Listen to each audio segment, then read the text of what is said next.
Just a warning that this manhwa will give you a lot of anger before you start liking it. The protagonist is a loser who does dungeons on crutches. Yes, he enters the dungeon on crutches. And then what? Starts giving crutch hits on the monsters? His brother that he helped his whole life awakens as S rank and turns his back on him. Spits on the plate he ate from. But of course in the future he will awaken some absurd powers and get revenge on everyone. Things here started exactly like in Solo Leveling. Portals all over the world. Our failure of the moment works in a moving company. With the appearance of the portals, people always want to move far away. You can even drink water on this job. Looks like a profitable business, always profiting from other people's misfortune. The protagonist works to support his younger brother, buy Pokemon cards and things like that. You are gay. The brother that is still in school. On a certain day when they were going to do a moving job, they noticed that one of the portals that used to be dark was now red, and since they didn't pay much attention to the road, they ended up crashing into something, and it was right into Satan's cockatiel. The thing was hungry and came at them. At that moment he thought he had lost his job and his boss, but when he looked to the side things were even worse. Several monsters were coming out of the portal. The portals connect to dungeons, and since they were not completed in time, the monsters came out to have lunch. Instantly, hundreds died in minutes. In this case, they hired the moving service to the afterlife. Perhaps it would be better to open a funeral home now. The guy was still worried about the job, so he went looking for the boss, when suddenly he saw buff arms holding the monster. I didn't know that old man went to the gym. The truth is that the one holding the beast was the old man's wife. Dear, are you taking steroids? Obviously, along with the portals, awakened humans also appeared. Look at that coincidence again. Now we're just missing Sung Jin-woo, right? But remember I said the protagonist has a brother in school. His bus flipped over. That failure of your younger brother also awakened. He is one of the few who awakened with S rank in the whole world. His name is Sung Jin-woo. Oh, I said it wrong. His name is Han Yoojin. So 8 years passed quickly. Now a woman who awakened powers was explaining on television that they have a system window, and with this system she can use abilities. In her case, she is the wood woman. After that, she joined a guild to do dungeons. Selling what drops inside you can get filthy rich. I'm talking rich at the level of Elon Musk. Having money coming out of your ears. For example, in South Korea, Han Yoojin became famous after awakening during high school and founding the Abyss Guild. He was always poor and lost his family early, but now at 25 he has money even to buy one can of Coke. Must make at least $600 clean per month. That girl who was just interviewed would soon become rich too, right? Wrong. She also hired the moving service to the afterlife. She died in the middle of a dungeon. Ooh shit. You think life is a strawberry? Life is a very sour lemon. Now that I already explained all this portal and economy crap, let's go to what matters. People wanted to go to a dungeon, but something was wrong. The hunter who uses crutches of rank F called Han Yoojin was also in that dungeon. As you must remember, this is the protagonist. Of course he does this to survive, but the other hunters think he is a burden. Only the group leader defends him, since it is cheap to hire him, and the price is cheap because he already survived multiple failed dungeons where everyone died. He is a parasite. The hunter even says he was abandoned by his brother, even when he crushed his legs. This made him furious and he went forward. But in the end he is just rank F and the other guy is rank D. The difference in strength between them is monstrous. He should at least have thrown the crutch at the guy. At least the old group leader cares a little about him. The bald guy used a bone strengthening skill to help him for a few hours. He knows he is a burden, but he needs this to live. So he stands up shaking hands and praising the old man. It was enough to say a few words like, "Your baldness is beautiful," that he already got all happy. In the end, what the crutch guy wanted was to shake the old man's hand to use his ability. When he influences someone, the person is added as a target, and soon we will find out what it is for. So now let's go to what matters. The business is to grab the crutches and enter the dungeon. Now inside the dungeon, the party was attacked by Pokemon like bats,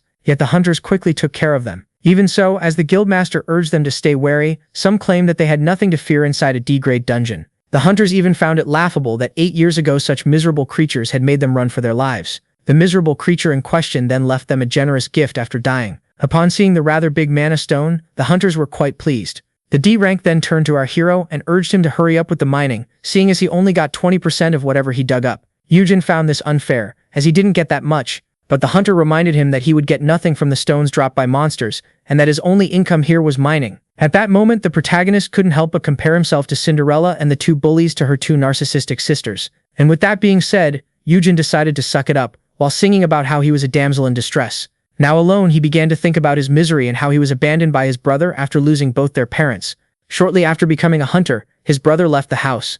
Our hero urged the boy to stay with him, as the outside was dangerous, but he didn't pay him any mind. After some time, as the protagonist was drafted into the military, his younger brother created Hyan his own guild, which quickly became the #1 in the nation.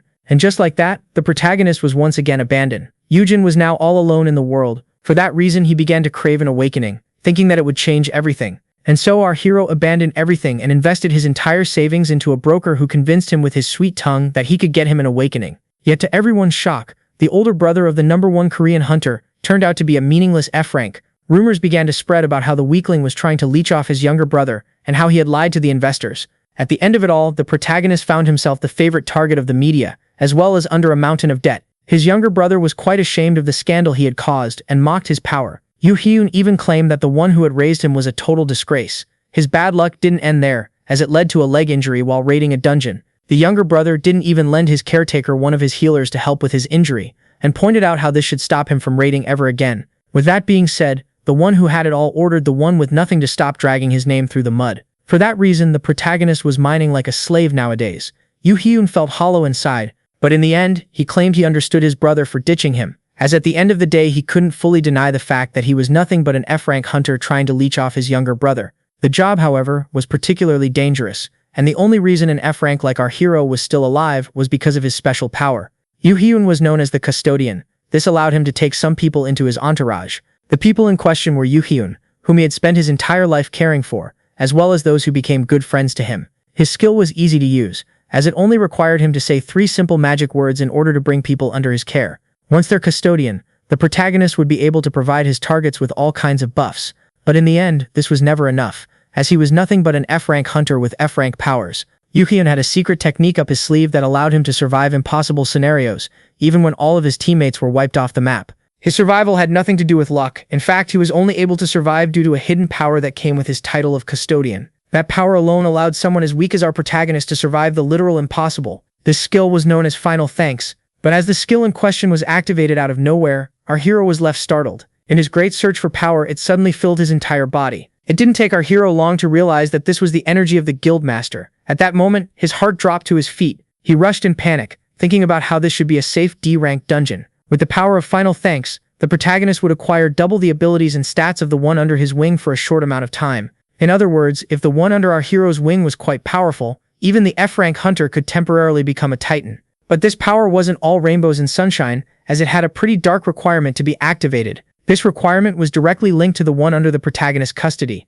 Yoojin refused to believe that anything had happened to the Guildmaster, when all of a sudden he stepped into a pool of blood. For Final Thanks to be activated, it required the one under his custody to lose his life. At that moment, our hero was left horrified as his dear Guildmaster was now a lifeless corpse on the ground. Desperate screams for help forced him to look up. The D-rank from before was now inside a giant dragon's mouth. The hunter was fully aware that such a strong monster shouldn't exist inside a D-grade dungeon, and blamed it all on the curse of the F-rank. And just like that, the one in red was torn to shreds. That horrifying creature was none other than the Dragon King of Venom and Curse, Rochitas. That creature, who definitely didn't belong in such a low-ranked dungeon, was an all-powerful, undefeated dragon that no one had ever successfully slain before. And to make things worse, our F-rank, who couldn't even walk straight, was now forced to face it all alone. He was still unable to wrap his head around the fact that one of the safest dungeons was now housing a literal Tier 1 dragon.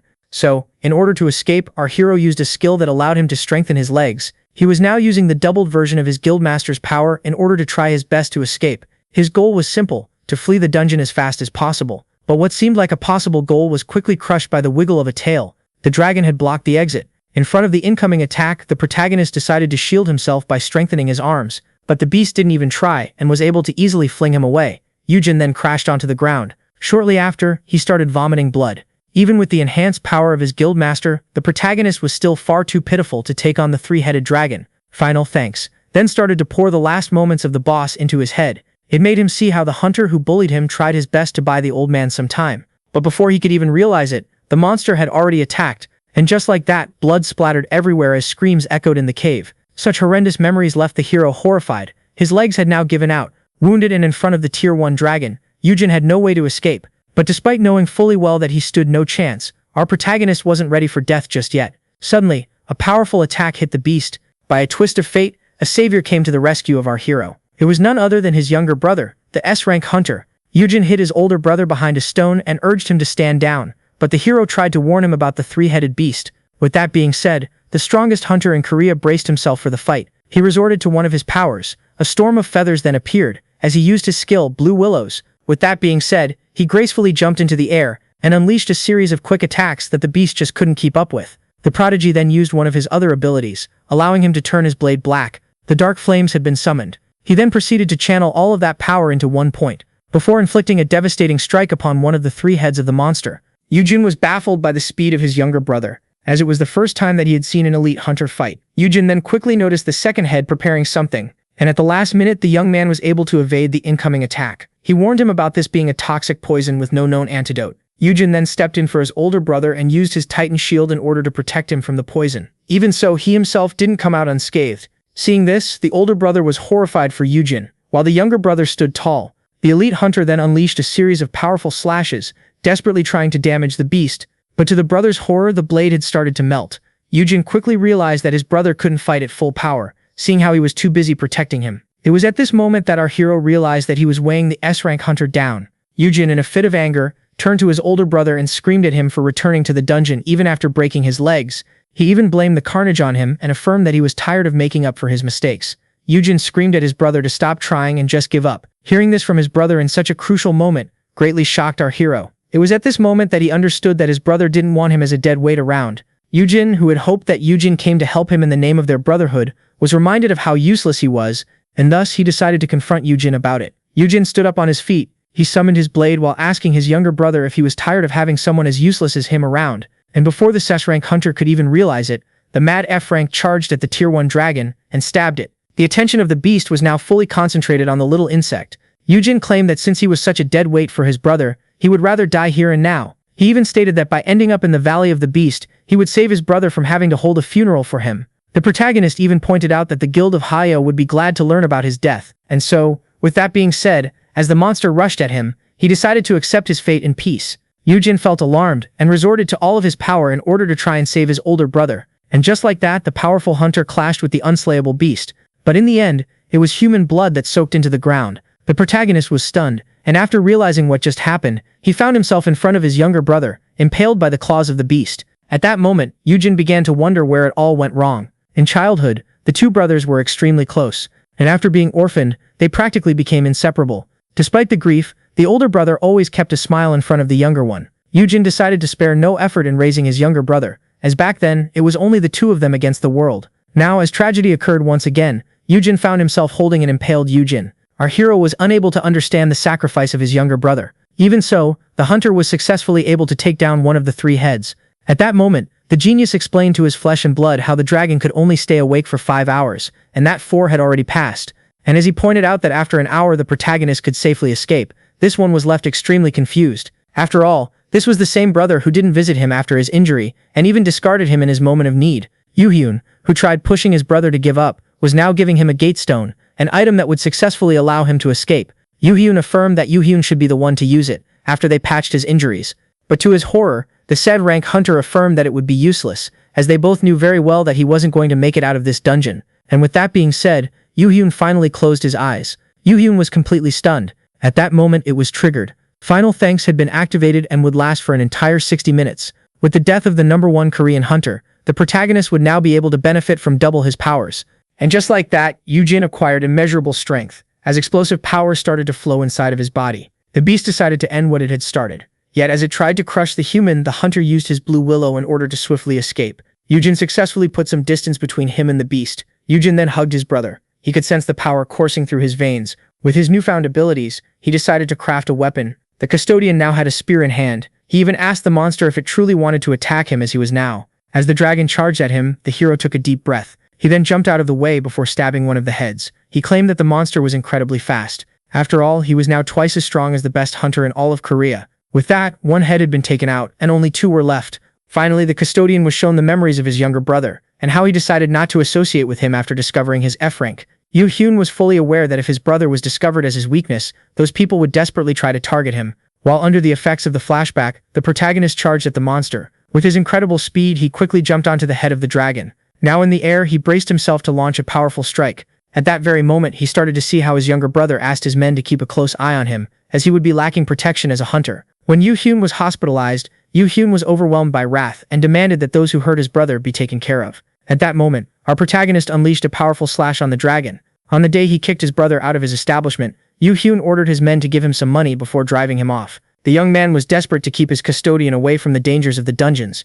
Yoojin hated himself for the way he was treating Yoojin, but this was the only way he had to protect him. Back in the present, everything was now quiet. The 3-headed dragon had finally been slain. Even so, the winner couldn't find any happiness in victory. After all, he had just realized that he had failed to see how much his younger brother had sacrificed for him. Finally, his strength was about to reach its end, which would allow the poison of the dragon to finish off the remaining brother. But just as the protagonist decided to accept his fate, the system suddenly informed him that he had made an achievement by slaying a dragon by himself. With that, the custodian acquired the legendary title Dragon Slayer. For his incredible feat, he would now acquire 10 gate stones, 5 Tier 1 enchantment drafts, and the Red Dragon Greatsword. On top of that, the system gave him a stone that could grant him one wish. It didn't take our hero long to come up with a wish. But as he tried to wish his brother back, it turned out that the stone doesn't meddle in the affairs of the dead. With that, the grieving man deemed this item to be worthless, but only then did he come to a realization. He realized he wished to become someone even stronger than his brother, someone who could become #1 worldwide. All of that for the sake of protecting what he holds dear, and more. Thus he was able to come up with a wish. Yoojin desired to travel back to a time when his brother was still alive. After giving it some thought, he even wished to return to a time before his awakening. The protagonist couldn't care less if this decision was a bad one. In the end, he finally made up his mind and confirmed his wish. Just like that, the stone started to turn back time. Yoojin Han's goal was to stop the countless tragedies that occurred from ever happening. After a short while, the protagonist finally woke up. He wasn't in the dungeon anymore. The custodian quickly realized that he was in the headquarters of his younger brother. Seeing how he couldn't open his status window, it seemed like time had truly turned back. The hero then took a look at his phone and confirmed that he was now 5 years in the past. Yoojin recalled how, on this day, he wanted to see an awakening broker. He couldn't help but deem himself pathetic, as back then he took out some of his savings in order to try and become a hunter, failing to see that this was a scam. It was at this moment that he realized something. Yoojin, who was now supposed to enter the room, heard the door open. As the protagonist turned, he found someone eager to scold him. Upon seeing a young Yoojin asking him to stop making a mockery out of him, the hero couldn't help but tear up. His brother was once again alive.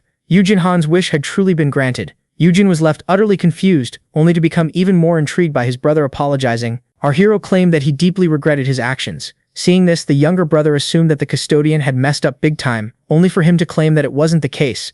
Yoojin pointed out how he had just realized that his brother was barely in his 20s. He even began blaming himself for failing to realize how much his brother had suffered alone while cleaning those terrifying dungeons. The protagonist promised to stay put from now on in order not to cause the S-rank hunter any more trouble. Yoojin was deeply moved by this, and he could finally have his big brother back. Despite realizing how cringe this moment was, the protagonist couldn't help but enjoy it. Now he finally had the chance to fix his relationship with his brother so that they could become inseparable once again. Yoojin then expressed his love to the boy he had raised. Having finally learned his place, he decided to behave from now on and stay away from the hunting world and the dungeons.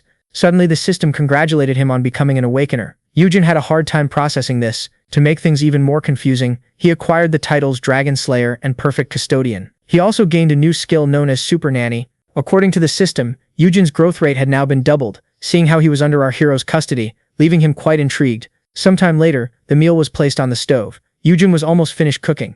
Our protagonist felt extremely out of place.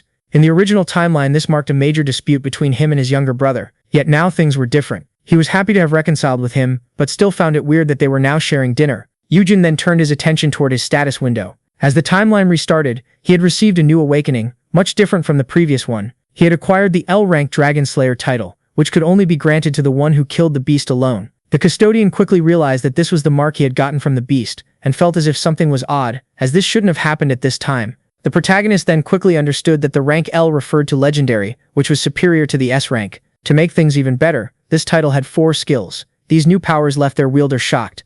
Our protagonist had acquired L-rank resistance to poison and curses, as well as 2 other skills that would make him greatly efficient against all dragons. Yoojin Han had gotten quite excited. He started to think of himself as the protagonist of one of those stories where he would become the strongest in the world after traveling in time. With that being said, he started to fantasize about it. Yoojin imagined Yoojin getting overpowered by the dragon. And just as they thought that they were about to get killed by the poison, something unbelievable would happen. A miraculous savior would enter the scene. Our hero would then pull off a cool big brother moment, as he was desperate to gain some aura in front of his genius of a little brother. Yoojin was certain that he was now comparable to a superhero. In fact, he rushed to check his grade, thinking that he was now S-ranked or even L-ranked. Yet there was no denying the stats. Yoojin was still F-rank. Having realized that this wasn't one of the typical Isekai stories, he began to panic, thinking that he would be useless once again. He was so disappointed that he started to think that L in fact referred to loser. The custodian had acquired some new E-rank buffs that were superior to his older ones, but nothing that stood out. On the bright side, his custodian title had ascended to the legendary grade. Due to that, he had acquired 3 new skills. Despite its power, Final Thanks was a skill that he wished to never see again. The first new power was known as Super Nanny, which allows the user to boost the growth rate of the target for 3 days by speaking the keywords. Yoojin found it similar to his old power but decided to check the growth rate boost, and to his shock, it turned out to be a whopping 2 times. Yoojin realized that this would be greatly beneficial for Yoojin, especially when combined with the skill Who's a Good Boy, a new power that would allow the user to boost the stats of his target by speaking the keyword in front of an intelligent audience capable of understanding it. In other words, speaking the keywords in front of a crowd of 100 would grant the S-rank hunter a 100% increase in all stat points. Thus, if Yoojin cheered for his younger brother in front of 100 people, his strength was bound to double. The big brother was particularly happy with this skill, as it would allow his brother, as well as the rest of his guild, to gain great power that would stun everyone. Hyeon would become the #1 guild, and seeing how he was responsible for putting it on top, the hero would be revered by it as a king. But just as things started to go right for our protagonist, the keyword was revealed to be, "I love you." Out of nowhere, the older brother started to bang his head on the table, as this couldn't get any more embarrassing. He quickly realized that the keyword must have changed when he restarted the timeline. Yet every time he used the keyword on anyone he met, he was bound to have a lovely night in jail with the police. Seeing how this skill was unusable, the hero decided to check the final one. The final power would allow the protagonist to see the potential rank of an unawakened target and awaken their full potential by chanting the keyword. But just as he was deep in his thoughts, dinner was finally done. His brother gave him some rice. Yoohin wasn't sure if Yoohin would like the food, seeing how it was made from leftovers in the fridge. But the hero's reaction said it all. Yoohin was happy to see his brother enjoy the food, and he happily stated that there was more in Japan.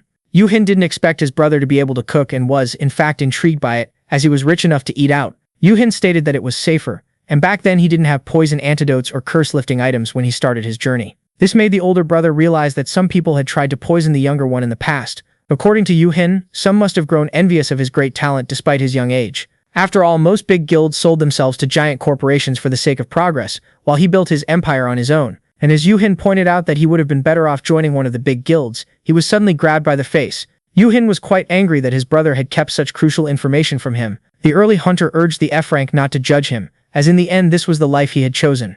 The 20-year-old then expressed that his biggest regret was the fact that his relationship with his brother had deteriorated. Yoohin was forced to keep a close eye on his brother while pretending not to like him in order to keep bad people from hurting him. The young man even claimed that he kept all of this a secret in order not to become a dead weight for his brother. But as it turned out, he admitted that he was wrong. Yoohin was deeply touched by his brother's apology and how he expressed his love for him, especially after he had given him the cold shoulder. Seeing his little brother act like this, the older one immediately filled up his plate, as he didn't know what else to do. Yoohin Hwan was grateful to have reversed time, claiming it to be the best decision of his life. At that moment, the younger brother decided to take his leave. But before that, he urged the protagonist to delete the broker's number, seeing as he wouldn't be answering the phone anytime soon. Way too afraid to find out what his brother truly meant by this, our hero immediately obeyed. As the guild master was leaving, Yoohin promised to clean up everything before taking his leave, but his brother didn't quite understand. Yoohin explained to him that he was to stay here. In fact, not only was our hero going to live with him from now on, but he was now even forbidden from ever leaving. Yoohin had a hard time understanding this, as somehow he had become his brother's hostage. After fathoming this, our protagonist demanded an explanation, so his brother simply pointed out that the outside was far too dangerous. Everything was now different for our hero, as he had fixed his relationship with his younger brother. In other words, he was now a walking target for his many enemies, who would be eager to kill him. Well, that meant the custodian was forbidden from exiting the house. Yet on the bright side, he would get to live in the luxurious apartment of his younger brother. Yet unable to accept this truth, Yoojin rushed to the door, only to quickly find himself behind bars. At that moment, a mailman entered the room and urged the protagonist to sign the form so he could get the items he had requested. As it turned out, Yoojin didn't waste a second and called a moving company to empty his brother's apartment and move everything here. Yoojin didn't understand why his caretaker wasn't okay with the plan, as he had already agreed to all of this. The moment he had apologized to him and forgiven him for the cold shoulder, everything was set. According to the 20-year-old, by doing this his brother had agreed to become his prisoner. Yet Yoojin, with a little bit of defiance left in him, affirmed that it wasn't the case. Just like that, the custodian found himself alone, trapped in a cage of gold. At some point, he started to assume that his brother had gone mad. After that, he had reversed time. Without wasting a minute, our hero packed a bag of essentials and decided to leave the house before his brother returned. But just as he was about to exit through the front door, he suddenly stumbled upon someone. In front of this giant, gorilla-like man, our 5-foot-something protagonist could only shiver. That person was Sungan Kim, the right-hand man of Yoojin and an A-rank hunter with capable defensive powers.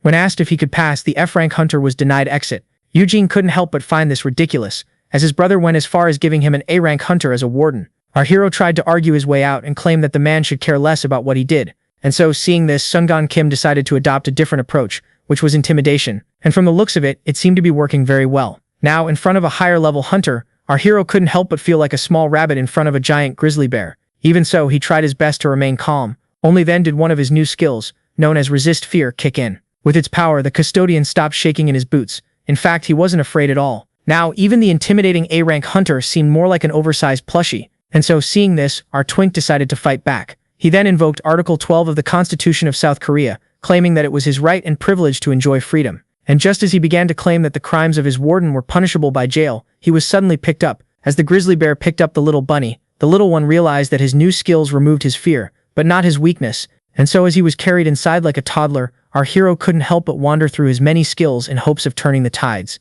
Yet as he resorted to his skills, as the twig is bent, so grows the tree, he realized something intriguing. Out of nowhere, the little bunny grabbed the face of the giant grizzly bear. There was no mistaking it. This man had the potential to become an S-rank awakener, which would make him the second elite hunter in the guild after Yoojin. Our hero was eager to exploit this potential to its fullest, and began to wonder if his power could be of any help. The system informed him that even if the man wasn't under his custody, he could still unlock his full potential by speaking the keywords. In other words, he truly had a way to help. Yoojin speculated that by becoming the custodian of the grizzly bear, he would acquire a friendly S-rank ally, as well as regain his freedom. Even so, the little bunny felt embarrassed, as he had to express his love toward the grizzly bear, and so, being unable to say it, he decided to resort to sign language. Well, he started making heart shapes. At first the man was confused, but after understanding, he was left quite irritated, as he wasn't swinging that way. Thus, now deemed a weirdo, our hero was tossed inside, making him realize that he needed new keywords. Later that night, the younger brother finally returned. He asked his older brother about his day, as if things were obvious. Yoojin urged Yoojin to unpack his stuff already, as he had a spare room that he could use, but our hero kept complaining about being a prisoner. And so, seeing this, the elite hunter reassured the protagonist that he was bound to regain his freedom one day. Yoojin explained that at the moment, their guild had too many rivals, but things were bound to change once they amassed an undisputed amount of power. The hopes of our hero regaining freedom crumbled once again. Upon learning that he could only leave this place once, Haiyan became the #1 guild. The younger brother promised to do it in the span of a year, but the time traveler knew very well that it would take him 3. Yoojin stated that his older brother wasn't totally a prisoner, as he could exit the house at any time as long as he was supervised and on a leash. The guildmaster then began to think that he couldn't just leave him with a bad encounter, as it would take him many days to clear a dungeon. At that moment, the custodian realized that his abilities could be of some use. Before restarting the timeline, Yoojin used to spend all of his time researching all hunters, meaning that he knew very well who would become the strongest. His plan was to find one of those hidden gems before they awakened and turn them into hunters, in exchange for becoming his bodyguard. By acquiring his own powerful people, Yoojin wouldn't be at the complete mercy of his brother any longer, and his title and skills made him a perfect scout. And with that being said, Yoojin announced to his brother that he wanted to personally find an A rank. The younger one was confused, but the older brother was determined, as he was eager to find himself an A rank or even an S rank. The most suitable target would most likely be young and naive, and to his fortune, there was someone like that outside, someone he could one day convince to become an S-rank hunter. Without wasting any time, he was there to explain his grand plan to his younger brother. When asked how he would even be able to scout an awakener, the young man claimed that he had his secrets. It didn't take the elite long to realize that his younger brother had awakened. Fearing that his brother had now acquired a scouting skill, the S-rank feared that his brother might become a center of attention. It was at this moment that the protagonist realized that being truthful to his younger brother would mean rotting in his apartment forever, and so he claimed his power to be an F-rank skill that could allow him to sense if someone had good or bad potential once a month. Yoojin judged this skill to be too weak to attract attention. In fact, according to him, this skill would quickly be overshadowed with the new awakening center around. The hero was then reminded that at this time, humans had found a way to evaluate the skills and potential of awakeners. Centers were a safe place for awakening, away from lousy scanners, and where no one judged people for their skills. Yoojin claimed himself to be lucky. According to him, with the center around, he was now even less of a target, and he begged his brother for a chance to scout an A rank. In the end, Yoojin agreed, but urged his brother to help him move all of this stuff first. Just like that, the protagonist had taken his first step to freedom, as he was now on his way to build himself a squad of powerful awakeners. He even began to fantasize about how important he would become with his squad around, and that they might become even more important than his brothers. The next day, at the registration center of the Korean Hunter Association, everyone was left shocked to see the shield of Haiyan. But the A-rank hunter didn't come here alone. Everyone assumed the one he was guarding to be someone very important, and a potential S-rank about to awaken. Yet reality hit when he was labeled as an F-rank. Everyone was left disappointed and accused him of being a fraud, despite the fact that he didn't utter a word in the first place. Yoojin then decided to check how much money his brother had given him to get himself some new gear, and was pleasantly surprised to see that it was over $800,000. Our hero didn't waste time and rushed to the mall. Smelling the profits, the staff began to circle around him like vultures. At first he was offered some fancy-looking items that offered a great boost, yet not fond of the design. The protagonist demanded something simpler. Just like that, he acquired the discreet studs of Dark Fairy that boosted his magic, the manticore hide gloves that made him gain in strength and stamina, as well as the light fabric belt. With the new gear that he had bought, our custodian was now on par with a C rank. Seeing how he still had some money left, he decided to use it to purchase some potions and contracts. Later on, his bodyguard confronted him about being late, but the annoyed bodyguard showed the grizzly bear that was just roaming around inside that one building. The bodyguard urged the protagonist to be more wary of his movements and decided to drive him home, yet this one still had one more stop in mind. Yoojin began to think about the Ice Witch, Yerim Park, who should currently be an orphan working at a family barbecue restaurant. In the original timeline, she was one of the greatest A-rank hunters, could become a great asset for Haiyan, and should currently be an unawakened 15-year-old. The hero was eager to scout her in order to make her his bodyguard, and finally regain his freedom. Sometime later at the night market, the protagonist asked everywhere about the orphan, yet no one knew about her. Yoojin didn't expect there to be so many barbecue places in the market, meaning his search was no easy task. Yet he couldn't focus with the smell of the tasty meat, which is why he offered for his bodyguard to grab a bite, only for him to refuse. The A-rank tried to argue that there were many barbecue places around their guild, but the F-rank claimed that he had sensed a strong presence here. This made the grizzly bear mock the little rabbit who was deluding himself by thinking he was a Jedi. But just as the custodian began to fantasize about a tasty dinner, he suddenly walked into a dispute. A young teenager was desperately trying to justify herself. In the end, she tossed her apron in anger and ran into the night while cursing her boss. Meanwhile, our hero was left stunned, as he had finally located the future Ice Queen. But before he could talk to her, she stormed off. Yoojin asked the big guy to hold his wiener. While pursuing the girl, he started to think about how fast she was despite still being unawakened, but only then did the effects of his belt kick in. With the speed boost granted by his equipment, even the F-rank could keep up with her. Yoojin found himself overjoyed as he had used for the first time the greatest cheat code, money, to search all of the market at full speed, and after some time he finally located the girl. With that being said, the girl finally heard him call her name. At first the teenager assumed that our hero was sent by her uncle, and so she decided to run away, as she didn't want anything to do with him. But only then was the custodian left horrified, as a car was about to hit the girl. But just as tragedy was about to strike, Yoojin made his move, and pushed the orphan out of the way. Just like that, the girl was saved. If it wasn't for him, the driver would have become a murderer. Stunned by the scene, a crowd started to gather. Despite the girl being safe, Yoojin regretted not looking any cooler. In fact, this little maneuver just lost him some aura points. Shortly after, while enjoying meat, the protagonist pointed out that it had been a long time since he had enjoyed Korean barbecue. Seeing how he was paying with his brother's money, our hero decided to invite the girl and even offered to buy her some more. Yoojin asked the girl why they weren't eating at her uncle's restaurant, so she claimed that it was nasty and the meat was tough for old people like him. Yerim pointed out how this complete stranger claimed to be the older brother of Yoojin Han, and when asked for the reason he wanted to see her in the first place, the boy claimed that he felt her force.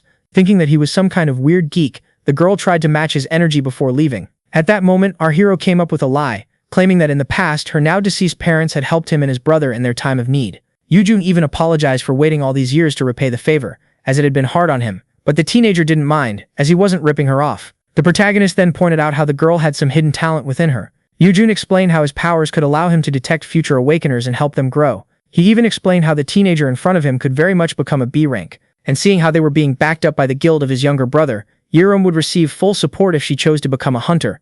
The custodian revealed his wish to become her sponsor, and thus he offered her the chance to sign up with him and become a hunter. Yerim was greatly shocked by this. This was only natural. After all the cool kids dreamed of becoming hunters one day. Now the only thing left to convince her was to put on a little show. Out of nowhere, the protagonist summoned a contract which he urged the girl to read first. The teenager was left quite impressed, and realized that the man was using something known as an inventory. Yoojin explained that she too would acquire her pocket dimension upon awakening, and that the paper in front of her was made from dungeon materials. And just like that, he handed her the contract. The protagonist explained that by signing this, she would become an official hunter. Yet she would also be forced to join the guild of his younger brother, and not spill any of its secrets, but also had to become his personal bodyguard for a year. Trying to play the victim here, Yoojin explained that he needed protection from an intimidating man who was trying to lock him up, only for his dignity to be hurt, when the girl pointed out how he wanted a literal child to protect him. Yoojin tried to argue that there was no reason for him to be ashamed, as after awakening she would become stronger than him, yet one asked if by signing up she would be allowed to live on her own. He was particularly confused, but he explained how she would legally get the privileges of adulthood upon becoming a hunter, and so she decided to sign immediately. At that moment, Yoojin immediately stopped her, as she still hadn't fully read the paper and hadn't included her terms. This made the girl realize her mistake. Our protagonist explained that if Yerim didn't fully read the document, she would one day get scammed. He explained to her how she needed to handle contracts very carefully, and since such things could be a hassle for kids, she was better off with a guardian. But as he was monologuing, the protagonist was left confused as the girl pointed out that this would be pointless if the guardian himself was a scammer. The teenager was getting frustrated, certain that regardless of the contract, she wouldn't be able to keep her money if her custodian was evil. But just as she was gathering up the courage to explain the situation to our hero, someone suddenly stormed into the restaurant. That person was none other than the girl's uncle, searching for her. The man completely ignored our hero and charged at the girl, who should have been on her shift. The uncle tried to drag his niece back to the restaurant, only to be stopped by her new sponsor. At first, the man assumed that our hero was the personal pedophile of his niece, but our broke custodian immediately denied the allegation. The uncle thought that he was dealing with a strong man, as he couldn't free himself, but little did he know this was the gear in action. Uriam then began to scream at her uncle to leave her alone, only for our hero to take a good look at her, and realize something. Her outfit was in a pitiful condition, and the shoes on her feet were barely holding up. Upon remembering the dispute they had in front of him, Yoojin finally connected the dots. The protagonist confirmed to the teenager that she didn't need someone as low as this man to be her custodian. Uriam confirmed that her uncle was a bad man. She accused him of stealing all of her parents' money, without leaving her a single cent. In front of everyone, she even brought up the time he didn't replace the pitiful umbrella he had given her for the typhoon, forcing her to use a plastic bag. As he was getting exposed as a child abuser, the man couldn't take it any longer. With that being said, he pushed the protagonist out of his way and slowly approached the little girl. Then all of a sudden the scout fell on the ground. The two of them were greatly startled, thinking that the protagonist was actually hurt, but this one didn't even say a word. The silence was then cut short, as he started to scream on the ground out of nowhere. Yoojin tried to play the victim, claiming that he was only trying to protect the poor teenager. As he was being portrayed more and more like a violent child abuser, the man didn't know what to say. Thus, he grabbed the twink by the collar and screamed at him to cut it out already.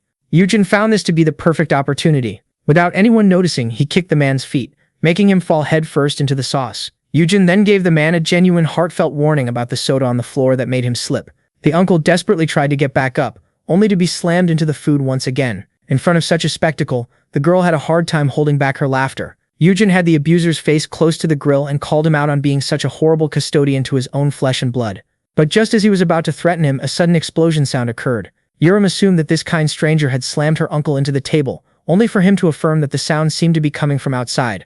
Suddenly, everyone began to panic as the entire restaurant started to shake. Sungkwan Kim rushed to the custodian. He was eager to take him to safety, as a monster had appeared, and the beast was on a rampage in the streets. A dungeon break had just occurred. The horrified citizens desperately tried to run for their lives. The hunter urged the protagonist and the teenager to stay away from danger. He claimed that he would buy them some time, and punched the ground in order to use his A-rank skill, Terra Shield. In the split second, a giant wall rose between the humans and the monster. Now was the perfect chance for our hero to make a run for his life. Yet Yoojin couldn't be more confused, as such an outbreak didn't happen in the original timeline. This made him think that he had overlooked this dungeon break in his past life, and so the A-rank rushed at the monster. He jumped off the wall and braced himself, before striking the creature with a powerful flying kick. But as it turns out, Sungkwan didn't even hit the main body, and with that being said, he tried his best to escape the incoming tentacles. All citizens were left horrified as the monster was about to overcome the wall. But as everyone was running in panic, the girl suddenly tripped over and fell to the ground. Her uncle didn't even think twice before abandoning her and prioritizing himself.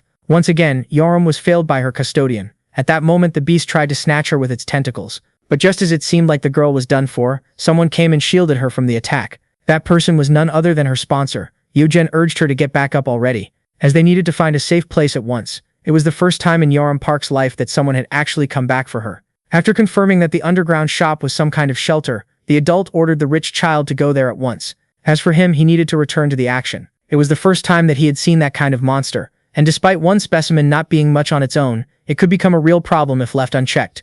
To make things worse, his bodyguard only knew defensive skills and lacked any real firepower. In other words, he wouldn't do much alone against the monster. With that being said, our hero tried to come up with a way to help, but just as he was about to go back, he was suddenly stopped. Yurem asked him to awaken her powers so she could fight by his side. Yoojin stated that this would be impossible, as the contract wasn't signed yet, so the girl promised not to run away once she obtained her powers, and to be loyal. After hearing this, the custodian reminded her that she was still a child. Yoojin revealed how he intended to grant her a safe awakening, and not turn her into some kind of sudden superhero that would carelessly throw herself into danger. Our protagonist refused to let another child fight alone ever again, and thus he ordered her to stand back while the adults handled the situation. And with that being said, our protagonist left the teenager alone. While running towards the beast, he tried his best to come up with a strategy. Seeing how he had 5 years of experience as a hunter, it would be a disgrace for him not to think of a way to take the creature down. And just like that, he finally rejoined his bodyguard. As the grizzly urged the bunny to get to safety, the latter asked him to use his shield, which was ridiculous, as it couldn't shield the entire area.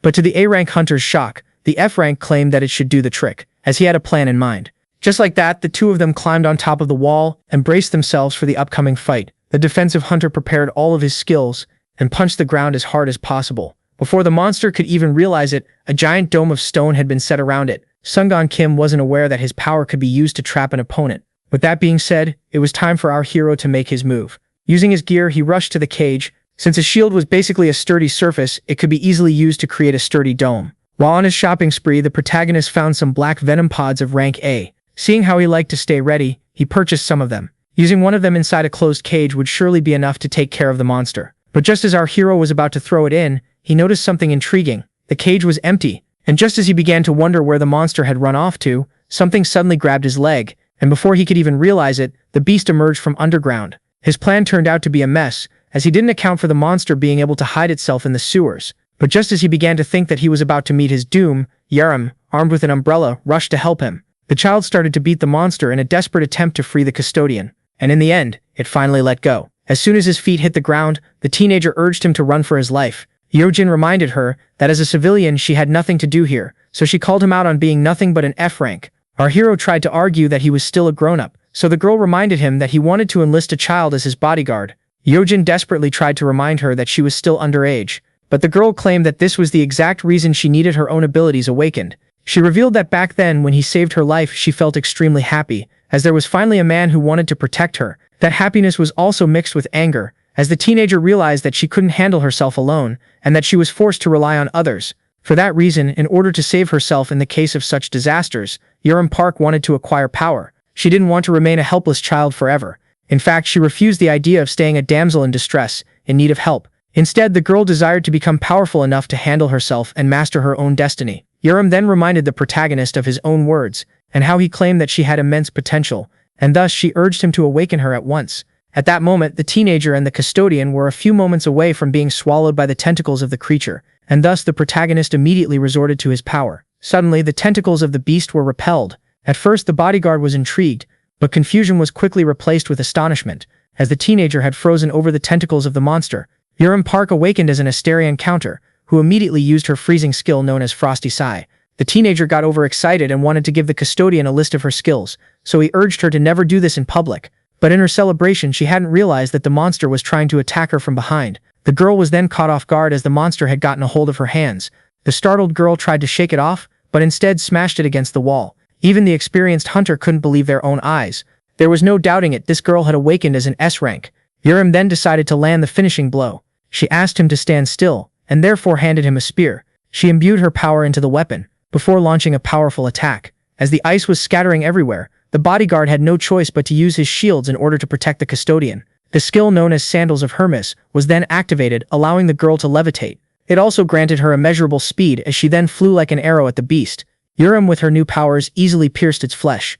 Yoojin screamed at her that she was about to kill them with friendly fire. The teenager immediately apologized. She explained that she was still unaccustomed to her own strength, due to her title of Ice Witch in the original timeline. Our hero had never expected this girl to be such a cheerful child. But just as the custodian began to wish for the girl to have an AoE skill, someone offered to give them a hand. The black flames were then quickly summoned, and the beast was burned to a crisp. The guildmaster had made his entrance. Upon seeing this immense firepower, the Ice Witch was speechless, as the giant beast had been incinerated with a single attack, and just like that the burning remains fell like ashes to the ground. With this finally being over, the two powerhouses glared at each other. Our hero, who thought that his brother was here to save him, was suddenly met with a dark glare. The overprotective guildmaster rushed to hug his brother, who was just in danger, and promised to keep him locked up in his house forever. But Yoojin reassured Yoojin that he had found a capable bodyguard. He introduced his new shield as Yerim Park, the latest S-rank hunter. The teenager was somehow intimidated by the handsome guildmaster of Haiyun. Yoojin explained that the girl had signed up to become his bodyguard, but Yoojin started to wonder if her parents would even allow it. Our hero decided to be truthful with his younger brother, and expressed his desire to become the legal guardian of the girl. Yoojin affirmed that he would be better off as a sponsor, but the girl failed to see the difference between the two titles. Sungan explained that a sponsor would only maintain a professional relationship and wouldn't be able to legally protect her from her bad choices. As for a legal guardian, it was practically someone who takes care of a minor, just like a parent. Yerim Park stated to Yoojin that this was a little over the top, and Yoojin immediately agreed with her. But to his horror, the mind of the teenager seemed to be changing as his older brother pointed out how she was better off with him instead of her abusive uncle. At that moment, the younger brother decided to stop this madness for the sake of his custodian. The stories of powerful young awakeners abusing their legal guardians were all over the news. In other words, there was a fat chance that Yerim would harass the Yesh rank. But the girl affirmed that she was a kind person. In a fit of anger, the young man offered himself to become her legal guardian. But the girl refused, claiming that she would rather have the older brother instead. And so, as fire and ice clashed with each other, the custodian desperately tried to stop them. Yet upon being caught between the world's strongest hunter and a newly awakened S rank, the shoulder of our twink was ultimately dislocated. As both felt sorry for what they had done, our hero urged them to leave him be. Yushen wanted to go get a healer, yet Yushen started to wonder if he had raised him wrong. He screamed at the younger one that the girl was free to choose her own guardian and that he should be thankful that he had earned him a new S rank. Our hero even pointed out how, as a guild master, he needed to go with his right hand in order to take care of the damage. Yushen had no choice but to go to work while claiming that it wouldn't take him long. And so, as the guild master finally left the scene, the teenager began to complain about how she didn't expect someone this cute to be this annoying, only to be ordered to sit down in a corner. Yurim, who still could control her own power, apologized for dislocating the hero's shoulder. Yushen then offered to help her put on her shoes. To make things even worse, the pair wasn't even the right size, showing just how much the uncle was a bad parent to his niece. For that reason, the custodian decided to buy her new shoes first thing in the morning. At that moment, Yurim felt as if she was living inside a TV show. She claimed that this situation was similar to rom-coms.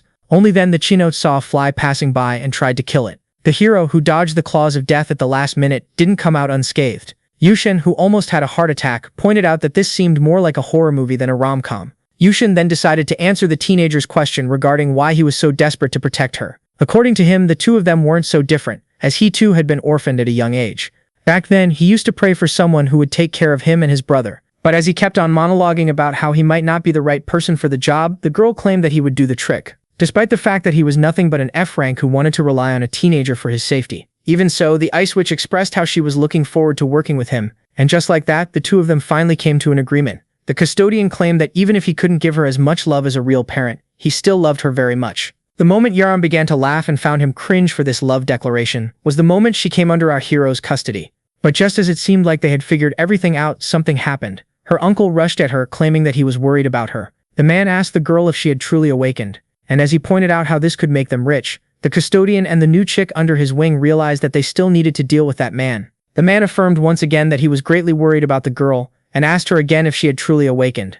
And upon learning that she was now an S rank, he felt overjoyed, claiming that they were going to become rich. The uncle was then left quite shocked, as his niece claimed that she had signed a deal with a new custodian, and that she was going to move out. The man explained that this would be impossible, seeing how she was still a minor. So Yoojin explained to him how the law explicitly stated that a hunter above the age of 14 was free to live on his own. But just as the man who didn't believe him was about to scream, he suddenly showed him something. It was a recording from back when they had first met at the restaurant, where it seemed like he was beating up Hiro. Yoojin even offered to get the live footage from the restaurant, to make things even more convenient. Hiro then began to scream at the man, seeing what a bad parent he was to the girl. And as he accused him of being about to steal all the teenager's income, the man screamed that he had been taking care of her for years.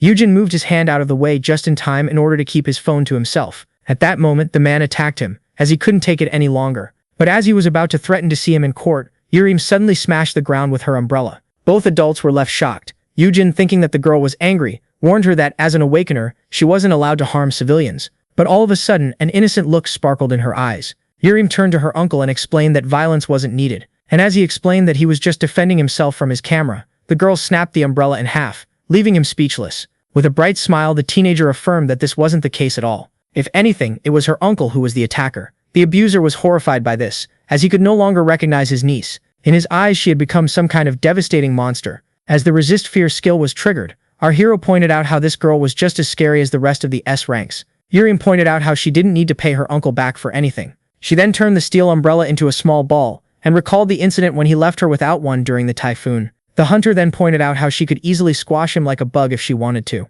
Even so, she decided to show him mercy.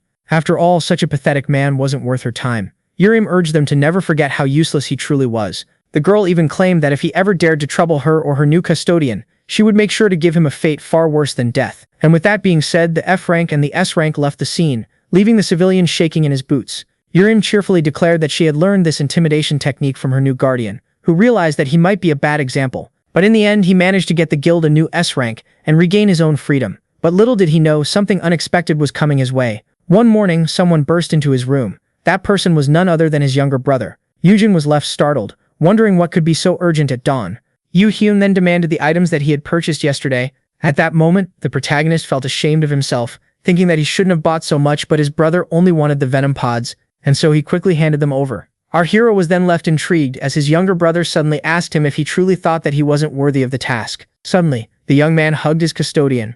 The guildmaster pointed out that these venom pods must be some last resort. According to him, his brother, not wanting to become a burden, wanted to use one of these pods on himself to end it all in case he got captured by the enemy. Yoo-hyun, deeply touched by his brother's actions, claimed that he didn't need to act so selflessly. But little did he know, Yoo-hyun had bought these in order to selfishly go conquer a dungeon solo. And seeing how he couldn't reveal his poison immunity, he decided to roll with it. And from that point on, the understanding between the two brothers just snowballed from there. A little later that day, Yoo-hyun informed Yoo-hyun that Director Sok went to see the uncle of their newest recruit. After some research, they had discovered that the man had wasted all of the girl's inheritance in order to save his failing restaurant. But in the end, by mixing bribes and intimidation, they got him to sign a paper forbidding him from approaching his niece ever again. Yerim didn't even want to take the wasted inheritance to court, as she just wanted to cut all ties with her uncle. But in the end, suing would be pointless, as her inheritance couldn't possibly match her income as an S-rank hunter. According to the guildmaster, the new recruit should have gotten a hold of her power by now, as she had spent the entire night in the training room.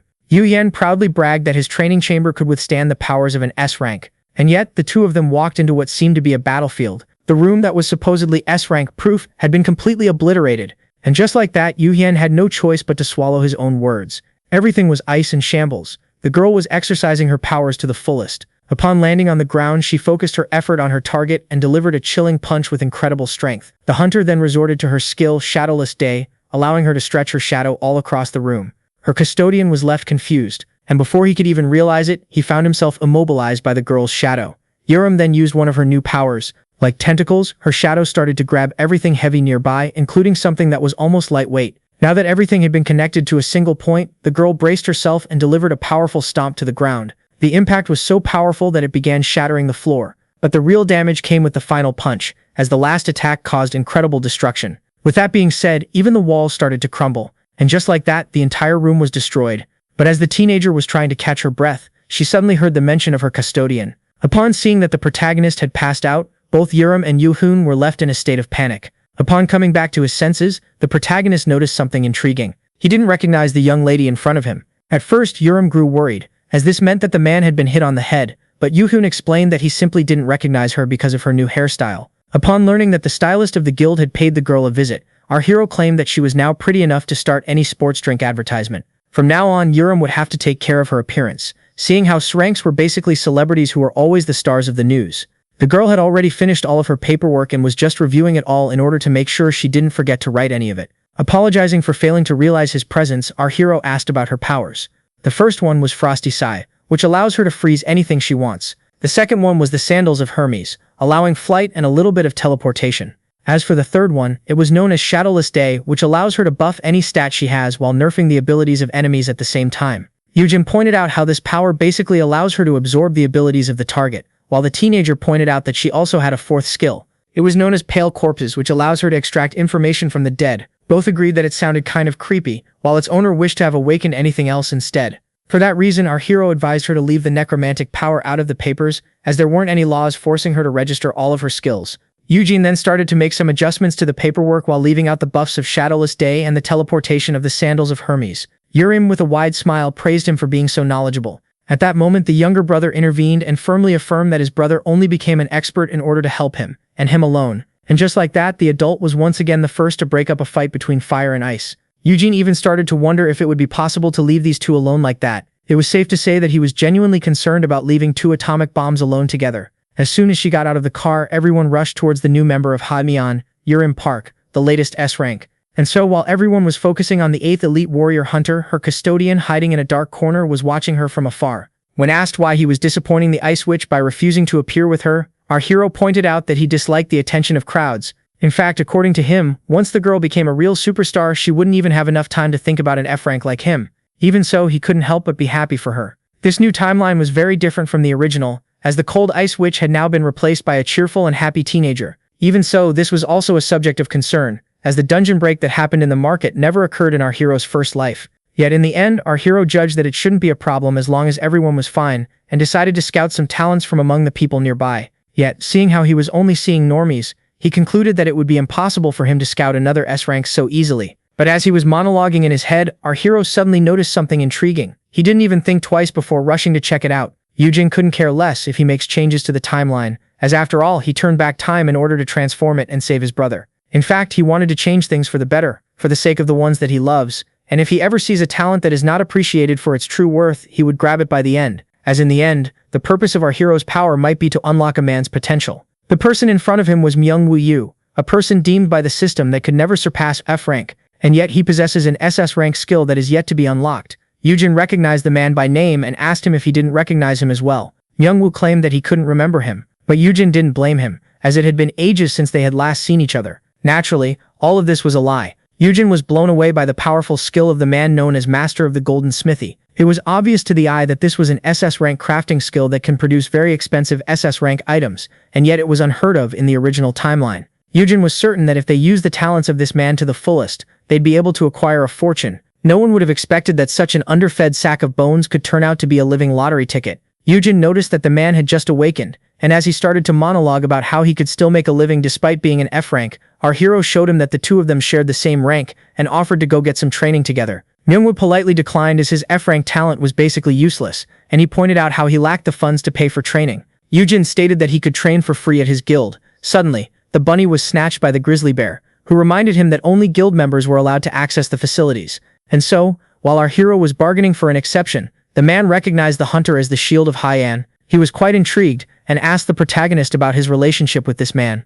And to Myung-woo's utmost shock, Yoojin revealed how he was the older brother of the guild master. For some reason, an unknown light started to shine out of the protagonist. Now looking like a saint, Yoojin urged the man to come train with him at the guild, and even offered to lend him some equipment. Myung-woo asked him if he was certain about this, as he doesn't even remember him. Yet Yoojin grabbed him by the hand and claimed that he simply wishes to help a good man. After all, Myung-woo too deserves to be treated like a human being. After hearing those kind words, the eyes of the man were suddenly filled with tears, and before the hunters could even react, he broke down in front of them. A little later that day, while enjoying a cup of coffee, Yoojin affirmed to his friend that they didn't need to go to the vending machines and that he could invite him to a cafe, but the man claimed that it wouldn't be necessary. Myung-woo had finally calmed down. It had been moons since someone had shown this man some kindness.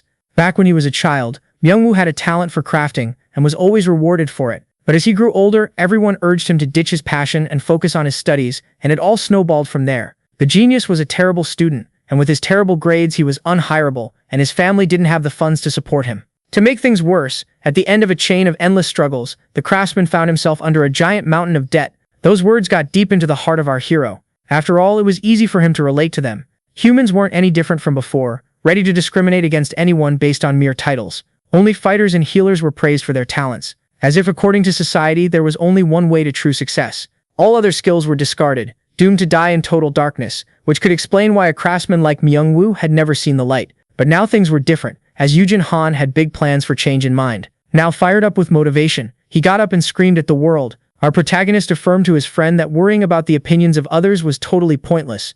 In his own cringy way, he made Myung-woo understand that he should always keep his head up. Not even a second later, Yoojin screamed that he was the best in the world, and that he loved himself. According to him, this was the type of mentality they should always keep in mind. And to cheer him up, Yoojin revealed to Myung-woo that he had some love in his heart for him as well. Upon hearing this, the underfed one's face immediately brightened. And so upon taking his new friend under his wing, the protagonist assumed that the most difficult part had already passed. But he didn't account for an obstacle known as Shim Young-sok, the director of the guild's HR, a wall that was rather hard to deal with. According to him, the Haeyoung Guild couldn't afford to give free training to strangers.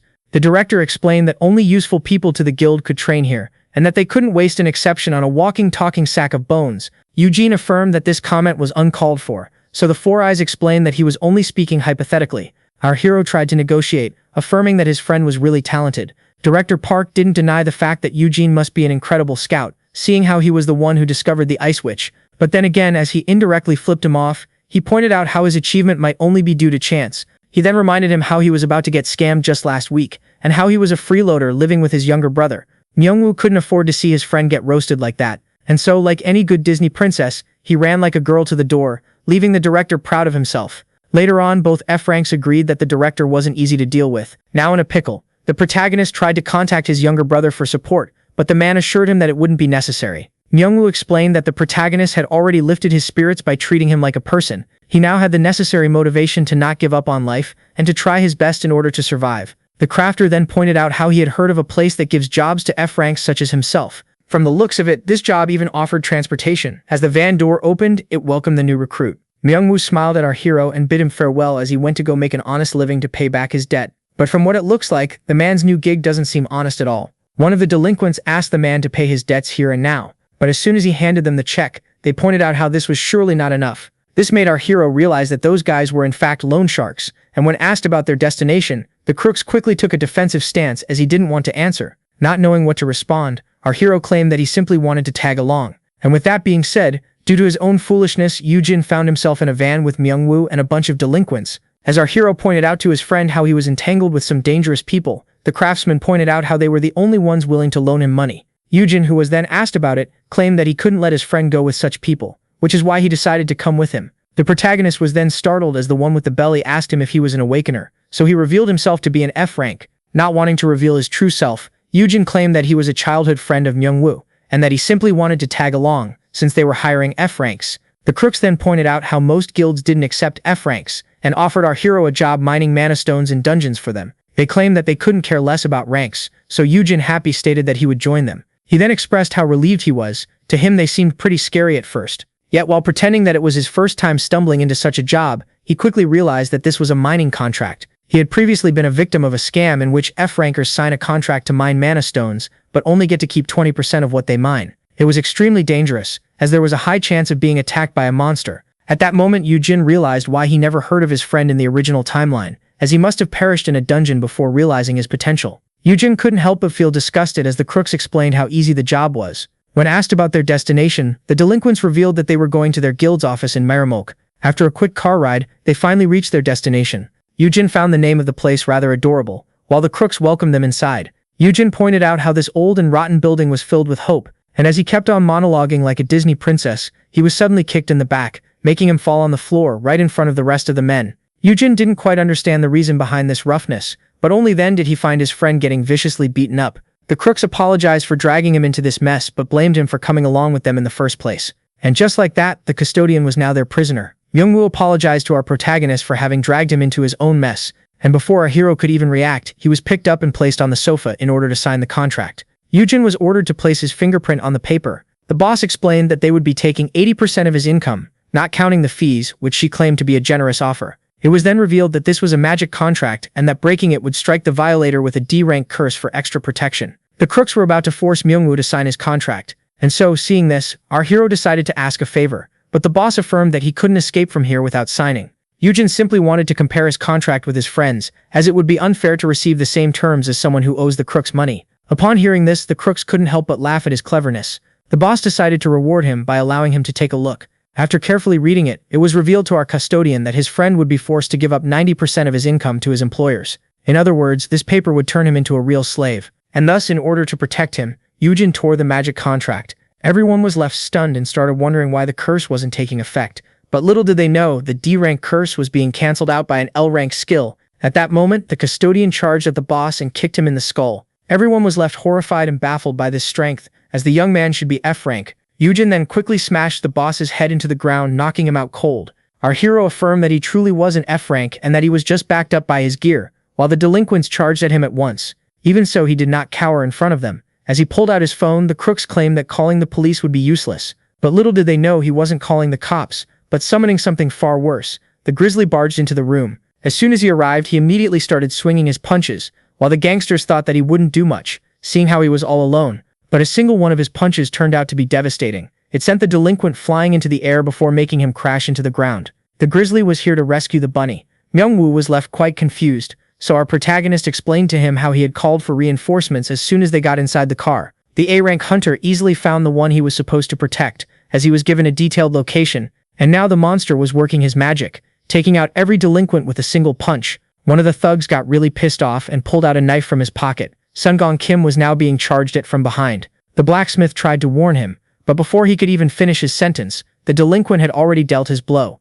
only to be then left utterly baffled. The knife didn't even leave a scratch. A regular blade couldn't possibly hurt an A-rank hunter, and so with a flick of his finger, the grizzly reminded the thug of the pecking order. At that moment, the delinquents realized who he was. The man was finally recognized as the Shield of Hyel, and so with a murderous stare, he ordered the delinquents to bow. They didn't waste a second and peacefully complied. When asked about their punishment, our hero decided to give them a taste of their own medicine. With that being said, a golden piece of paper was pulled out. That document was an S-rank contract.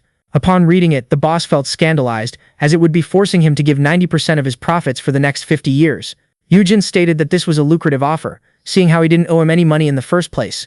The men claimed that they would rather die than sign this, and as the boss pointed out that this would practically turn him into a slave, he found his sins suddenly raining upon him. Those contracts were found in his cabinet. There were at least 30 papers, and each was a contract with a different F rank. The man tried to argue that these didn't count, as the Awakeners had signed willingly, but as soon as Yoojin pointed out how a few of them must still be alive, the delinquent was kicked in the head. Yoojin understood that this man didn't value the lives of F-rankers, as according to him there were too many to count. In his eyes they were expendable. The infuriated hero affirmed to them that they were toying with human lives. He wanted to give them a taste of their own scam so they could know how heavy their sins truly were. As Yoojin pointed out how they all deserved to rot inside an A-rank dungeon, one of the men tried to negotiate with him, claiming that a decade was too long for a punishment. With that, our hero felt satisfied. They were starting to see how wrong they were, thus they should have no problem atoning for their crimes. And with that being said, the thugs were taken away. Later on, while on a car ride, it was confirmed that the thugs were delivered to the association. Their assets had been confiscated and would now be used to compensate the victims. The underfed one then thanked his friend. Yoojin explained to Myungwoo that he didn't need to thank him. After all, he was going to use him to make himself rich, but the man insisted that his life had been saved twice by his friend already. Myungwoo affirmed that he would have met a gruesome end if he hadn't met our protagonist. And before he could even realize it, the protagonist found himself getting hugged by a hobo. With that being said, Yoojin, who was pretty tired, tried to get his friend off of him and urged the bodyguard to help him. Apparently, our heroes rushed to the HR department, and after whining like a child, Yoojin was able to convince the director to give him a dorm as the new legal guardian of Yerimo. The room in question was spacious and simply magnificent. And while the skinny one was left totally amazed, our twink explained how it had 4 bedrooms. As Myungwoo brought up how he would be living here until his training was over, our hero asked him if he knew how to clean and cook, so he claimed that his skills were limited. It was then revealed that non-guild members could only stay here as housekeepers, which is why he would need Myungwoo to pretend to be one. Our protagonist showed the homeless man that he didn't actually have to work. In fact, this was just a temporary solution until he could get back on his feet. And with that being said, the crybaby homeless man rushed to hug his friend once again. As soon as he got into bed, Myungwoo fell asleep. Yoojin, who was at first thinking how his friend must be tired, found himself quickly weirded out as he mumbled in his sleep about how he wanted to have a bath with him. With that being said, he rushed to get his stuff from his brother's place while wondering about his reaction upon learning that he had moved out, only to then stumble upon a giant grizzly bear at the door. The bunny started to panic, thinking that he was about to play the trapped Rapunzel once again. His bodyguard affirmed that it wasn't like that and urged him to come with him. Sometime later, at a trendy restaurant, the server who was welcoming entering customers was quickly startled upon realizing who was at the door. Sunkan asked him if he knew Minnie Kim. The server affirmed that they had been informed of everything and guided the 2 gentlemen to the table that had been reserved for them. Our heroes were so out of place that customers thought they were gangsters. A little later, the best dishes of the restaurant were laid in front of them. The server asked them to call him if they needed anything before finally taking his leave. Yoojin didn't understand why the middle-aged man took him to such a youthful place. Only then were they reminded that he was still young in his timeline and that this place had been recommended by a colleague of Sunkan who was the same age. Yoojin felt completely awkward as the man kept a straight face while listening to what is known as white girl music. Our hero then asked the man why he wanted to see him. Sunkan took the bottle from him and decided to pour him the first cup out of respect. The man simply wanted to apologize. Yet his apology felt more like an insult as he pointed out how he had mistaken our hero for a leech, sucking on Yoojin. Yet as the bear cracked a smile and pointed out how he was wrong about him, the rabbit didn't know what to say. Sunkan pointed out how the hero went back to help him during the dungeon break. He even convinced a teenage S-ranker to sign with him and helped her with her family issues that would have been a problem for everyone. Even today, Yoojin showed heroism by risking his neck for the sake of his friend. Upon hearing the reasons why the shield had decided to trust him, our protagonist understood that this was one big misunderstanding. Even so, he realized that he might be able to seize this opportunity, as this little bro date might finally allow him to speak the keywords to the A-rank hunter. And thus, Yoojin clinked cups with Sungan Kim, as tonight he was determined to make him his. The A-rank then compared the incident with the thugs to the broker incident a few days ago and asked our hero if he also had a plan for it. Not one to show how truly pathetic he is, our twink lied and claimed that he did. Despite the danger, he explained that his brother surely would never leave him behind. But as our hero started to explain how protective the guildmaster was, the right-hand man explained that he understood his superior very well, as they shared the same pains. Seeing how his parents were never there for him, the man must have been raised by his grandfather. Even as an adult, Sungan would try to visit him as often as possible, and even got his power while trying to protect him during the dungeon shock. The old man had passed away last year, but until then, the guildmaster had provided him with a caretaker and a foreign healer in order to help as much as possible. The hunter used this as an example to demonstrate just how much his boss cared for family. For that reason, he asked our hero not to be too harsh on his overprotective younger brother, while Yoojin pointed out how lucky he was to have him as his right-hand man. Both of them were glad that they got to enjoy this little chat together. After some time, Sunkan expressed how shocked he was, as he did not expect the twink to be such a heavy drinker. But Yoojin clarified that he can't hold his liquor well and that he gets embarrassing when drunk as a pretext to speak the keywords. The custodian was then left utterly shocked upon realizing that he had already drunk a lot. This was rather hard to understand. It was only then that he realized that his poison immunity was forbidding him from getting smashed. Yoojin was now in a pickle, as only alcohol would give him the necessary strength to speak the keywords. And so, trying to play it cool, he discreetly reached out to his window panel. The poison resistance was now turned off. At that moment, the protagonist dropped his cup. This greatly surprised his drinking buddy. He had now turned red as he could feel the alcohol coursing through his veins. Our hero then started to feel dizzy. He didn't expect to be slapped with all of it at once. And with that being said, he fell face first onto the table. As the next morning finally arrived, Yoojin woke up with a sick hangover. And as he tried his best to shake off his headache, someone brought him water to wash his face. At that moment, he realized that he wasn't alone. Upon waking up, our hero was greeted with the smile of Sungan Kim. And while the grizzly urged the bunny to get up for his first day of training, this one quickly got up. From the looks of it, he had spoken the keywords to him. Yet the protagonist, who was starting to panic, didn't understand why the man was in his room at the light of dawn. Yoojin was now left horrified. Seeing how kind and gentle the always serious man was with him, our hero didn't know what to say. He tried to explain that he doesn't swing that way, only for a special juice that cures hangovers to be put into his mouth. His suspicious new acquaintance then offered him a massage. Yoojin drew the line at the potty bowl and the email that explained this odd behavior. At that moment, the hunter realized that the protagonist didn't remember last night. After that, he suddenly collapsed on the table. Sungan found himself worried about him. Seeing how his drinking partner was now too drunk, he offered to get him back home, only to be then grabbed by the hand. Driven by the alcohol, our hero gathered his courage and confessed his love to the man. The grizzly bear was left utterly confused. As the rabbit repeated the same words over and over again, Sungan didn't know what to say. Upon learning that he had confessed to him 30 times last night, our hero apologized from the bottom of his heart, but to his utmost shock, it turned out that the man liked it. Back then, when he tried to get him back up, Sungan realized that this was the embarrassing drunk behavior that Yoojin spoke of. Thus, as he repeated the same words again and again, the grizzly started to recall a tender past. Back then, his grandfather would also get wasted, and as he tried to pick him up, he would always tell him how much he loved him. The grandfather asked his grandson to pay no mind to those who gossiped about his parents not wanting him. As far as he was concerned, he was the greatest young man in the world. Every time the man got drunk, he would repeat the same words, and while the grandfather affirmed his love to his grandson, the boy would try to tuck him into bed. Thus, as the protagonist reminded Sungan Kim of his grandfather, the system considered this a response, and took him under our hero's wing. But upon hearing this story, Yoojin was particularly intrigued.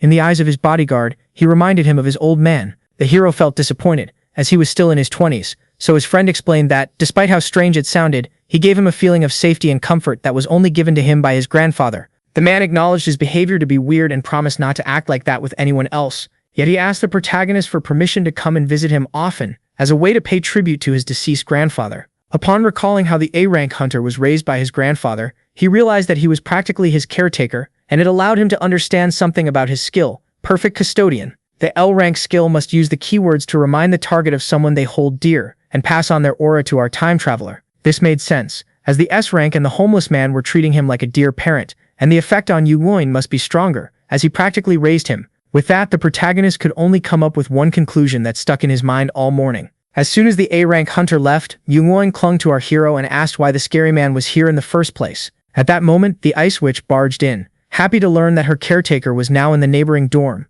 only to then stumble upon her legal guardian getting cuddled by some unknown homeless man. Yoojin tried to intervene, but Yoojin reassured her that Yoojin was a friend. Our hero realized that each time he took custody of someone, he was in fact putting them under a powerful hypnosis that not even S-ranks could resist. This made him wonder why he had gotten such a skill in the first place. At that moment, he was reminded of his poison resistance, as it was still turned off. Some days had passed since then. From the looks of it, the housekeeper had greatly improved his cooking skills. Yoojin stated that he didn't have to do that much, but the man affirmed that this was the least he could do for him, which the ice witch agreed with. She tried to hide the fact that she liked the food while claiming that he needed to do much more, as not even she got to share a dorm with her caretaker. When asked about the A-rank hunter who hadn't shown his face for a few days, Yoojin explained how he went raiding with his younger brother. And as he pointed out how the teenager would soon join them and become a celebrity, she started to brag about how she would soon become a billionaire. The S-rank deployed her power as she got overexcited while pointing out how she would buy a mansion just for her and her caretaker, away from the homeless man. So the custodian asked the two of them to be nicer to each other. After all, they would be going to boot camp together. Just as the child was about to throw a tantrum, our twink rushed to get the door. As soon as he opened it, Yoojin was surprised to see the HR director in front of him, who pointed out that their hunter orientation training would take place today. The director explained that since their theory and structure class was late, he had to pick them up himself. Seeing this, they would be proceeding with the practical test first. According to him, there was nothing difficult about the practical, The beasts seemed harmless enough, and so according to him, the task they had was pretty easy. Even so, our heroes were scandalized. Yoojin explained that they should be only fighting one monster at a time, while the S-rank stated that they simply had to exterminate them all. The director said that the purpose of this test was to make them more familiar with monsters. According to him, getting attacked by a swarm of rats was the best way to gain experience. Without even giving it a second thought, the teenager charged into action in order to wipe out the enemies. In the space of a second, she managed to take out 3 monsters using her spear. But according to our protagonist, she started to enjoy herself after switching to her destructive magic. Yurim then asked her custodian if the meat of the beast was delicious, so he reminded her that she wasn't a barbecue worker anymore. Meanwhile, in the control room, there was no doubt left regarding Yurim being an elite hunter. Even as a beginner, her stats seemed to be off the charts. As soon as the lady arrived, she pointed out that the director might be overdoing it for the practical test, so Yoojin explained that there was nothing to worry about. After all, the S rank was having the time of her life and didn't seem to want to share her toys with the F ranks. Yet, underneath the pile of corpses that was turned into a Christmas tree, one monster that was very much alive had managed to get away.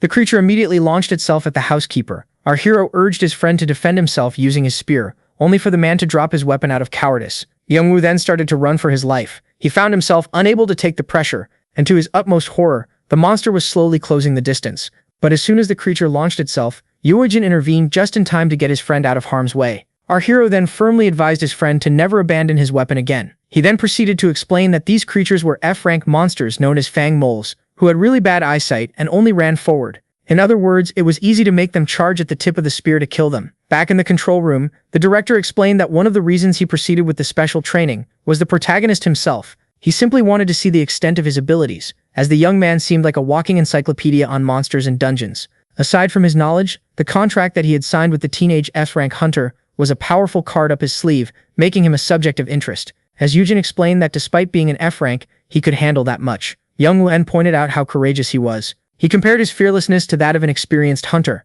making our hero realize that he had messed up. Killing the monster might reveal that he was no beginner, so he decided to act like one in order to keep his cover and join his friend in his misery. With that being said, he tossed his weapon away and started to pretend as if he was also terrified of the mole. Upon seeing this, the director started to think that he might be overestimating the custodian. After a short time, the training finally ended, and while the F-rankers were worn out, the S-rank felt happy as she got to exercise the skills that she had finally mastered. Seeing that it was the injured one carrying Myungwoo, it didn't take a genius to figure out that he was no fighter.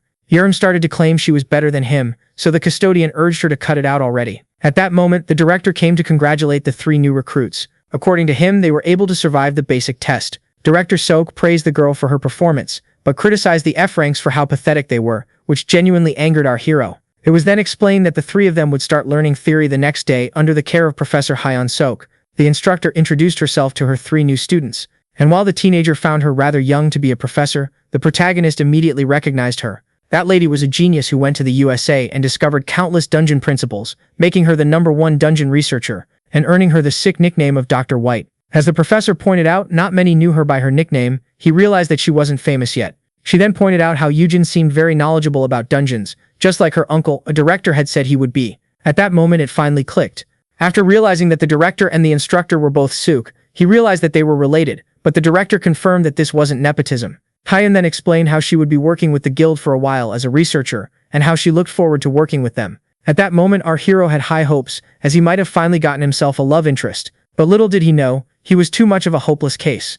Meanwhile, inside a dungeon, Yo Hyun and his team finally managed to take down the beast.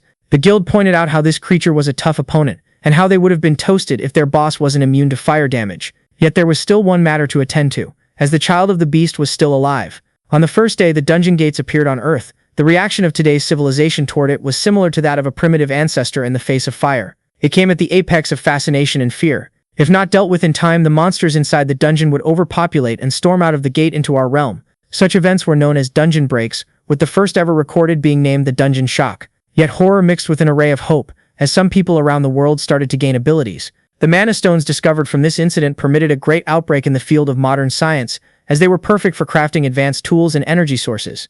As for those who awakened, they became known as hunters, with most of them today entering public or private guilds. It was then explained how most S-rankers in Korea were part of giant guilds that were backed by big corporations. What an educative lesson for our time traveler. It was considered a great reminder in his eyes. The professor then explained that hunters get ranked based on their stats and powers.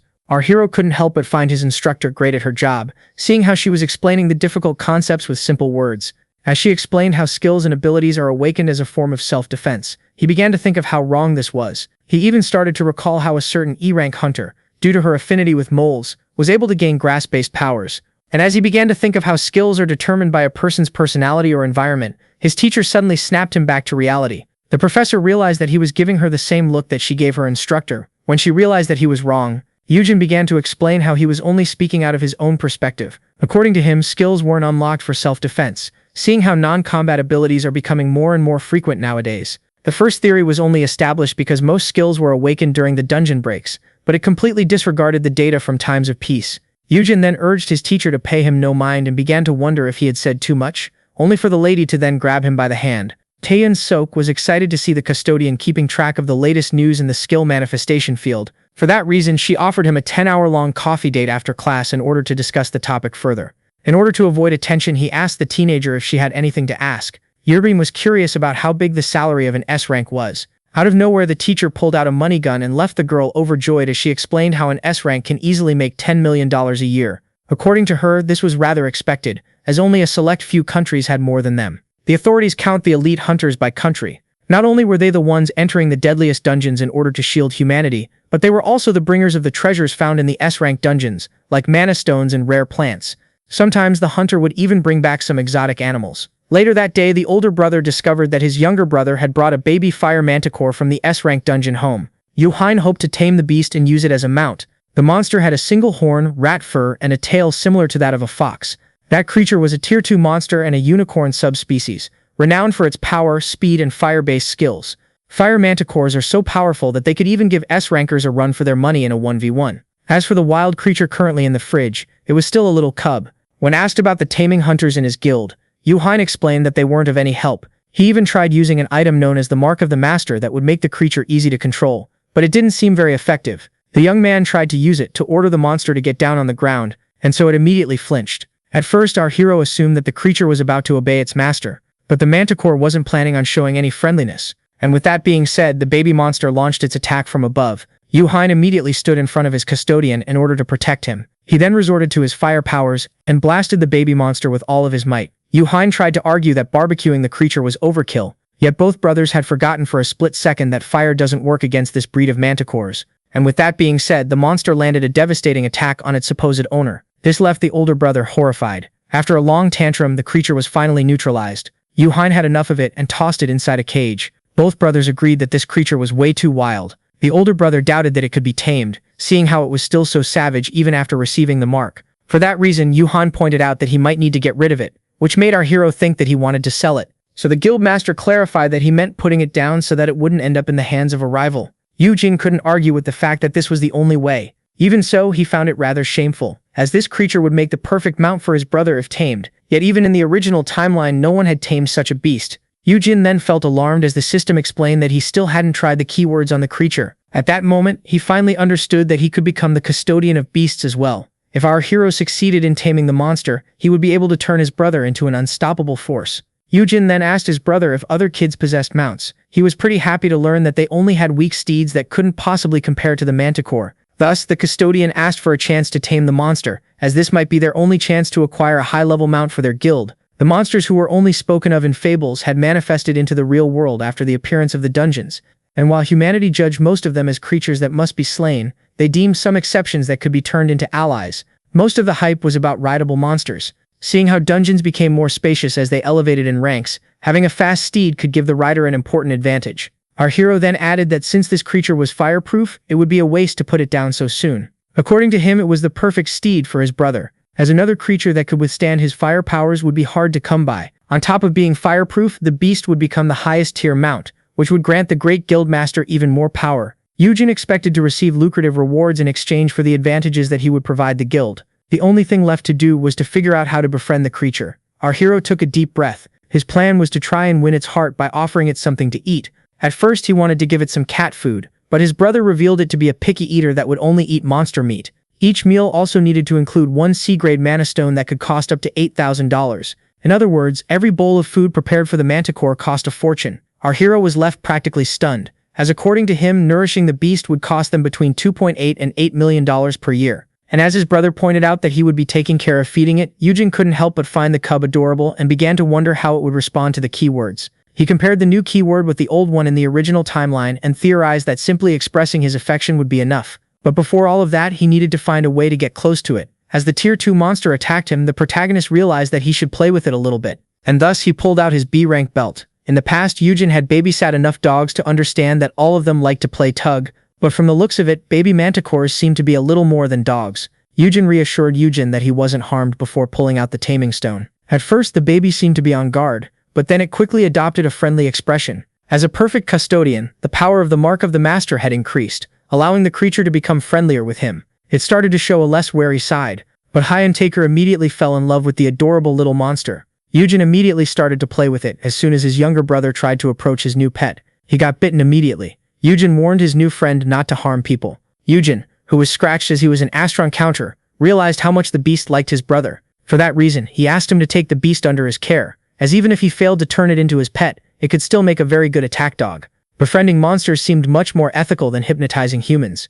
If Yoojin managed to play his cards right, he might be able to tame himself a squad of baby monsters. The custodian would become something like a beastmaster, which could be a dream come true for him. It was then revealed that the older brother wasn't going to tame the manticore inside his brother's apartment. Yoojin explained that his dorm was spacious enough. In reality, he wanted to avoid living with his brother for fear of being locked up again. But only then did he notice a gloomy expression on the face of his younger brother. When he asked him about it, the guildmaster revealed that despite having finally reconciled, they hardly saw each other these days. Yoojin was hoping to restore things back to the way they were. At that moment, our hero recalled the words of his right-hand man regarding how much his brother valued family bonds. He realized that he couldn't blame his baby brother for being so overprotective. He blamed this change in behavior on the time rewind and promised to visit him as much as possible. Yoojin even promised to come back to see his baby brother after finishing basic training. With that, our protagonist asked the guildmaster if he was free tomorrow night. He wanted to know if he was down to have a drink. After all, the two brothers never got to enjoy liquor together, even after Yoojin became an adult.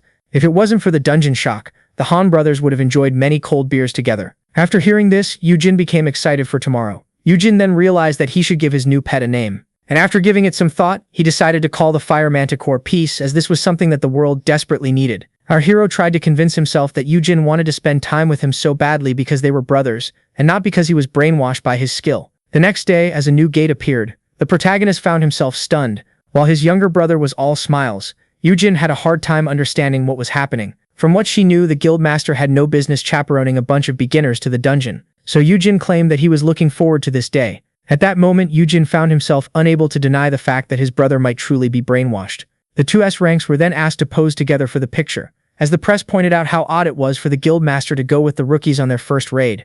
So Yoojin claimed that since they had gotten a new S rank, it was his job to make sure that her first dungeon raid went well, as he was one himself. Meanwhile, the F rank in the corner began to pray for the press to gobble this up. After carefully thinking about it, the two S ranks complemented each other, as they each wielded fire and ice. Combining this with a future crafting skill of the housekeeper, as well as the S-rank awakening of the bodyguard, things would become just great. Later on, a beautiful assembly of swords and spears was presented. The members of Haiyan Guild were free to borrow any weapon they liked for free, but needed to return them once done. And while both F-ranks were admiring the weapons provided by their huge guild, Young Woo needed to jump back upon learning that he was to pay for anything that he broke, as he wasn't aware of his own crafting potential. Yoojin asked him not to worry about it, and to choose a high-rank weapon, as they should be the most durable. When asked if potions could be grabbed for free, as soon as he learned that only members of the guild could acquire them for free, our hero urged the teenager to grab enough for all of them. Yurim then pulled out a disgusting-looking axe and asked her caretaker to help her pick one. He advised her to choose something smaller, seeing how she mostly fights using her skills. While being interviewed, the guildmaster got lost in his thoughts and began to think of how his brother was way too knowledgeable for a new hunter. And so, startling everyone, he smiled on camera while thinking that he must have learned all of this for the sake of helping him. And while everyone thought that this smile was some kind of great promise, Yurim once again left annoyed, as there were now two unwanted guests in her raid. It was then explained how they would be clearing a D-rank dungeon, and how the gate that would close after 60 minutes would only reopen once the boss was slain. Yuhyun clarified that they could use this very rare gate stone in order to escape in case of an emergency. Yet as he kept on explaining, he noticed something interesting. His brother had now spaced out. Not long ago, he was being treated as the lowest of the low on raids. Yet now things were different, as he was free of debt and enemies. Now Yoojin had the chance to explore dungeons with people who liked him, like his brother. For that reason, he couldn't help but smile. After all, he was now certain that he had vanquished the dark future that awaited him. But little did he know, Something far worse than the original timeline was yet to come. Once inside, the rookies were left baffled. It was their first time being inside a dungeon. And while Yurim was taken away by the beauty of the landscape, the guildmaster reminded her that they weren't here on a school trip. He then urged her to stand back. Before launching a powerful fire slash, the girl was left stunned. And before she could even realize it, Yoojin had completely obliterated the area, leaving a clear view. She even started to scream at him for doing something so careless. And while she continued rambling on, her custodian pointed her to the dead monsters that were concealed in the grass. It was a rule to let the strongest on the team be the one to clear the path ahead, as no one knows what awaits them in dungeons. Yoojin pointed out how this was basic knowledge that should have been acquired in theory class. Yurim, the bad student of the bunch, explained that she couldn't do anything because of her lack of AoE attacks. Her lack of concentration and focus in class was further pointed out, as she didn't know how leveling up provides new skills. It was then revealed how, after leveling up about 10 times, one could acquire a new power. And while the girl couldn't possibly predict what ability she could unlock, her custodian had the ability to select one for her.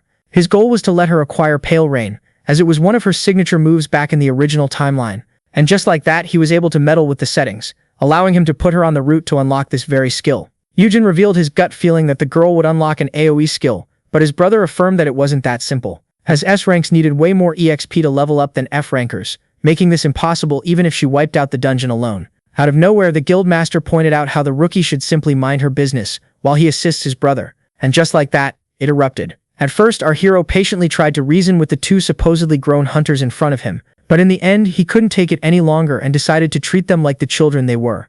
Each of them blamed the other for the dispute, so Yoojin screamed that they didn't need such things on their raid. He then asked each of them what their role was here, so the guildmaster pointed out how he was a chaperone, and the girl explained how she was here too. For that, and so he ordered them to stick to their respective tasks, as even as an F rank, he had to struggle a lot in order to level up. Yoojin even threatened to abandon both of them if they didn't at least pretend to be good friends in front of the camera. And with that being said, the two of them finally came to an agreement. Yurim and Yoojin decided to be on good terms from now on. And so, as the two titans shook hands in the friendliest of ways, Yoojin felt glad that everything had been settled. Yoojin asked the Sef rankers to stay wary and help him and Youngwoo reach level 10. At that moment, the two of them had the same idea. Our hero's two most powerful brainwashed slaves started to argue among themselves about who was to carry him to level 10. At that moment, it became clear to the protagonist that these two could never work together. Meanwhile, elsewhere, someone was able to detect that the time rewinder had finally entered a dungeon. The mysterious group rushed to locate which exact dungeon he had entered. They were short on time as they could only exert their power while our protagonist was raiding. They had been searching for him for a long time. A little later, inside the dungeon, while all the beasts were peacefully minding their business, an intrigued goat looked up into the sky, only to then witness his peers getting slain by an underage girl with a spear. While committing such a butchery, she didn't even break a sweat.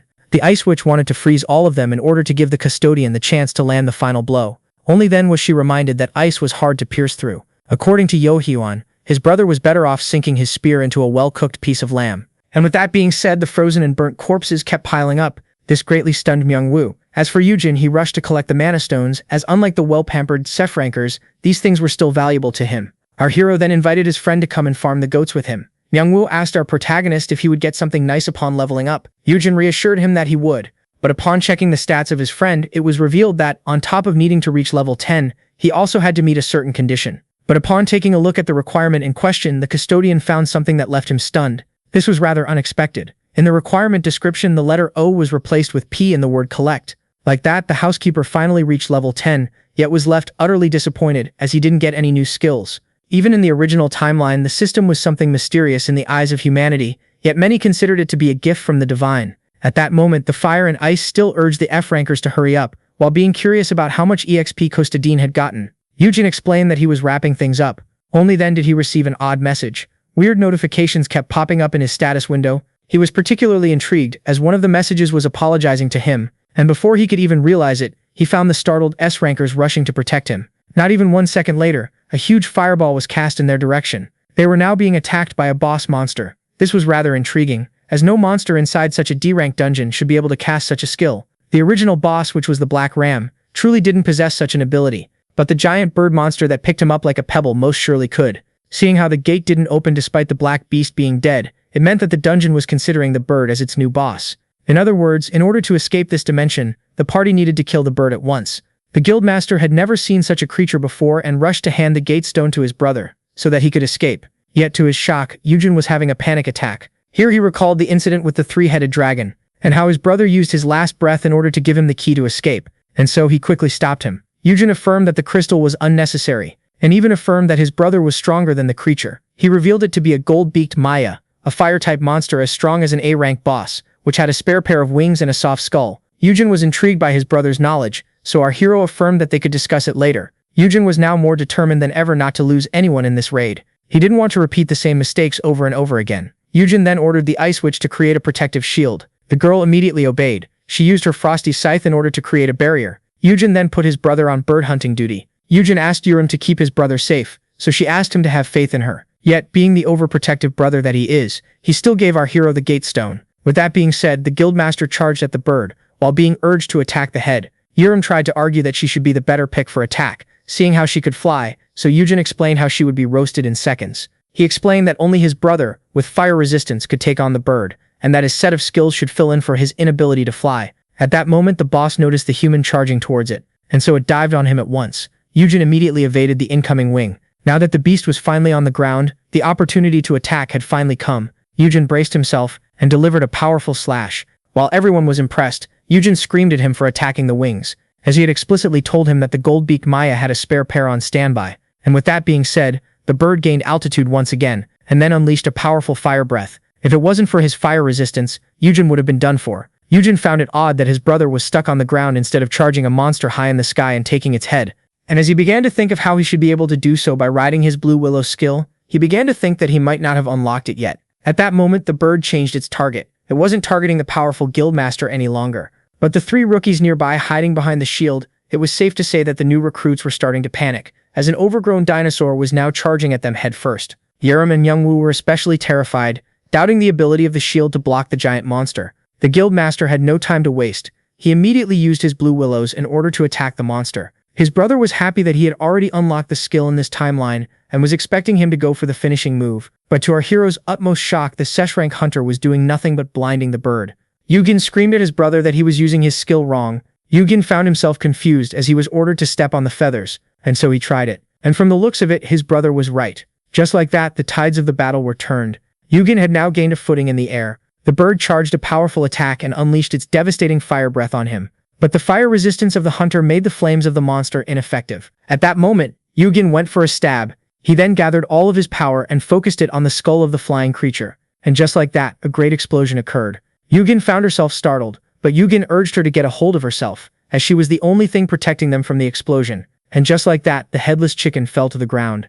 As for its slayer, he gracefully landed on the soil. The battle was now over. Yoojin rushed to check on his younger brother. Yoojin immediately embraced his brother and asked him how he was able to know that his skill Blue Willows could grant him footing in the air. He had never thought of using it this way. The joy of the guildmaster was justified. After all, his brother had resolved one of his greatest problems, which was his inability to get off the ground. Yoojin was happy and compared this mechanism to a brand new skill.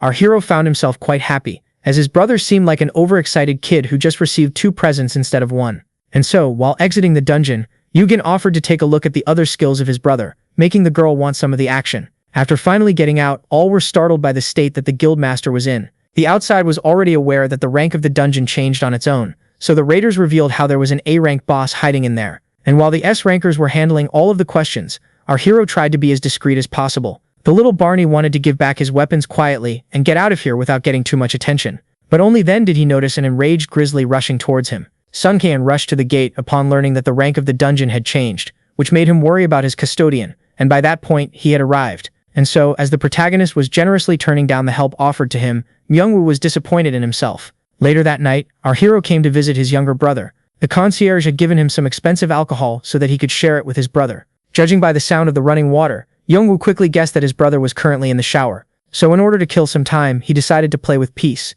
The manticore rushed to play with his tamer. First they enjoyed a peaceful game of tug. Then the little creature ate its usual meal. And just like that, the protagonist had worn himself out. His day had been quite long. Between the spelling mistake, the panel window, and the message apologizing to him, he didn't know what to think. There was also the dungeon that changed ranks and spawned a high-rank monster, which was something that should only happen years from now. At that moment, the time traveler came to a realization. To think that he might have caused something to happen by traveling back to the past, he feared the possibility that he might have broken something in the process.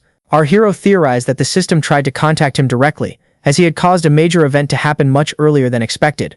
And just like that, he began to blame the system for all of this. as it was too confusing to begin with, and it didn't even explain anything to him. If the system had been only slightly clearer, our hero affirmed that he would have picked much better keywords. But upon clicking the button, something suddenly appeared. Yoojin didn't expect this. Meanwhile, the creatures who tried to force the contact began to wonder if the item had been successfully delivered. Despite not having enough time to explain, the one with dog ears stated that the target was bound to understand what they wanted. After all, she had customized the entity to make it look like something appropriate for Earth. For that reason, the protagonist was given some kind of odd, weird book. Yoojin had no clue what was going on in the minds of the creators. Judging by the pictures, the book could only show the custodian the S ranks that were under his wing. The yearbook was also filled with positive messages and had 50 blank spots. At that moment, Yoojin finally got out of the shower, and while he pointed out that his brother's expression seemed odd, Yoojin realized that the system wanted him to become the custodian of 50 S rankers. The F-rank monster was left in his cage. As soon as it broke out, it attacked the red feline. And just like that, the fight ended quickly. Its blood was splattered everywhere. On the second day of studying the manticore, Yoojin explained how it had almost doubled in size after just 2 days. There was no doubting the fact that this creature was on top of the food chain. And just like that, our hero rushed to hawk his little cub, yet it was still as aggressive as ever. Only this time, the damage taken wasn't as bad as before. After all, Yoojin had borrowed all of the strength-enhancing gear that he could find. Last night, the skill known as Monster Breeder was brought up. Yoojin, who demanded to have more liquor in his cup, explained that this was a new skill that he had awakened during the raid. Naturally, this was a lie in order to cover up his custodian skill that lets him brainwash every living organism. For that reason, he claimed that he had an S-rank skill that allowed him to tame monsters and help them level up. Yoojin immediately pulled out the leash, thinking that it was way too dangerous for his brother to have such a skill while lacking so much in strength. Yoojin immediately explained that they needed to bring this skill to light instead of hiding in the dark, and brought up the potential of a fully mature piece. According to our hero, many S-rankers would die for a proper mount, and providing everyone in the guild with one would be amazing in those huge dungeons. In other words, the skill of our hero could be a major breakthrough in the field of dungeon raiding. Back in the present, Yoojin started to play with his little piece. He was well aware that the system wanted him to recruit 50 S-rankers, yet he knew very well that it would be better to bring beasts to his side instead of hypnotizing humans. After much effort, the trainer found himself exhausted, and yet seeing how his pet didn't even break a sweat, he realized that he wouldn't become rich the easy way. Yet Yoojin was fully aware that increasing the number of good mounts would improve the safety of the world, as many dungeons would appear in the future. For that reason, he couldn't allow himself to take a break. Only then, once he paused out of nowhere, the director of HR was praising him for resuming training right after coming back from the raid. Seeing how the young man was on his guard, Director Sok explained that he wasn't here to kick him out of the gym. He even expressed how amazed he was. After all, under his custody, peace had grown quite a lot in a short amount of time, and thus, out of nowhere, the man bowed as a sign of respect, leaving the custodian utterly intrigued. Director Sok wanted to apologize for how he had treated our protagonist. He wasn't aware at the time of his skills, analytical mind, and genius. With that being said, the man got all clingy and begged our hero to sign up with their guild, as he would be a huge advantage for the hunting world.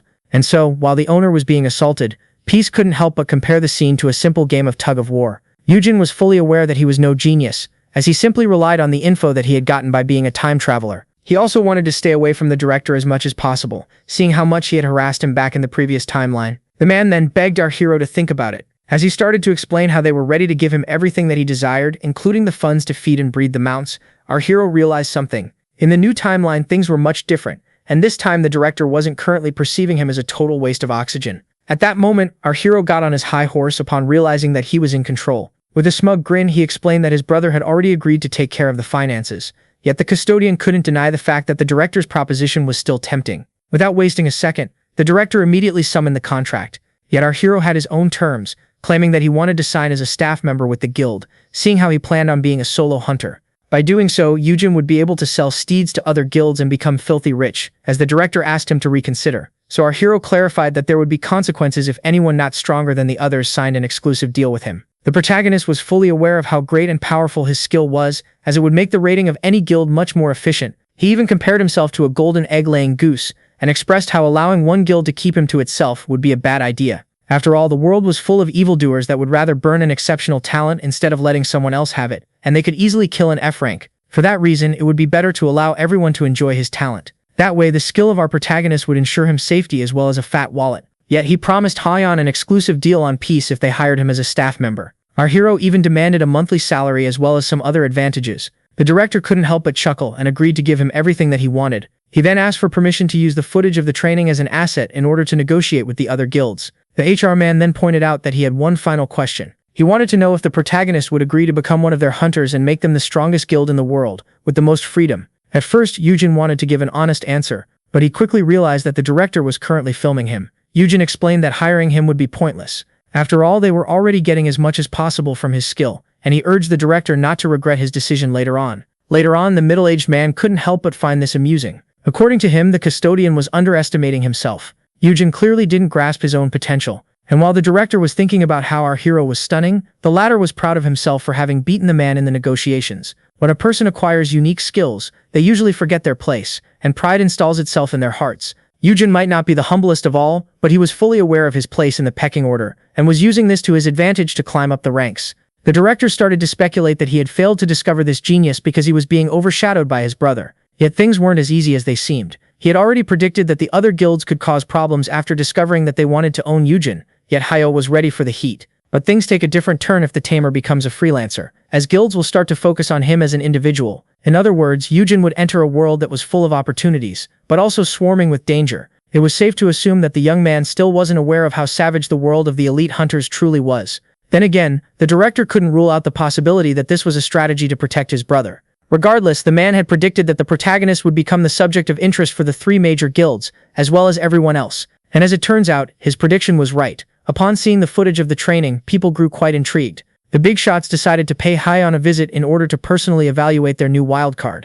After much effort, the new pet house was finally ready. From that point on, Peace would be sharing the dorm of its master. At that moment, the housekeeper and his neighbor came by to visit, and while the girl found the beast adorable, the hobo was left scared. Yuram rushed to pet the newcomer as it desperately tried to bite the housekeeper. At that moment, the guild master arrived in order to have a word with his brother. Yoojin was at first confused, but was then left shocked upon learning that the guild masters were on their way to meet him. Yoojin assured our hero that he wasn't forced to accept the invitation, but Yoojin pointed out how he would come across as rude. As the younger one pointed out how he might feel out of place as an F-ranker among S-rankers, the older one couldn't argue. And so Yoojin rushed to cancel the meeting, only to be quickly stopped. Yoojin explained that the simple fact that the heads of the three big guilds were on their way to Haya already made them look more important. For that reason, our hero decided to make an appearance at the meeting and refused to take no for an answer from his brother. Yet as he began to talk about how they wouldn't mind his presence, seeing how they wanted to negotiate with him, he entered a room with a weird atmosphere. All eyes were on him, and all seemed equally menacing. Yoojin didn't expect them to be so intimidating.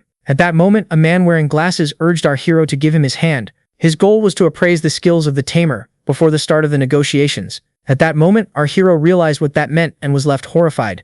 Yoojin quickly pulled his hand away and started to spout some nonsense about how he wanted to keep his first time for someone special. The appraiser had caught him off guard, as things would get messy quickly if it was uncovered that he possessed an L-rank skill that could brainwash people. Thus, while the master desperately tried to come up with an excuse, the little creature immediately intervened and jumped out of his arms. From the looks of it, Peace seemed to want to protect his master. All were left intrigued as the tamer desperately tried to calm the beast down. The old chairman in Minkyu Park, the head of the Hanshin Guild, found this intriguing, as no tamer skill should be powerful enough to create such a bond. This proved to everyone that the beast desperately wanted to protect its owner. For that reason, the woman pointed out how appraising the skills of the young man was unnecessary. That person was none other than Hyuna Moon, the guild master of the Breaker Guild. The lady spoke politely to our hero and helped put him at ease. And while the hero was left baffled by how tall the lady was, she pointed out how she was surprised to learn that the cute head of Hyuhan had such a brother. This made Yoojin speculate that since Yuram was an S-ranker as well, she would grow up to be as big as that lady. Miss Moon then pointed out how a fully mature fire manticore had the potential to be as strong as an S-rank boss.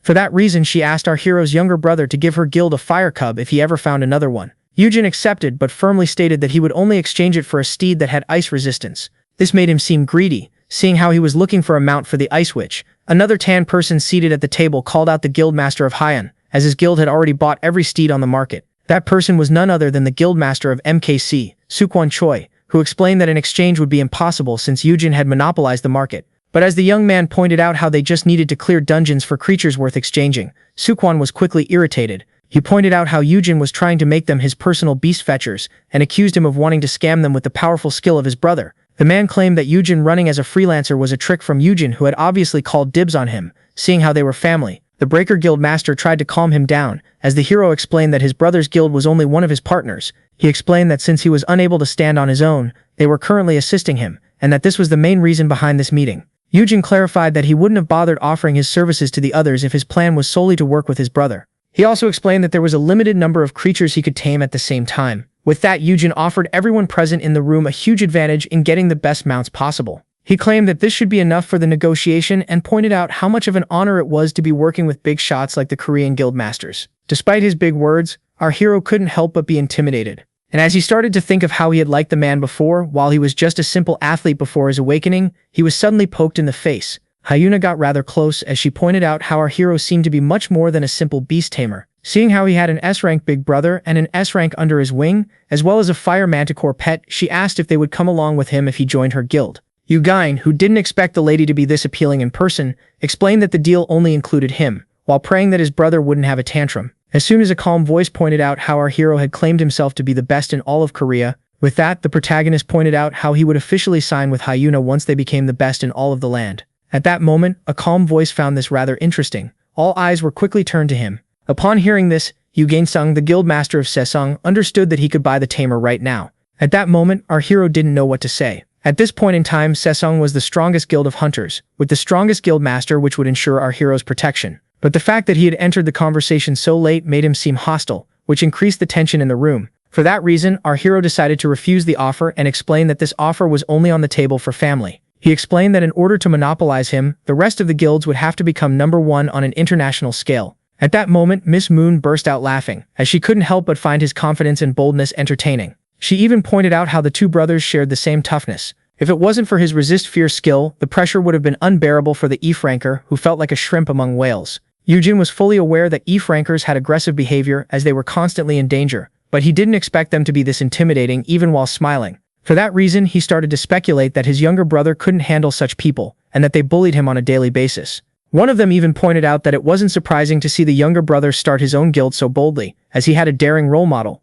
But Yoojin affirmed that his brother wasn't like that at all. He claimed him to be the kindest of the two, and even the nicest person in this room. Upon hearing this, everyone was left shocked, and as they began to wonder if they were truly speaking about the same person, our hero began to wonder if he had said something wrong. In his eyes, there was no kid sweeter than his baby brother. One day, as he was going out, the child rushed to hug him. As Yoojin gave his big brother a birthday present, he started to think of how, despite being the youngest of the two, he always tried to be there for him. Our hero could only remember his younger brother as a kind young man, someone who wanted to become a doctor in order to ensure his guardian an easy life. Yoojin declared that even with him not being around often to raise him, as he was too busy with his jobs, his baby brother grew up to be a docile gentleman. Upon hearing this, the guildmasters couldn't take it any longer. In the end, they burst out laughing all at once, as he had called Yoojin Han docile. The strongest in the room desperately tried to compose himself, as he finally realized why the young man was acting uncharacteristically nice toward them. Miss Moon even pointed to the brat, who was putting on the act of the perfect gentleman in front of his caretaker. At that moment, the F-ranker screamed at the muscle mommy, seeing how she was harassing his poor baby brother. The old chairman tried to claim that he was fond of the brothers' bond, but he had almost forgotten to wipe the tears from his eyes as he left uncontrollably. With that being said, the big shots decided to wrap up the meeting, while our hero was certain that Yoojin was simply putting on a tough act in front of them. The guild masters had already agreed on most of the terms even before the protagonist walked into the room. For that reason, they urged him to read the paper carefully and alert them if he found anything wrong with it. Yoojin decided to give the contract a quick look, yet while reviewing the document he found an intriguing term that claimed that he would be owning his own building. This made the big shots realize that no one had told Yoojin that they would be erecting a new building for him, where he could breed the mounts. It didn't take our hero long to realize that this incredible term was the work of the director. According to the terms, the 5 guilds would protect Yoojin and his breeding-dedicated building, and fund its necessities as well. With that being said, each of the guild masters had signed the paper. Yet when it was our hero's turn to sign the contract, his brother found him with an odd grin on his face. Yoojin claimed that this was due to the pressure, but in fact he was struggling to contain his joy. He still couldn't wrap his head around the fact that the big guilds were erecting him a building in one of the most expensive areas in the capital. At that moment, the little shrimp found itself at ease among the giant whales. Yoojin was about to acquire his very own building that would be under the protection of the 5 strongest guilds in Korea. His first thought was to build a workshop there for his friend, and he even thought of making a lab for Dr. White, so she could continue her work in Korea instead of the USA. Our hero's imagination even went wild as he imagined himself being interviewed on how he turned himself from a bum into the country's greatest billionaire. With a pretentious laugh, he would affirm that he simply had the chance of working with the best in the world. And so as he began to dream of how life would be easy from now on, and how he wouldn't have to work for a living any longer, he was suddenly snapped back to reality. The guild masters were about to take their leave. The blonde one claimed that he would keep the exception that he promised his brother in mind. Yoojin didn't know how to respond. Once the meeting was done, our happy hero apologized to his brother for losing himself in his own thoughts toward the end. Yoojin asked him not to believe everything the guild masters had told about him, and affirmed that he hadn't done anything that would stain his soul. Yet the brother, who knew very well that no guildmaster could be perfectly righteous, praised his little pet for behaving well during the entire meeting. The terms of the contract perfectly suited our hero, and just like that, the upcoming chapter of his life announced itself as something quite pleasant. Later that night, a feast was laid in front of his eyes. Myung-woo had worked extra hard in order to prepare all of these dishes. According to him, our protagonist only deserved the best in the world. Upon tasting the food, Yoojin compared the colorful flavors to the future bright days that awaited him. Yoojin then pointed out how his housekeeper had a lot of stuff of his own. Yet as soon as he asked him to ready himself to leave this place in the near future, his expression suddenly gloomed, and a chill ran down his spine. But before our hero could even announce the good news of the new building in his name, Myung-woo started to cry intensely and crumbled on the ground, thinking that he was being kicked out. And while the protagonist had a hard time following, the man claimed that he had expected this day to come. After all, he was nothing but a waste of space and an F-ranker. Yoojin tried to reassure him that they were both of the same rank, but Myung-woo affirmed that they were nothing alike. Back then, our hero took a stand for him in front of the powerful loan sharks. In his eyes, Yoojin was so exceptional that his advice was treasured by his brother, the S-rank. On the other hand, the housekeeper failed to unlock a skill upon reaching level 10. Yet the time traveler knew very well that none of his feats were well earned. The custodian desperately tried to cheer up the housekeeper, only for him to misunderstand the situation even further, and thank our hero for everything before deciding to take his leave. Yoojin tried to argue that his friend had no other home, but Myung-woo would rather be homeless than abuse his kindness any further. The protagonist tried to affirm that the man wasn't abusing anything at all. Myung-woo had a major role to play in his plan to retire at a young age, and was only 10,000 unsharpened blades away from unlocking an SS skill. Even so, Yoojin couldn't just tell him about the skill, and even if he did, there was a high chance that his friend wouldn't believe him. With that being said, he decided to adopt a different approach. Yoojin explained that he had no right to keep the man here if he didn't want to stay any longer. He revealed that he wasn't aware of how much this was torturing Myung-woo, and blamed himself for giving him all of these chores. Even so, the custodian found it to be rather a shame, as he had some information that could really help the man. Yet Yoojin, who wanted his friend to be free, decided not to tell him anything, as it would be obstructing his liberty. As he pointed out how this was a great secret that he wanted to share with him as a friend, the housekeeper couldn't take it any longer and urged him to spill it already. In the end, Yoojin judged that he wouldn't be harming anyone if he revealed a simple piece of intel to his leaving friend.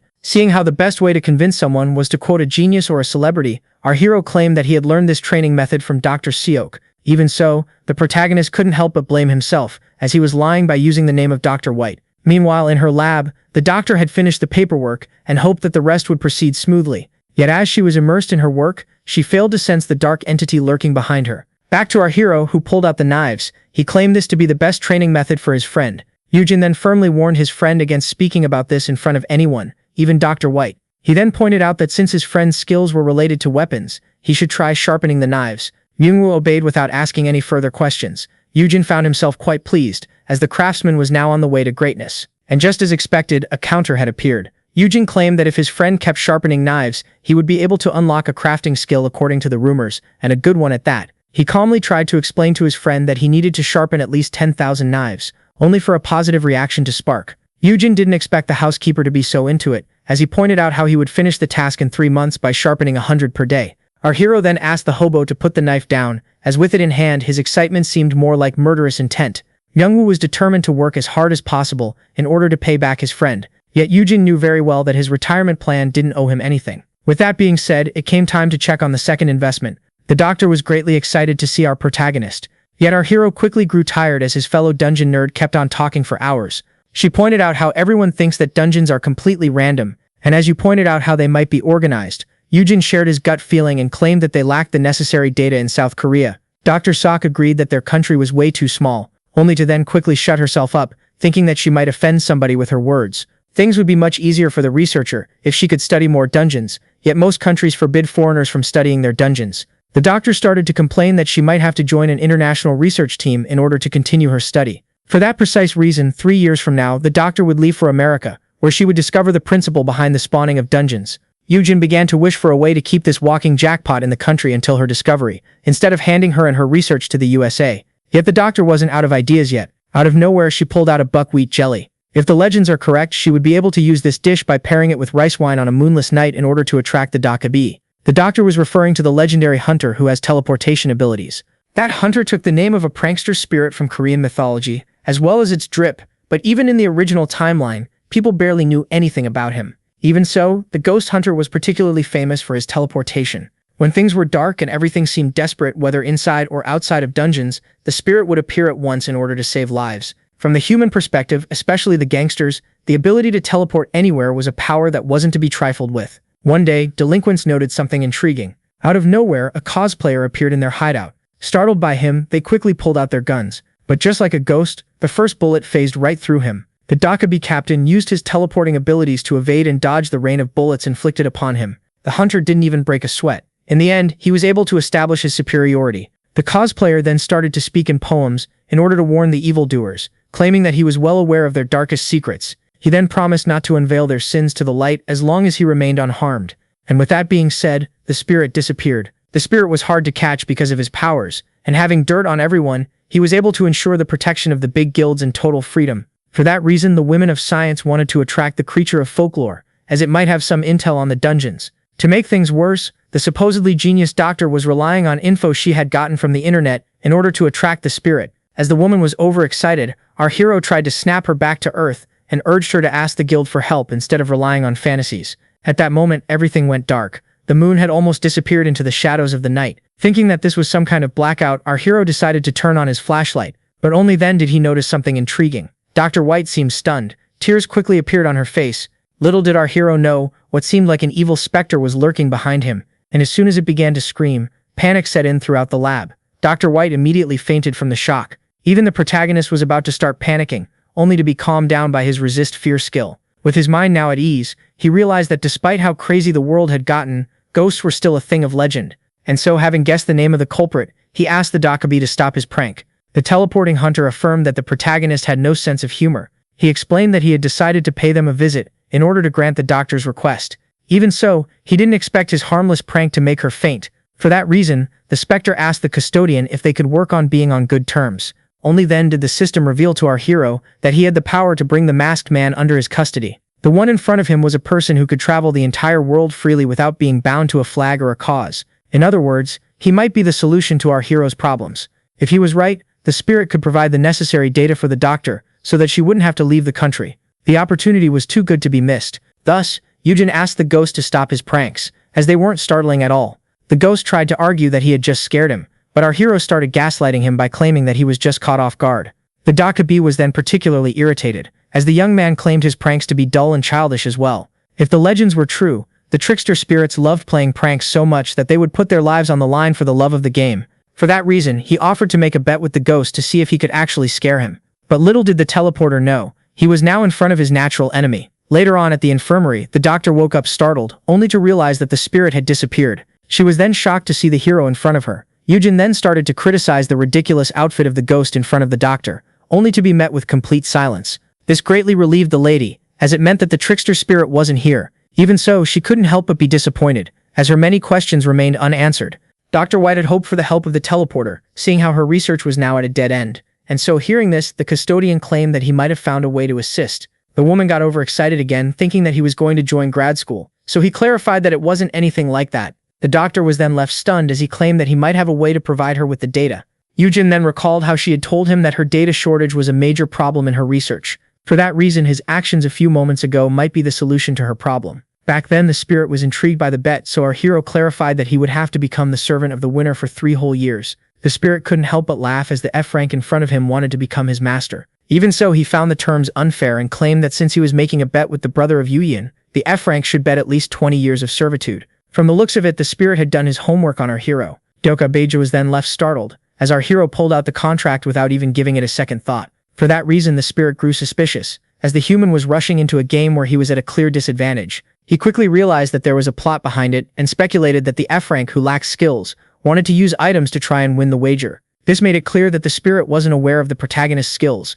Yoojin's victory was almost guaranteed, as his resist fear skill allows him not to cower in front of anything that is not L rank or above. Thus, he claimed that things truly weren't as simple as they seemed. In fact, our hero claimed himself to be an admirer of the Dakabi. After all, the Dakabi was someone who uses his power to rescue others. He also found the fact that he had everyone's secrets on him rather amazing. For that reason, he claimed this wager to be a win-win for him, as even if he loses the bet, he wins the privilege of becoming the sidekick of the Dakabi. At that moment, the proud spirit affirmed himself to be pretty amazing. He claimed our hero to be rather clever, as he would much rather take a crafty, intriguing personality as a minion instead of someone begging him for this privilege. Even so, Yoojin clarified that he would be doing his best in order to win the bet. With that being said, the competition started, with the spirit having 3 chances to scare our protagonist, and succeeding just once would make him his minion. Back in the present, the custodian explained to the scientist that even if he couldn't reveal how, he might have a way to provide her with the necessary data. He clarified that unlike her, he wasn't a genius in the field. For that reason, he offered to split the profits equally if she managed to come up with a successful theory regarding dungeon spawns. The doctor claimed this to be a generous offer, but doubted her ability to secure the grand achievement, yet Yoojin had faith in her. As the lady pointed out that the young man was simply trying to cheer her up, he tried his best to remember today's date, and with that, he decided to declare something. Based on his gut feeling, Yoojin revealed that the new A-rank dungeon that appeared near the capital was filled with either slimes or a coastal setting. This made him seem like a psychic in the eyes of the doctor, but he was simply abusing his time traveler privilege. With that, the hero urged the lady to reconsider his offer, if his hunch turned out to be right. He even affirmed that no matter what she thought, he had full faith in her research and in the fruits that they would bear. Our hero then urged the lady to ask her uncle for the rating rights to enter the dungeon. With that being said, he finally took his leave. Once outside, the custodian was relieved, as Yoojin didn't unveil enough info to reveal his secret. Now the only thing left to do was patiently wait for the pranks of the spirit. At first, the Daka-B posed as the ghost of a scary old lady, yet seeing how our hero was way too absorbed with his pet, his first attempt was met with failure. One day, as he returned home while carrying dull knives for his friend to sharpen, creepy hands suddenly wrapped themselves around his feet. And just like that, the ghost made our hero fall to the ground. Yoojin screamed at the teleporter that he had no right to actually harm him, but the ghost didn't expect the F-rank to be so fragile and actually trip over and fall. And so as attempt number 2 was a failure, now came the time for attempt number 3. In the middle of the night, as the protagonist went to the fridge in order to get some water, he was met with a creepy-looking straddle covered in blood. For that reason, he couldn't help but applaud the creativity of the spirit. Yet, as he turned around, he found himself in front of a creepy-looking creature hanging from the ceiling. Yoojin was genuinely surprised, as he didn't expect a double jump scare. His resist fear skill was preventing him from being scared. Only then did he bump into someone. And just like that, Yoojin tilted his head to find something actually creepy. The creepy hobo in the kitchen holding a knife. He turned to him with his cold, dead eyes. And while the fear of God was instilled in the heart of the specter, the young man casually greeted his housekeeper. Young Will explained that since he couldn't sleep, he decided to kill some time by sharpening knives. Only then did the housekeeper notice the creature hanging from the ceiling. And just like that, the creepiest thing in the room fainted out of fear. Seeing how he had resisted jump scares 3 times in a row, Yoojin was the winner of the wager. With that being said, the spirit started to cry like a baby. It then came as a shock to our hero, as the creature truly had minions that were going to mark him, seeing how he lost the wager. At one point, the screams of the whiny little ghost became unbearable. Yoojin asked him to cut it out and asked him about his age, so the one with the mask revealed himself to be a decade old. According to our hero, the one in front of him wasn't actually a spirit, but only a human putting on an act. The Dokaibi then pointed out how the existence of ghosts was actually plausible in a world full of monsters and superpowered individuals.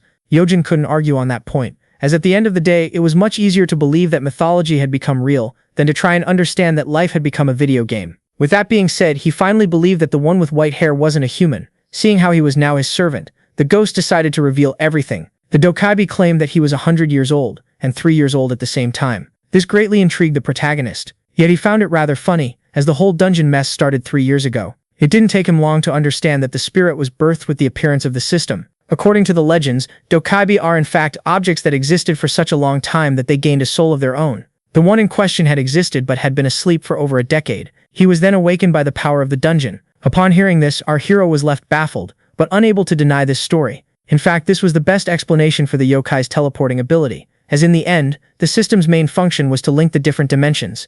Even so, it was still amazing for our protagonist, as there was a true Dokaibi in front of him. The spirit was then stunned as our hero guessed his name and from the meaning, realized that he was a watermelon that belonged to a family known as Yoon. At that moment, the specter began to think that our hero was a Dokaibi as well, born from the crystal ball of a psychic. Yoojin affirmed to the ghost that he was a human, and urged him to start thinking of him as a boss.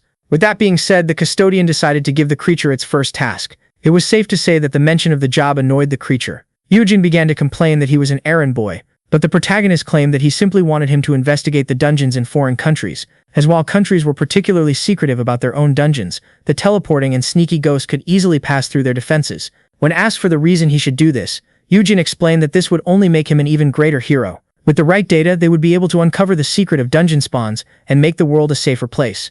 By extension, whoever provided this data would become a world-renowned hero loved by all and everyone. The Dokaibi started to drawl as he began to imagine the fame and love and the merch that awaited him upon becoming a hero. And just like that, the ghost found itself more than happy to obey the command of its master. Even so, the Spectre found it problematic that he had to travel to other countries, as his teleportation couldn't take him that far. Yoojin, you quickly realized that these words match what was shown in the panel window. And so for that reason, our stone-faced twink declared his love to the ghost in order to take him into his custody, only for the ghost to be completely stunned. Seeing how the ghost was panicking, the protagonist explained how Dakabi were creatures that thrived on love. According to the internet, these spirits would turn into beautiful women for the sake of attention. In other words, the spirit had to absorb as much love as possible. With that being said, Yoojin confessed his love to the spirit once again and urged him to say it back. Yet Yoojin quickly chickened out and ghosted our hero. Even so, the protagonist found himself excited about his new partnership with the ghost. As the next day finally dawned, a couple of four eyes rushed to our hero. Yoojin was intrigued to see the uncle and the niece coming at him with wide smiles on their faces.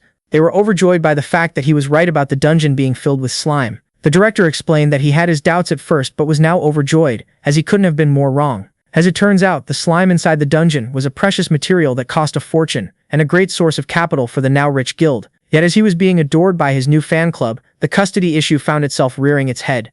Yoojin was pleased to learn that the doctor had accepted his offer, but joy quickly turned into horror upon hearing her creepy uncle vowing to place a tracker on him. Yoojin refused to deal with a tracker on top of his overprotective brother, but the director explained that he simply wanted to protect his genius mind. Our hero tried to argue that he was no genius at all, and that from now on Dr. White would do all the predictive analysis, which is why the guild should fund her. The protagonist then ran away while claiming that he was nothing but a humble beast tamer. He couldn't care less about the praises, as at the end of the day, his goal was to retire young. His predictions were only right because he was from the future, meaning that at some point, once time caught up, he would seem like a liar who knew nothing. But the mess only kept getting bigger, as the Seatooks mistook our slacker for a genius scholar who would rather focus on his work than bathe in fame. The task for each participant was to make it through the maze. It was filled with distracting toys and confusing mirror walls, making even the most trained dogs and cats take 3 minutes to escape it. As for a fire manticore, it only took a few seconds, as it was able to escape even before the end of the explanations. It was now certain that high-ranked monsters were far more intelligent than the average pet. With that being said, the commentator demanded a round of applause for their two guests. There was a good reason why our hero and his fire-breathing manticore were currently on TV. In fact, it was all the idea of the director. His goal was to make our hero famous, as according to him, with his genius talent, it would be impossible to keep him a secret, and thus he was better off as a star. In fact, it was safe to say that Yoojin would have a safer life if he became a celebrity. In the end, the director was able to convince the protagonist to make an appearance on the show, which is why the Ice Wolf was brought as a bodyguard. Because of his past life, Yoojin despised the attention of the media and feared the public talking ill about him. Yet all eyes were on Peace. As he was getting indirectly showered with compliments because of his cute little pet, the hero had a hard time keeping his smile hidden. And just like that, his opinion regarding the camera quickly changed. Now finally came the time for a break. Showing off the fire manticore was extremely satisfying. He was quite pleased to see the public fawn over Peace's cuteness and began to think that it was his duty as its tamer to share it with the world. Yoojin started to think about other ways to merchandise the creature. He even started to dream of the day his pet would become fully grown and a world star, making him famous by extension as its tamer. And as he began to fantasize about how he would make fans line up for Peace's autograph, he suddenly noticed someone above him. The lady was curious and wanted to know if the autograph in question would be just a paw print on paper. Miss Moon, who startled our hero, greeted him and asked about his younger brother. Since it was necessary for a show to have at least 3 S-rank hunters on standby in order to bring a monster on the air, Miss Moon decided to offer herself as a volunteer. As soon as she arrived on set, all eyes were on her. She was intrigued by the hero, who got up without taking her hand, as he was jealous that she had stolen the spotlight. Seeing this, she assumed that she should have picked him up like a princess. According to Yoojin, they should avoid all of those fancy moves in public in order not to spark any rumors. Out of nowhere, the lady asked him to become her breeding partner, causing the exact scandal that the protagonist wished to avoid. She then clarified that she wanted him to join her guild, yet Yoojin explained that he would only accept the author of the world's finest. As the lady pointed out his fearlessness, our hero pointed out that he was the brother of an S-rank, and that even the elite hunters were still humans at the end of the day. The guildmaster explained that while she was fond of our hero's ideology, she found it quite problematic. At that moment, Yerim arrived with some refreshments, only to then notice something intriguing. The bodyguard rushed to protect her custodian, but the guildmaster affirmed that she simply needed to kidnap him for 5 minutes. With that being said, the 3 of them were isolated from the rest of the world. Seeing how everything went silent, Yoojin quickly realized that he was now inside a barrier. He immediately demanded an explanation, so the lady clarified that this was simply the effect of her skill, and that her people would explain everything to the Ice Witch. Even so, our hero was fully aware that there was nothing simple about that. Hyuna Moon had great mastery over her own powers, and even Yerim, who was an S-rank as well, was powerless in front of her. Now finally alone, the protagonist assumed that a secret was about to be shared, but the lady explained that she was simply being cautious before spilling the tea. Hyuna wanted to share some gossip about Yoojin. She then expressed her concern, as it seemed like Yoojin was mistaking his brother for someone else. His reaction proved her point even further. The conversation didn't even start, and he was already giving her dark glares. Even so, the S-rank reassured the cute little creature that she didn't come here with bad intentions. She even gave her word that she wasn't here to cause a dispute between the two brothers. Hyuna Moon then decided to be honest with our hero. She wanted him to rethink his view of his own little brother. During the meeting, they all laughed at him, as they thought that he was just joking around. Yet in their world, this wasn't just a detail that one could overlook. Hyuna wanted to know if the hero truly believed that his brother was able to become a guildmaster by being noble and having faith in his talent.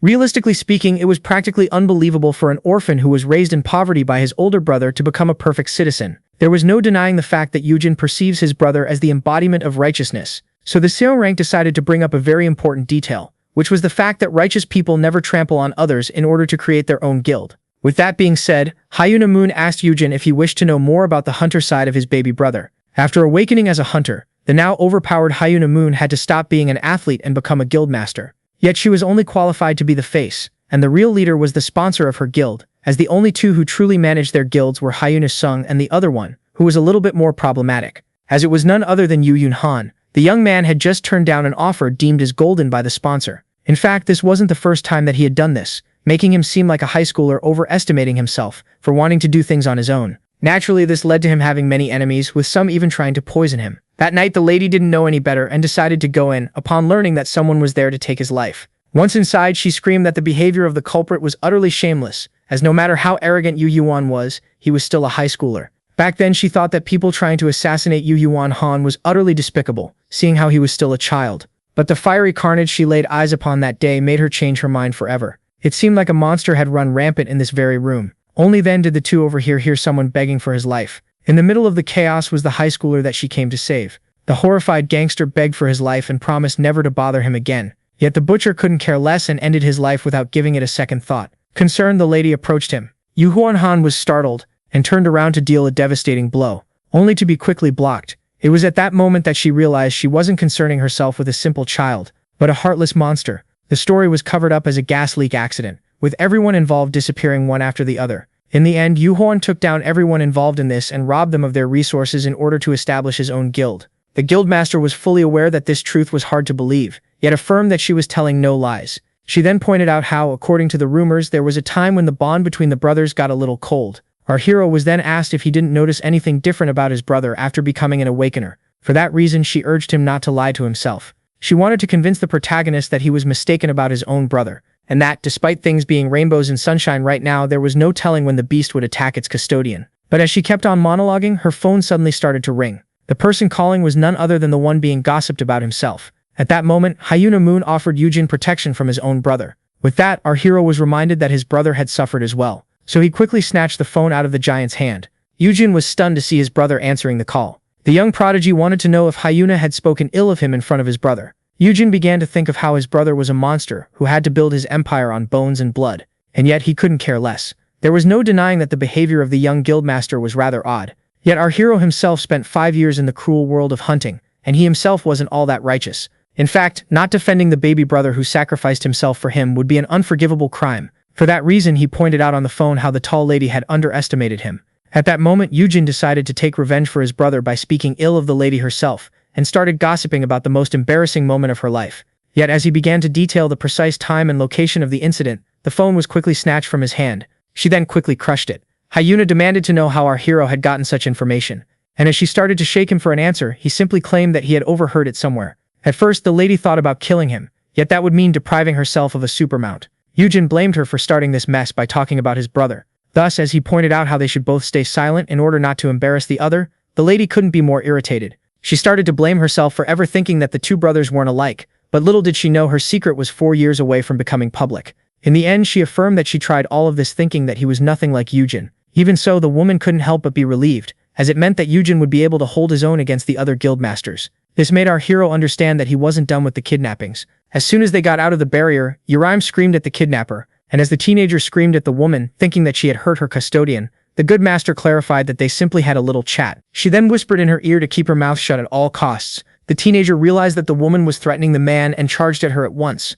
For some reason, upon watching them, Yoojin found his bodyguard and kidnapper to be rather close, since they were the only 2 female S ranks in the country. This made him wonder if his little protege would go and join the Breaker Guild after her contract with Hyun expires. Even so, this would be impossible, as the Breaker Guild was on its last legs. Neither Hyuna nor Sukwon Choi had the patience to be ordered around by suits, which is why both of their guilds would be dismantled in the future. At that moment, the idea of recruiting Hyuna into their own guild crossed our hero's mind. After all, her immense firepower would make her a good pair for Yurim, and the system also wanted him to take other S-rankers under his wing. After giving it some thought, having a strong female role model as a mentor would be much better for the Ice Witch than someone like him, only to realize how wrong he was, as Yurim took a page out of Hyuna's book and called herself his breathing partner. For that reason, as rumors started to spark about him in the minor, he urged her to get away from the bad influence. As for his appearance on television, our 25-year-old hero was labeled as Monster Daddy. This left him quite disappointed, as the adequate term was Monster Tamer, and just like that, our favorite brainwasher acquired another name. A few days later, Myung-woo was shocked to learn that he would be working in a private space in the armory. Yoojin had to pull a few strings in order to get his knife sharpener out of the kitchen, seeing how he was starting to be problematic. Myung-woo would gain a lot from making friends in the armory, as the workers there might become his colleagues someday. It was safe to say that he wasn't the perfect hunter for raiding, nor did he like it, yet raiding was completely pointless in front of the future SS-rank blacksmith that he was about to become. For that reason, the hobo was better off working at the armory than rotting inside of a dungeon. As soon as the door was opened, our heroes felt the heat rushing in. All of this giant workshop was the armory. It was filled with industrial-sized equipment. One needed to be at least an E-rank in order to get a job in the armory. Myung-woo found himself intrigued by the mana stone nearby. He was then screamed at, as he was forbidden from touching it. The man explained that this was no public area, so our hero pointed out how HR must have already contacted them, as they were here for the private space that they had agreed to lend Myung-woo. At that moment, the huge blacksmith bowed in respect, as he clarified that he had already been filled in, as the hero started to wonder if his skinny friend could become like him. When asked if he had any experience with blade sharpeners, the hobo explained that he had used some back in his childhood. As soon as he laid his eyes upon the industrial blade sharpener, the man was left amazed. But as the fanboy was almost about to lick the extremely fast machine, the worker informed him that he was forbidden from touching it, as his toys were over there. Our heroes were then left intrigued, as they entered a room that was in complete shambles. Inside was the blade sharpener reserved for Myung-woo. The blacksmith then went on his way, since there was no need for him to explain how the machine worked. At that moment, Yoojin tried to argue that this place was a complete dumpster, but only then did he notice something intriguing. All of the workers were giving them dark glares. Everyone recognized the hobo as the friend of Yoojin's brother, and claimed that he only got here out of pure connections, as he was nothing but an F rank. Even so, their new co-worker didn't blame them for their thoughts, as he must have seemed like a string puller in their eyes. In fact, the man was simply grateful to have acquired some professional tools and decided to do his best in his new workplace. At that moment, Yoojin started to blame himself, as he had practically thrown his friend into a dumpster. He then asked his friend if he would be able to handle things on his own, seeing how he hadn't used a blade sharpener in a long time. As soon as Myung-woo stepped on the pedal, both F-ranks were stunned to see that the machine actually worked. With that being said, the 9th sharpening process finally started. The hero was left quite pleased, as even with a machine involved, the knife sharpening still counted. Yoojin even theorized that this hands-off sharpening was far better for unlocking his skill than resorting to a giant machine. With that being said, the hobo tied his hair. At first, the hero wanted to warn him about not hurting his fingers, but only then was he suddenly captivated by something else. As sparkles emerged out of the sharpened blade, the custodian was left completely stunned, as it was the first time that he had seen his friend being so focused. In fact, he mostly remembered him as a scaredy cat with no personality, someone who could barely take care of himself. Yet now the man seemed completely different. At that moment, the alarm rang, so our hero bid his friend farewell, as it was now time to go to training in peace. Myung-woo was surprised, thinking that his friend had left a long time ago. He then offered to walk him to the door, but Yoojin asked him not to worry about it and to just focus on his work. The monster daddy couldn't get his eyes off the little duckling. It felt as if he had placed a fish back into its element. There was no mistaking it. Myung-woo was a natural-born blacksmith. With that being said, the custodian was now certain that he didn't need to concern himself about his friend any longer. But as soon as tomorrow arrived, it immediately proved him wrong. Myung-woo hopelessly cried about his weakness in bed, as after a single day of work his muscles hurt all over. Meanwhile, in the armory, the workers immediately noticed the absence of the one with connections. Upon learning that he had taken a sick day, one of the workers claimed that he must be putting on an act. They even claimed that he must have run off, as he discovered that this job wasn't as easy as he wanted it to be. Yet as the tall blacksmith expressed his doubts, everyone was left confused. He counted 1,000 blades. In a single day, the only F-ranker in the building, who was now stranded in bed, had sharpened 1,000 knives on his own. After 7 days of hard work, his efforts didn't go unnoticed anymore. Everyone was watching as he kept on sharpening his knives. Myung-woo was now halfway to godhood. Later that night, the table was filled with delicious-looking meals. After seeing this, Yoojin assumed that the knife training had also bettered his friend as a cook. The food was so good that even the stingy teenager referred to him as her big brother. Yurim wanted to enjoy these delicacies as much as possible, as there was nothing this good inside the dungeon that she would be raiding today. She then started to complain that her life as a hunter had been boring lately. Seeing how she was still underage, she was only being sent to B-rank dungeons, which greatly slowed down her dream of unlocking new skills and becoming rich. For that reason, she started to plan to go on multiple raids in a single day, only for the protagonist to affirm that this was a bad idea. One could easily tell when their HP was low, but mana wasn't the same. There was a huge risk of her passing out in the middle of her raid. When asked about how much mana she had in the first place, the girl revealed that she had 102. As for her custodian, he only had 2 points on his own, and 29 from equipment. Thus, as our hero began to cry about his weakness, the girl asked the cook about his next trade. She claimed that he could make some fat earnings if he went on a raid as a chef. Yet as she pointed out how someone as skilled in cooking as him shouldn't have to worry about being a hunter, the hero noticed something intriguing. Yoojin expressed his worries about his friend exhausting himself, as he was grinding a lot at work and cooking feasts every day at home. For that reason, he decided to give him his gloves. The blacksmith was surprised, seeing how these were expensive items, but our hero agreed to lend them to him until he finished his 10,000 knives. At that moment, the eyes of the blacksmith were filled with tears. Without even giving it a second thought, he rushed to embrace his caretaker, who urged him not to use the gloves in the bathroom. After long and slow progress, one day he stated that he had ground enough knives for the afternoon. The blacksmith realized just how hot the armory truly was. Only then was he handed something. One of the workers gave him a towel laced with a mana stone so that his body wouldn't be affected by the heat. Myungwoo felt incredibly touched by this. His work life was slowly getting better. One time, as he finally finished and called it a day, upon checking his phone, he realized that he had stayed overtime. With that being said, he finally exited his room. As he realized that everyone had gone home, he noticed something intriguing. The man found himself captivated by the mana stone from before. Yet as he was absorbed by the ore and slowly approached it, someone screamed at him to get away from it. That person was the blacksmith from before. It was then explained to Myungwoo how this was an S-rank mana stone that cost almost 800 grand. Such big high-quality ores were pretty rare, which is why it was left on standby as they studied it and found a good use for it. In fact, it was rather disappointing, as despite the guild having many blacksmiths, none of them had the necessary skill to handle the pressure item. The man then politely clarified that this was the reason his co-worker couldn't touch it, as he was an F-rank who couldn't handle it. The blacksmith then brought up the fact that many of them there looked at him oddly, seeing how he entered the armory by pulling strings. Myungwoo felt ashamed of himself upon learning that all of his colleagues had actually earned their places in the armory. Even so, the blacksmith denied a simple fact. Some people needed a little more push than others in order to reveal incredible potential. The other day, Myungwoo had sharpened all of the crew's tools. According to the blacksmith, they became as good as new. No one could deny the fact that Myungwoo was a hard worker, which is why he urged him to prove himself as something more than a string puller. The F-rank cruelly lacks strength, yet this problem could be easily patched up with the right gear. At that moment, the future godly blacksmith let out a wide smile, thinking that things would be much easier from now on. But just as it seemed like he would live happily ever after, a new problem erupted. Someone rushed to the armory asking for Myungwoo. The two hunters seemed to be quite anxious.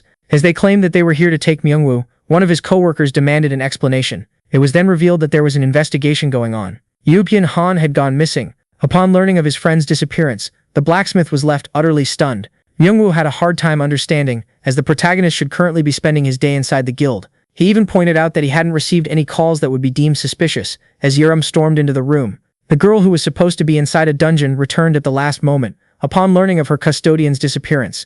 The agents then revealed to the Ice Witch that Yoojin had just arrived.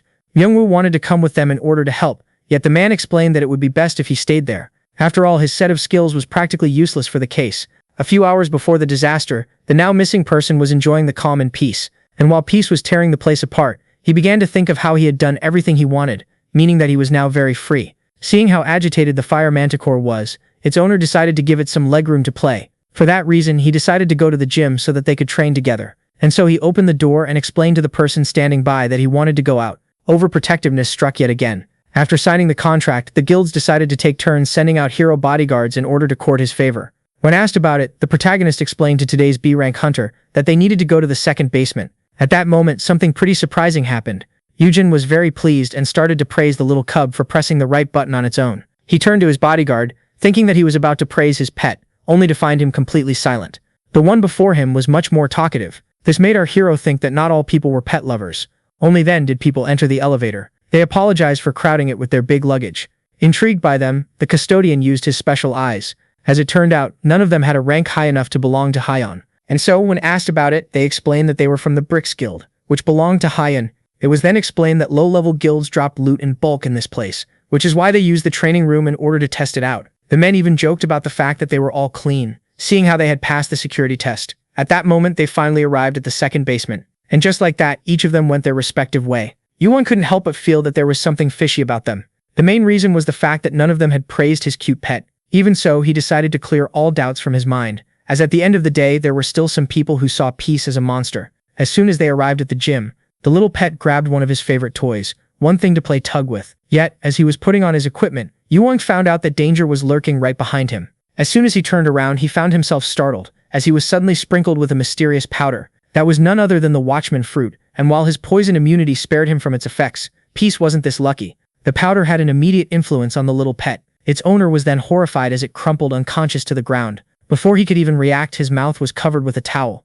The kidnappers were quite intrigued, seeing how the Watchman fruit should have put him to sleep as well. As they theorized that he might have some special equipment that allowed him to stay awake, Yoojin recognized them as the guys from the elevator. With that being said, he decided to act at once. Yoojin quickly brushed off the many questions in his mind and kicked the one with the rope. Everyone was caught off guard by his unusual strength. The protagonist then freed himself and rushed to the door. Yet, as he was about to escape and warn his bodyguard about the kidnappers, he himself was caught by surprise as he was then punched in the gut. This was a direct hit, as he didn't have time to block. The bodyguard urged his colleagues to take this more seriously. According to him, Yoojin must have given him some high-quality gear. Thus, the first thing to do was to strip him of it. As he lost his belt as well as his gloves, Yoojin started to speculate that MKC were traitors, as they assigned him a spy instead of a bodyguard. Yet, as he was trying to brace himself in order to try and escape once again, one of the kidnappers theorized that his earrings were the reason he didn't succumb to the powder. And with that being said, they were ripped off his ears, and just like that, his mana disappeared. Upon realizing that he had used his skills many times today, he recalled how he had told Yorim about how running out of mana would make one pass out. And thus, as he passed out with his empty reserves, the kidnappers decided to shove him and his pet into a piece of luggage and smoothly escape this place. At that moment, Yoojin blamed himself for ignoring all of the signs, as no good person could resist the charm of peace. Sometime later, water was splashed over his face, and with that being said, he was forcefully woken up. Our hero was intrigued as he found himself tied up. In front of him was a scary-looking man with a scar and an evil grin on his face. Yoojin quickly used his abilities in order to appraise the stats of the man. The kidnapper was a B-rank hunter known as Woo-jae Kim, a name that our hero had never heard before. At that moment, the delinquent explained that he doesn't like harassing F-rankers and decided to stop beating around the bush. Woo-jae grabbed our hero by the hair and demanded the mark of the master that allowed our hero to control the fire manticore to be handed over to him. The man affirmed that no one was coming to save him, which is why he should peacefully comply. Seeing how the kidnappers wanted the mark of the master, it was safe to assume that Peace was still alive but captured. The hero tried to argue that the 5 big guilds would be coming for him at any time now, but the man wasn't so sure about that. After all, he had been exchanging texts with the hero's bodyguard, who was still on standby in front of the training room. In other words, no one knows that the protagonist had been kidnapped. Woo-jae explained that even when they realized what happened, it would be already too late. Seeing how they were inside one of countless containers that looked exactly the same and that they would be departing for Japan soon, Yoojin assumed that the Japanese had something to do with it, so the man clarified that this wasn't exactly the case and that they were promised a huge reward. Upon learning that he was also being sold at an auction, Yoojin quickly analyzed the situation. Seeing how he was very well protected in the country, the abductors who teamed up to get him decided to sell him overseas. There was no doubt that the big guilds would resort to any means necessary in order to get him back, but things would become difficult outside of Korean waters. In other words, Yoojin had to try and buy as much time as possible. Out of nowhere, he started to chuckle. With a grin on his face, he explained to the kidnapper that he was no fool and that he won't be so easily scared by him. Woojin had made a mistake by revealing to him that he was important enough that they needed him in one piece. Yoojin even started to mock the B rank, claiming that he got outsmarted because of his own incompetence. At that moment, the man couldn't take it any longer. And as the protagonist kept babbling on about how they were forbidden from touching him, he suddenly received a mean kick to the gut. Woojin assumed that the target had failed to grasp the danger, but Yoojin was fully aware of the situation he was in. He even claimed that he had been abducted by people who were too miserable to live by the rules, and as he kept on mocking the man, he struck the wrong nerve. With that, the B rank stomped the F rank with all of his strength, making him scream in agony. Wooji just grabbed Yoojin's ankle. The man then revealed how irritating it was that he wasn't allowed to rough him up any further. The real goal of the protagonist was to make the torture keep going, as he was desperate to stall for time regardless of the pain. With that being said, the kidnapper realized that he could use some help. Yoojin was then slammed and thrown against the steel bars. As soon as the man started to explain that he himself was a pet owner, our hero found something viscous near his neck. His screams greatly pleased Woo-jae, as he was finally getting scared. That reptilian creature, characterized by cursed venomous tentacles, was a C-rank monster known as a critic. Its curse was so painful that almost everyone would succumb to it after half an hour. The best part about this was that even if poisoned, Yoojin would still be intact enough to be sold. With that being said, the kidnapper decided to give the kidnapped man 30 minutes of alone time with his little pets and closed the door behind him. Meanwhile, back at the guild, Yurim stormed into yet another room. She had finally found the guild master, and just as he was about to fill her in on what MKC had said, the girl suddenly grabbed him by the collar. Yurim demanded an explanation. She demanded to know how her custodian was kidnapped in the first place, if the security of their guild was supposedly unreachable. And so Yurim revealed that normally this wouldn't have happened. Guild hunters, and especially those who go on raids with their guild masters, become instinctively attached to their authority like wolves to their alpha. For that reason, the guild masters decide to send some of their closest hunters in order to serve as bodyguards for the monster tamer. Yet the one that was supposed to guard him today was replaced with someone else. This swap happened at the last second. MKC was split into two factions, with one having the guildmaster as its head and the other being overrun by its rich sponsors, who wanted Yuring for themselves. Yuring pointed out how this was a perfect example of Sukwon's inability to control his own guild, and that despite a war between the factions being expected, the young genius didn't foresee that the sponsors would reach out to his own low-rank subsidiaries, who were still stronger than his F-rank brother. With that, Yuring demanded to know if the guildmaster of MKC had revealed anything about the location of Yuring. Yuring explained that this was the reason he wished to see her, as her skilled pale corpse was now needed. With that, Yuring finally understood why this place was reeking of the smell of blood. The guildmaster wanted the Ice Witch to use her power in order to search the memories of the dead bodyguard for the sake of finding a lead to his brother. He had already informed the guild of the bodyguard that he would be taking care of his punishment. After all, scavenging the hardware of a corpse was much more efficient than an interrogation. In the end, both Fire and Ice agreed to keep this a secret from Yoojin. Meanwhile, back at the container, Wu-jae found it intriguing that the bodyguard stopped messaging him. This made him suspect that they had been discovered sooner than expected. Yet this detail was now trivial, as they would be filthy rich as soon as they got the mark of the master. With that being said, the B-rank decided to check on the torturing process, yet what he found left him rather stunned. Seeing how there was a curse that should have kept the now unconscious Yoojin awake, Wu-jae then started to laugh, thinking that the young man was simply tired of screaming in pain. He was then even more entertained as the protagonist gave the signal to someone called Sally, and before the man could even realize it, he found himself getting attacked. The B-rank hunter dodged the surprise attack at the last second. Even so, the now confused man was still caught in the tentacles. Only then did he realize it, and he was left completely stunned. Yoojin should only be able to tame juvenile beasts.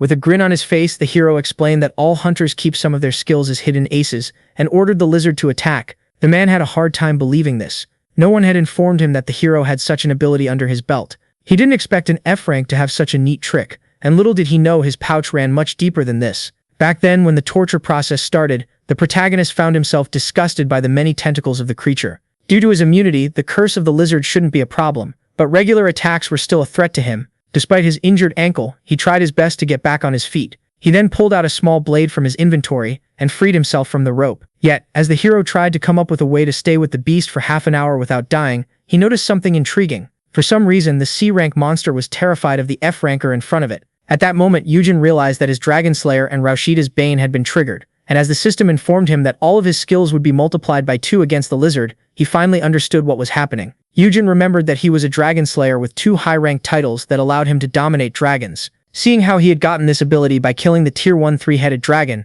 it might be safe to say that he had some kind of advantage against its little cousin. Even so, Yoojin still lacked any attack-related ability, and so he dropped his knife while thinking about how his custodian skill should have also been enhanced by the titles. As soon as the blade hit the ground, the monster was startled. The tamer then dubbed the salamander Sally and offered it some C-rank mana stone powder as a treat. Back to the present, he vaguely explained to his kidnapper that he could either call this fortune or an instant bond between him and the monster. Yoojin had to thank Wu-jae, who had provided him with a new vicious ally.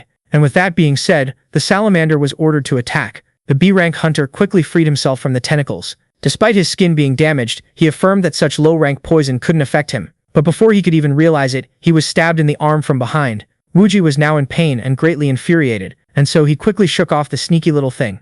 Even if the poison was weak, with enough of it, even the sturdy body of a B-rank becomes pierceable by steel. The man was now boiling with anger. At that moment, Sally was ordered to attack him once again. Now in front of the creature that was of a lower rank than him, Wu-jae decided to act fast. He quickly summoned his weapon. Shortly after, he affirmed that he only needed one hand in order to take care of such a monster. And so with one swing of his weapon, the salamander, Sally, was defeated. Wu-jae took a second to catch his breath, and started to mock the protagonist for thinking that the lizard had a chance against him. In fact, he firmly affirmed that even with trickery, an F-ranker can never take down a B-rank. But as Wu-jae thought that this was his victory, everything suddenly started to spin. Before he could even realize it, he fell to the ground. The poison kept progressing inside his body. This should have been impossible, as the cursing monster that was also of a lower rank had been defeated. It was at this moment that final thanks had been triggered, granting our hero double the stats and skills of the now late Sally. And because of the title he had acquired as a dragon slayer, the power of final thanks itself would be multiplied by 2. Even if the monster was a C rank, quadrupling the power of its poison was still enough to overwhelm the B rank. Yoojin affirmed that Woojie had no right to give him such looks, as this was simply payback. The custodian explained that he simply wanted to enjoy a peaceful life, but people kept coming to mess with him. He then proceeded to grab the head of his kidnapper. Our hero demanded to know the whereabouts of his little pets. The B-rank hunter was shivering in his boots, yet he refused to answer and vowed to take the life of our hero after discovering what was going on. Yoojin understood that he would get no answers from this man and deemed him useless while alive. And just like that, some kind of weird viscous matter was poured on the skull of the gangster. This was the power of a skill known as toxic ooze that was melting Woojie alive. As the one in front of him screamed in pain, Yoojin coldly explained that this was something he needed to do to keep final thanks, and the rest of his skills a secret. Karma had struck the B-rank hunter for having kidnapped the protagonist. Our hero genuinely wanted not to catch any more bodies in this new timeline. He even wished to leave a body behind to be put inside a coffin, yet with a teenager and her pale corpse skill running around, this would be impossible. Later on, the handle broke. Our protagonist was now at fault. Because of the boost he had gotten from final thanks, he now had a hard time controlling his own strength. Unlike in the previous timeline, the boost would last for an entire week, meaning that Yoojin had to be extra careful to keep this a secret. Our hero then decided to check if he had gotten any other useful skill out of the salamander. 2 abilities immediately caught his eye, with the first granting him camouflage and the other giving him an instinct to detect and avoid anyone stronger than him. At that moment, pain struck once again. Despite the boost, his ankle was still shattered, and despite the absence of any healing skill, his power granted him the ability to keep moving. With that being said, the cloaking skill was immediately activated. Just like that, the custodian immediately turned invisible. Now finally came the time to start looking for peace. Sometime later, the traders of Hyo were enjoying their time outside their room. Yet as they kept on debating whether or not this plan would succeed, they were suddenly grabbed by invisible tentacles. The entire crew was now getting harassed without even knowing what was attacking them. At that moment, a loud bang was heard. The man demanded to know who had entered, only to see in front of him the one that was supposed to be at their mercy. Yoojin quickly understood that this man was the captain of the ship, as he was the only one left alive. When asked about how he was able to escape, the hero refused to answer, and simply demanded to know the whereabouts of his path. When all of a sudden, something was thrown at him. If he had been hit, that would have caused quite the damage.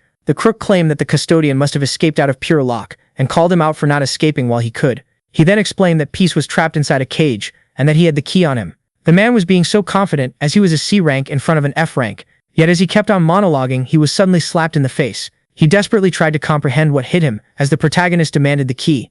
His lack of immediate cooperation earned him another hit. And just like that, the C rank earned himself a beatdown without even knowing where the hits were coming from. At this point, the crook was now convinced that our hero had allowed himself to be taken away. Yoojin once again refused to answer and demanded the key. With that being said, he pinned the man down on the ground, before picking up his weapon shortly after. With an innocent smile, he explained that he had many other skills to use. He even used one of them on the axe in order to make it melt. The man was quickly horrified by the indirect threat. Now horrified, he agreed to give our hero the key and even told him where to find the cage. Yet before complying, the crook asked the custodian to sign this contract. That way the crook would ensure his safety after handing over the key. Yoojin agreed and added a term claiming that the delinquent was forbidden from speaking about this to anyone. With that being said, the C rank was finally freed from the tentacles. The custodian then decided to go free his path at once. Yet at that moment, the crook decided to seize this opportunity. In the blink of an eye, he deployed one of his skills and charged at the hero, grabbing him by the neck. The crook squeezed as hard as possible. He was now confident that the attacker wouldn't hurt him, as violating the contract he had just signed would inflict a strong blinding curse upon him. The man even blamed the protagonist for not being more wary and assumed him to be a beginner that had never been inside an actual dungeon. Yet to his utmost shock, the paper was ripped in half. With the contract having been destroyed, the system would now curse him with blindness. Yet Yoojin's curse immunity spared him the worst, as he started to explain how he wasn't a beginner and was probably the most experienced person on this ship. And with that being said, he finally gave the agonizing finishing blow. Yoojin had long predicted the betrayal of the crook. Even so, he had already planned to kill him in the first place. No one could ever suspect that an F rank caused all of this carnage, which is why people would assume that an internal conflict sparked between the kidnappers. As for the traitors, he decided to spare their lives and leave them in the hands of the guild, seeing how they hadn't witnessed his skills. Yet there was still one more problem to take care of. Yoojin had to deal with the corpse of his late friend. He couldn't help but pity the poor creature. The hero was well aware that the C-rank monster would be chopped into 2 pieces and sold if left unchecked. For that reason, he decided to get rid of the body. Yoojin used Sally's own power in order to put her to rest, as if it wasn't for her, he wouldn't have made it out of this mess. And so, after a short search, the monster daddy finally located his little cub. Peace seemed to still be unconscious from the effect of the powder. The easiest thing to do would be to take the animal and escape the place, yet this would surely raise suspicions. Thus he judged it best to simply wait for the rescue. Now reunited with his pet, he couldn't help but find it adorable and urged it to enjoy its sleep until help finally arrived. After committing countless acts of carnage, Yoojin looked at the innocent creature with tenderness. He was happy to see it unharmed, and he truly wished that it would live a longer life than him. After some time, help finally arrived. As soon as the hero and his path had been located, the agents who found him immediately relayed their coordinates. Without wasting a second, the men decided to open the cage and contact the younger brother. The hero, who had just woken up, felt a strong presence approaching. It didn't take him long to realize that the strong one in question was his younger brother. At that moment, Yoojin finally found his missing brother. The guildmaster rushed to check on him. Seeing how all of his ducklings had gathered here, Yoojin concluded that the entire cavalry was deployed for his sake. This was only natural, after all, seeing how valuable he was to the guild. Yet as he tried to stand up, the pain in his ankle struck once again. Seeing this, the monsters demanded to know who hurt him, and decided to get him a healer at once. The twink tried to explain that he could move on his own, only to be picked up like the princess that he is. Yoojin was touched to have such a caring younger brother, yet being carried like that completely shattered his pride as a man. After much effort, he was finally placed in the car. Yoojin promised to come and see him as soon as she was done with the investigations, and urged him to take care of himself. Yoojin quickly realized that she was about to read the memories of the dead, and began to think how she was still too young for such a thing. He was then quickly snapped back to Earth as his brother ordered the driver to get them to a hospital for a full check. The hero tried to explain that the healers had already helped him, yet Yugum was determined to make him see professionals. Thus he needed to come up with an excuse. Yugum claimed that after the traumatic events of today, he wouldn't be comfortable being under anesthesia around many strangers. Just like that, he was able to get his brother to think that he was being inconsiderate and earned himself a direct trip home. Even so, Yugum was still concerned about the health of the custodian. The protagonist was then annoyed by the incredible sense of smell of the guildmaster, who picked up an Italian scent on him. So he claimed the smell to be the ocean and used his cloaking skill in order to mask it. And just like that, the long day finally ended. Due to its incompetence, MKC was temporarily forbidden from providing bodyguards. Hyon heavily reinforced security, while the rest of the guildmasters decided to personally send one of their people as a bodyguard and keep a close eye on him. As for our protagonist, he began to see himself inside of a cage, and there he met an odd stranger, a stranger that was kind enough to show him a smile, and even offer him some treats as a mark of friendship. Upon seeing his new friend in danger, the POV decided to act at once. Yet this act of bravery caused him to fight someone stronger than him, and lost his life in the process. At that moment, the hero finally woke up. Yukon desperately tried to catch his breath. After finally calming himself down, he realized that this was no ordinary nightmare. In fact, those were Sally's last memories. Something similar had happened to him back in the original timeline, despite having no memories of it. It made Yukon realize that it had only been a few days since he had traveled back in time. Back then, the low rankers were easily killed. Sometimes their memories would be so intense that the traumatized hero would lock himself up with a bottle, forcing people to drag him into rehab. The protagonist then assured himself that all of the S ranks under his wing wouldn't be easily killed, with the exception of Myungwoo. Only then did he realize something intriguing. The only F rank under his custody wasn't in his bed so late at night. Meanwhile, in the armory, knives were being sharpened. The blacksmith was dedicated to his craft. Once the blade was fully sharpened, Myungwoo picked up another dull one and began to think that he only needed to sharpen 20 more knives. And while he should have been feeling joy, as he was now close to achieving 10,000, he couldn't help but feel frustrated. The blacksmith didn't know what to think. In his eyes, he was helping no one. While everyone was out there looking for the custodian, he was stuck in his workshop, sharpening kitchenware. Myungwoo blamed himself for being useless. He recalled how at the start of the incident, he offered his services, only to be asked to stay in the armory, as it would be better for everyone. The agents even explained that, after a background check, they discovered that Myungwoo and Yoojin had never interacted in the past, despite being friends as claimed. Despite not doubting the friendship between them, the guild simply couldn't afford to let a total stranger handle matters concerning the brother of Yoojin. On top of realizing just how useless he was, Myungwoo cried, as there was nothing actually tying him to the protagonist after all. The next day, the phone of the guildmaster started to ring. While he was minding his business, he picked it up, only to find his brother on high alert, as the blacksmith had left the place. Our hero was certain that his friend didn't go out for an errand, but had completely deserted the house. He even claimed that there was a giant pot of beef bones, as proof of what he said. That is the dish that mothers in South Korea prepare, in case they leave the house for a long time. For that reason, Yoojin was worried sick about the housekeeper, as he might get kidnapped again. Meanwhile, Myungwoo began to think about how he lacked the courage to see the protagonist. On top of his uselessness, it turned out that he wasn't even his childhood friend to begin with. With that being said, Myungwoo was now practically homeless. Only then did he notice that his shoelaces were undone. As he bowed down, his bag suddenly opened, making his stuff fall all over the ground. His bad luck struck him yet again. Only then was he approached by two small children. They were practically amazed as they noticed his Hyeon badge. The children immediately got excited. thinking that he was one of their hunters, and claimed that becoming one themselves was their dream. Everyone's attention immediately shifted toward Myung-woo, as the kids bombarded him with questions, thinking that he was some kind of great hunter. Under the immense pressure, the man revealed that he was nothing but a housekeeper, and that, despite being an awakener, he was an F rank with a small equipment buff. The words of the children cut deep as they suddenly found him boring. According to the boy's mother, F ranks had no real use, as they were too useless to make a living by raiding dungeons. Just like that, Myung-woo found himself getting indirectly bullied by kids, as they claimed that he must not earn much, and called him practically useless. In his eyes, the kids were right about him, as he was certain that the new skill he would unlock upon finishing the sharpening would be utterly worthless. Myung-woo started to imagine the reaction of his friends when this happened, especially the custodian, who would claim with a smile that he was utterly disappointed. The man started to shake in fear, as Yoojin might regret ever placing his hope in him. And just like that, out of nowhere, the grown man broke down in the middle of the street. When asked why he was acting like a kid, he started to complain about how he was useless. At that moment, the children decided to play the adults, and began to think of a way to help him out. They grabbed him by the hand and claimed that they had a special method that would let him acquire a new skill. Yet, as it turns out, the method wasn't as smooth as expected. The children first started by almost drowning the man. Then they made him jump from the second floor. At some point, Myung-woo started to pity himself even more, as even children were harassing him. The children then presented their third challenge, which consisted of crossing an 8-lane road. Yet, as the boy wanted to give the man a demonstration, he was quickly stopped.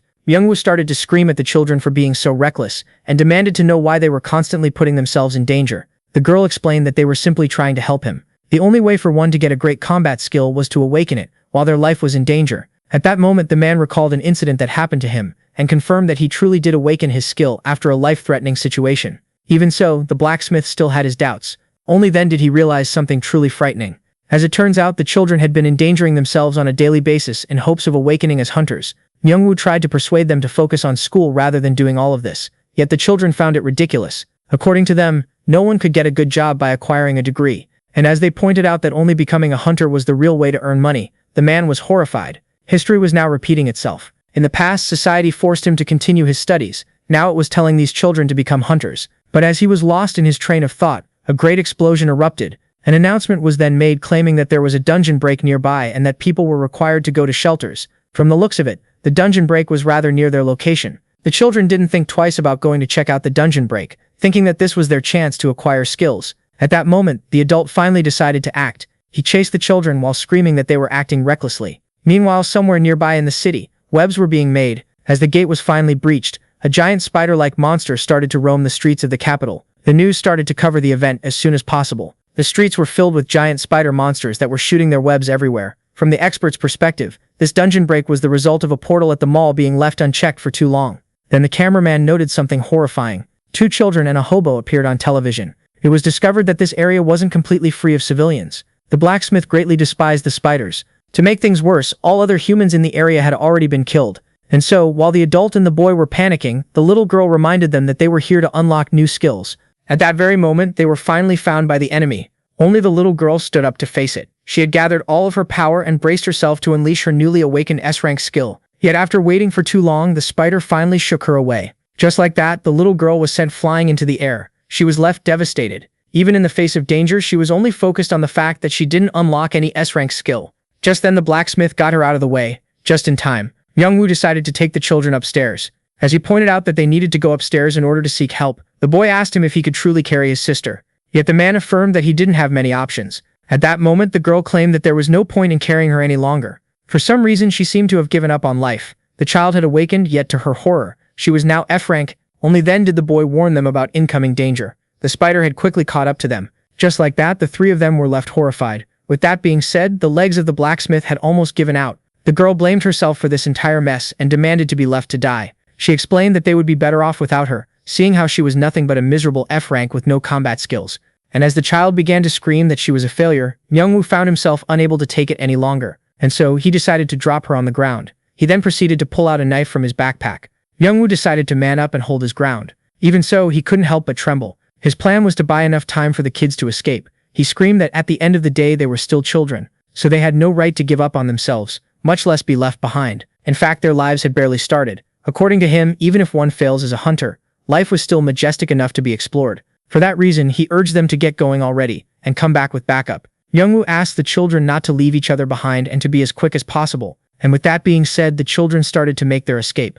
They promised to come back with some help and urged the man to stay alive until then. Yet things were far more difficult than that. Youngwoo's feelings had gotten the better of him, which led to him now facing a creature that greatly outmatched him. And just like that, he was easily flicked away. The man had been thrown out of the building. He had already expected this outcome. At that moment, the blacksmith thought that he had reached the end of the line. Since the light was near, he assumed that his mind was making up images of his best friend. Yet, as he felt glad that the last thing he would see was an image of Yoojin's gentle face, out of nowhere, the hallucination got extremely close and started to speak to him. As it turns out, this was no hallucination at all. At that moment, the blacksmith couldn't help but cry. His friend had finally gotten a hold of him. Youngwoo didn't know what to say. Somehow, Yoojin was always there for him when he needed him the most. After this, the blacksmith's memory became somewhat hazy. He only remembers his friend defending him from the spider monster. Yet, in between the chaos, he noticed something intriguing. There was definitely something different about Yoojin. Youngwoo tried to bring up the tentacles coming out of his friend's back, only for him to gaslight him into thinking that they were hallucinations. The last thing Youngwoo remembered was his friend knocking him out and shooting him up because he was asking too many questions. Shortly after, he finally woke up. The man quickly realized that he was now back at the dorm. From what he had seen on the news, the children he was with had been rescued. In other words, the spider incident was very real and no dream. Only then was he confronted by an angry protagonist carrying a hot plate of food. Youngwoo wanted to ask our hero about the tentacles, but like any good boyfriend, he gaslit him into thinking that he must be confusing reality with his dreams. Shortly after, the housekeeper was grabbed by the collar. Yoojin was furious at him for putting himself in such danger, and claimed that if he hadn't shown up on live television, he wouldn't have even known that he was there. Our hero sternly forbade his friend from running away like that ever again and causing him so much trouble. Upon learning that his friend was worried about him, the crybaby couldn't help but tear up. Yoojin panicked, thinking that his friend was in pain, and offered to get a healer. But little did he know those were tears of relief. Myungwoo asked the custodian if they would be able to maintain their friendship in case he obtained a pitiful skill after finishing sharpening knives. Yet this greatly infuriated Yoojin. Upon hearing this, he realized that his friend had run away for nothing. The hero explained how the scale of the skill didn't matter, seeing how he even received a full-time job offer at the armory. In fact, Yoojin revealed that he should be the one asking Myungwoo to stay with him. He even claimed that everything pales in the face of his cooking. For that reason, he asked him to come and make him a meal once in a while if he ever decided to move out. Yoojin claimed that he would eat anything and even offered to pay Myungwoo, who couldn't help but smile. After the city-living conversation, the blacksmith finally came to a realization. It would be pointless for him to talk down to himself. In fact, there was nothing to worry about. Back in his workshop, he tied up his hair, fixed up the grinding wheel, and started the process. While sharpening the knives, he began to think about his friend. Yoojin was always there for him at the end of the day. Back then, when he had hit rock bottom, Myungwoo finally got his awakening. He had acquired his one and only E-rank skill inside of a dark and forgotten place. That day, he had plans to end it all. Later on, upon registering as a hunter, he was given 700. He didn't expect much, as even the receptionist urged him not to enter the hunting field, seeing how useless his skill was. It had been days since he had seen the sun. Now, with the money in hand, Myungwoo wanted to pay off his debts, as he had never expected himself to be anything. On that very day, Korea was blessed with another genius S-rank hunter. Not one to mix with the crowd, he decided to go through the back door. Myungwoo truly believed that it was his destiny to remain in the dark. He hated himself and considered himself a waste of a human being. His awakening had made him strong enough to live on for a few more days. Even so, he was convinced that there was no point in him continuing his existence. When, all of a sudden, everything changed. Myungwoo was suddenly grabbed by a complete stranger. He had finally met the protagonist. At first, the man had his doubts. In fact, he didn't think himself worthy of all of this. He always felt a mixture of thankfulness and anxiety, as he wasn't very knowledgeable about dungeons, nor did he have the potential to be an S-rank. And even when asked to sharpen 10,000 knives, the man didn't dare to imagine himself getting a powerful skill. Yet upon learning that the little girl had awakened as an F-rank and wanted to end it all because of it, Myungwoo gained a realization. After hearing his mentality come out of a child's mouth, he realized just how wrong he was. He also understood something that was very important. Myungwoo never cared about his rank. In fact, the protagonist had never pushed the blacksmith into fights he wasn't built for. He simply allowed him to do what he was good at. There is no mistaking it. Myungwoo had always been on Myungwoo's side, as even in his darkest hour, the protagonist kept his faith in him. Seeing how his smile was a light that got him out of the dark, the man decided to cast aside all of his worries. At long last, Myungwoo knew who he was supposed to be. He wanted to become as strong as his friend. Even if he might not ever become a strong warrior like the Ice Witch, Myungwoo refused to give up. His goal was to embrace the greatness of his own path. As soon as he finished sharpening the 10,000 knives, Myungwoo dropped the blade to the ground. He couldn't believe his eyes. Finally, the SS rank skill, Master of the Golden Smithy, had been unlocked, and the Master Blacksmith had awakened, ready to pay back his best friend. The next morning, screams were heard in the armory. One of the workers was in panic, as something had happened to the SR rank mana stone. She assumed that someone had stolen it. Yet her co-workers reassured her that it was the buzz that their precious ore had finally found a worthy owner. Seeing how expensive this weapon looked, Its new holder assumed that all S-rank weapons must appear fancy. Yuram was now floating above a lake while being filmed by drones. She was here to proceed with the first field test of the Parnimi Frostwood Trident that was crafted by the housekeeper. The selected practice target was the lake. At that moment, the teenager grew eager. She was finally about to see how powerful the trident really was. The results left her amazed. Seeing how the entire lake had been frozen, Yuram found herself quite pleased.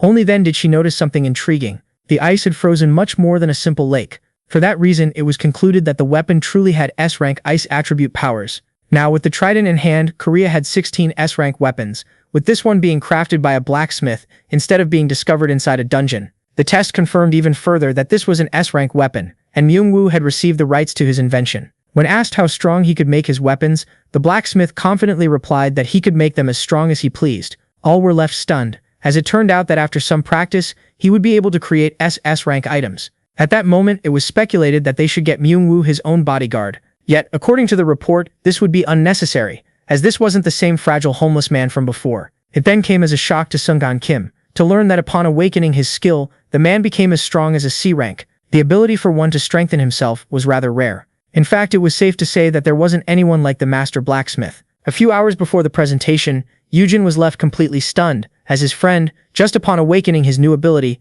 crafted an S-rank weapon. Young-woo explained that in order to make it, he fused the mana stone from the forgery with the materials inside his stash.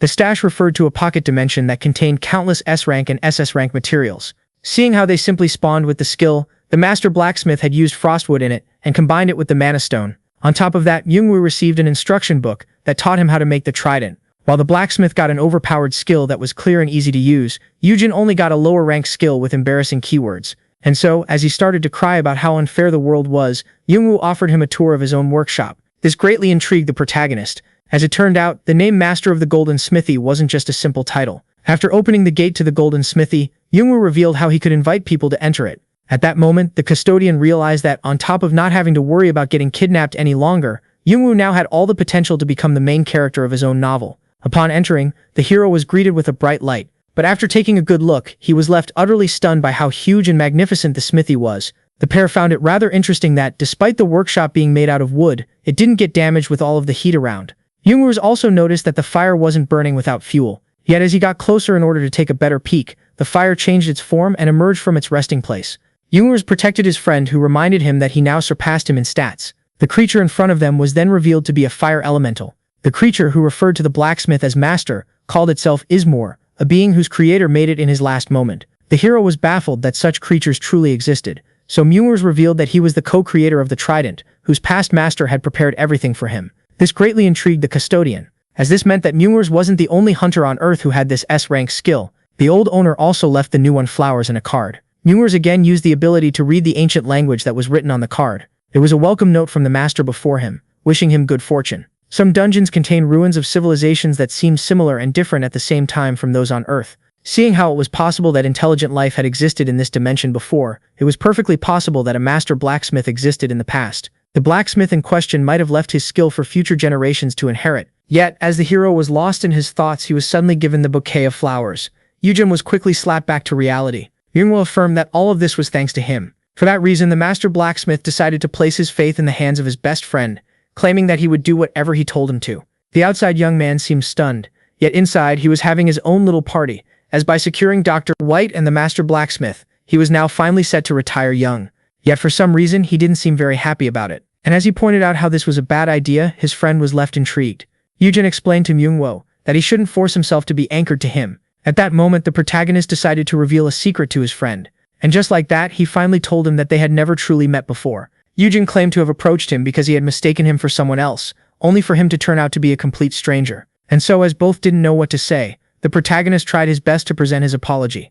As in the end, he was a complete stranger who had directly forced him to become his housekeeper, which is why Myung-woo should focus on living his own life from now on. At that moment, Yoojin realized that he was ruining his only chance to retire young, yet seeing his friend finally bloom was giving him all of the relief that he needed. According to our hero, the best move would be to let the blacksmith he manipulated finally spread his wings. Myung-woo didn't know what to say, and so he recalled the words of his friend regarding this skill being so overpowered that it would make him more influential than the big guilds in Korea. And so Myung-woo claimed that he was aware of what must be done. First, he gave him the flowers, which might catch fire if they stayed in the workshop. The master blacksmith made up his mind and decided to live as he pleased, without worrying about anyone but himself. Back in the present, Byungwoo decided to present his first creation as a gift in front of everyone. He had generously donated it to the youngest S-rank hunter in the country. The blacksmith explained that since the Hyang Guild had shown him a lot of support even before his success, it was only natural to grant them the first S-rank item. Meanwhile, our hero was left pretty upset, as he had destroyed his chance of becoming a millionaire. Even so, this would be for the better, as with the master blacksmith in the spotlight, people might finally leave him alone. At that moment, the hero couldn't help but express how proud he was of his friend. The bunny then explained to the grizzly that Myungwoo must be planning on going his own way instead of staying in the dorm. Everyone would want him, seeing how he was the only hunter on Earth capable of creating such high-quality items. In other words, the man had no reason to waste his potential by staying by Yoojin's side.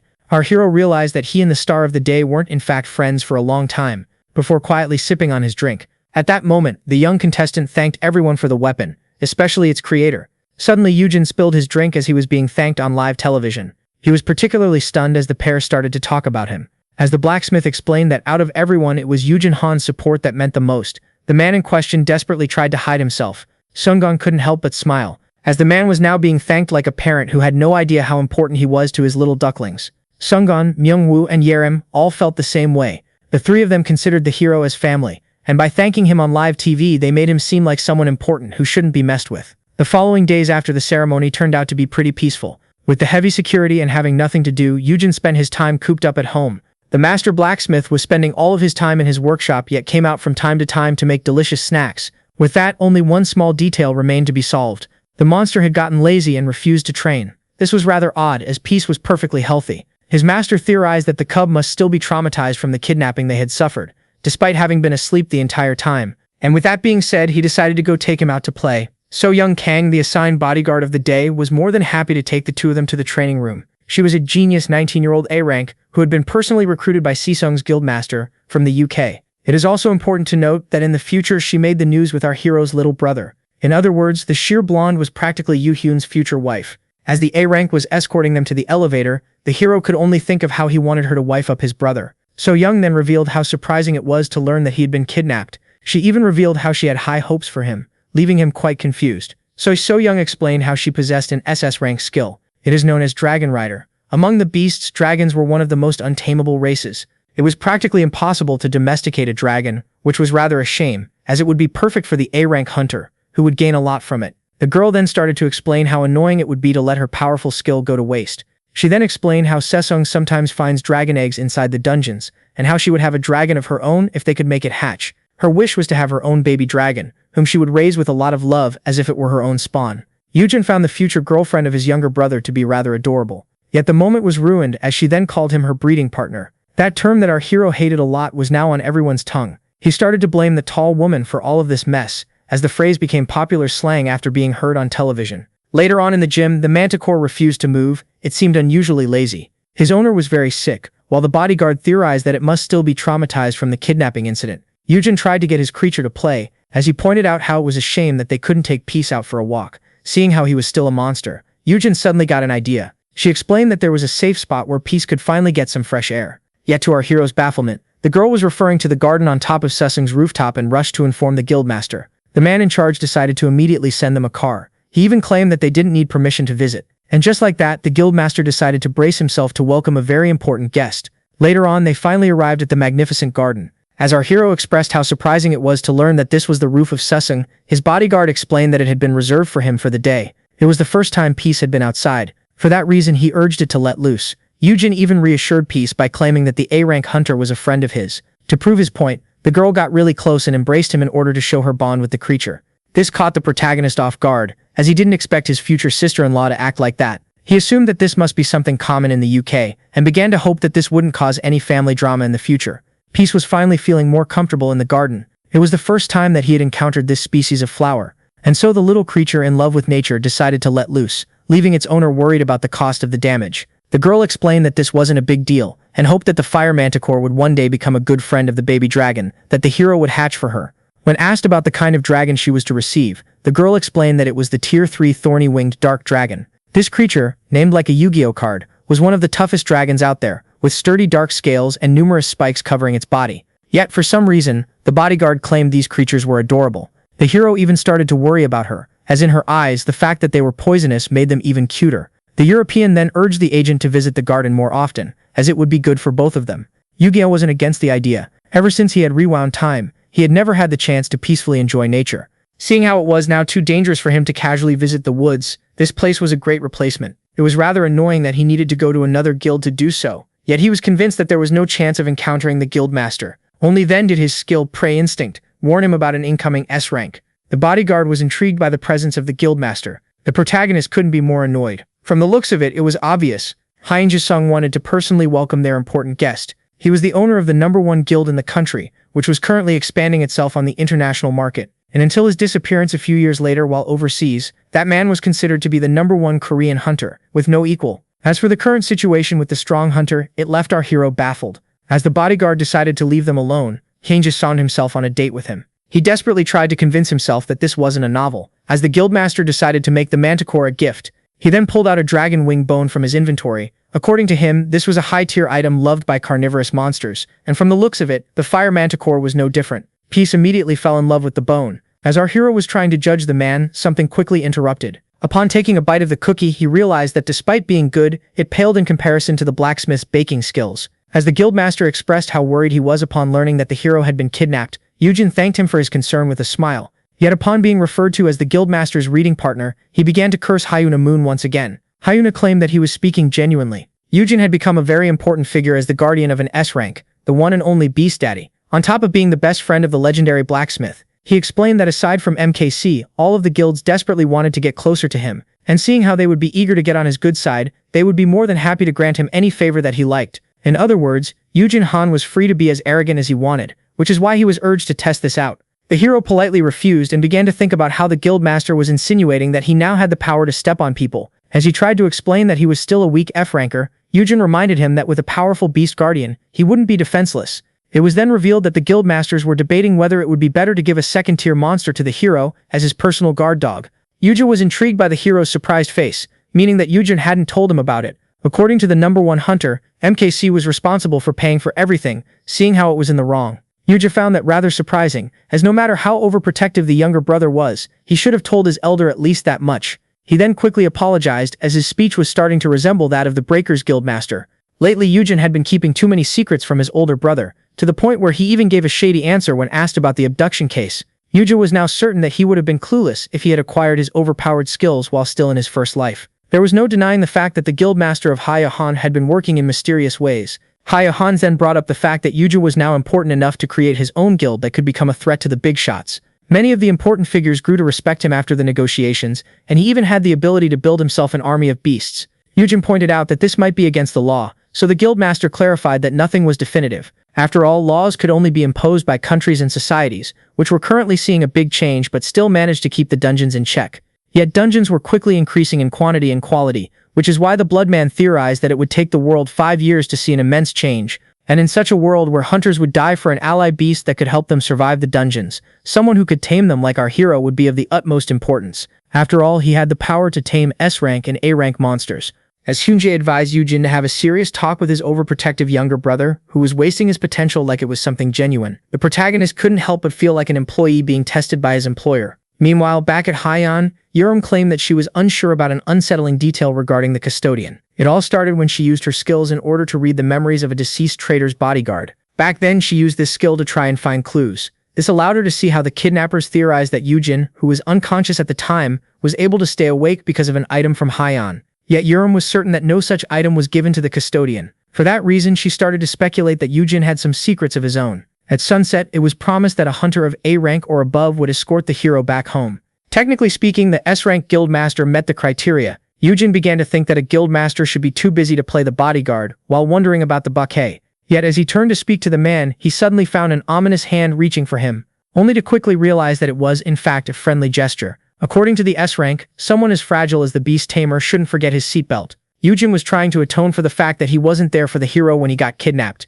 Yoojin, who desperately tried to calm his heartbeat, replied with a smile. He showed the man that MKC were the only ones to blame. Yoojin pointed out that if things had ended up in a worse way, Yoojin might not have seen this very day, where he visits his guild. Putting that to the side, it was undeniable proof that MKC was a corrupt organization, meaning that it was the most expendable of the guilds.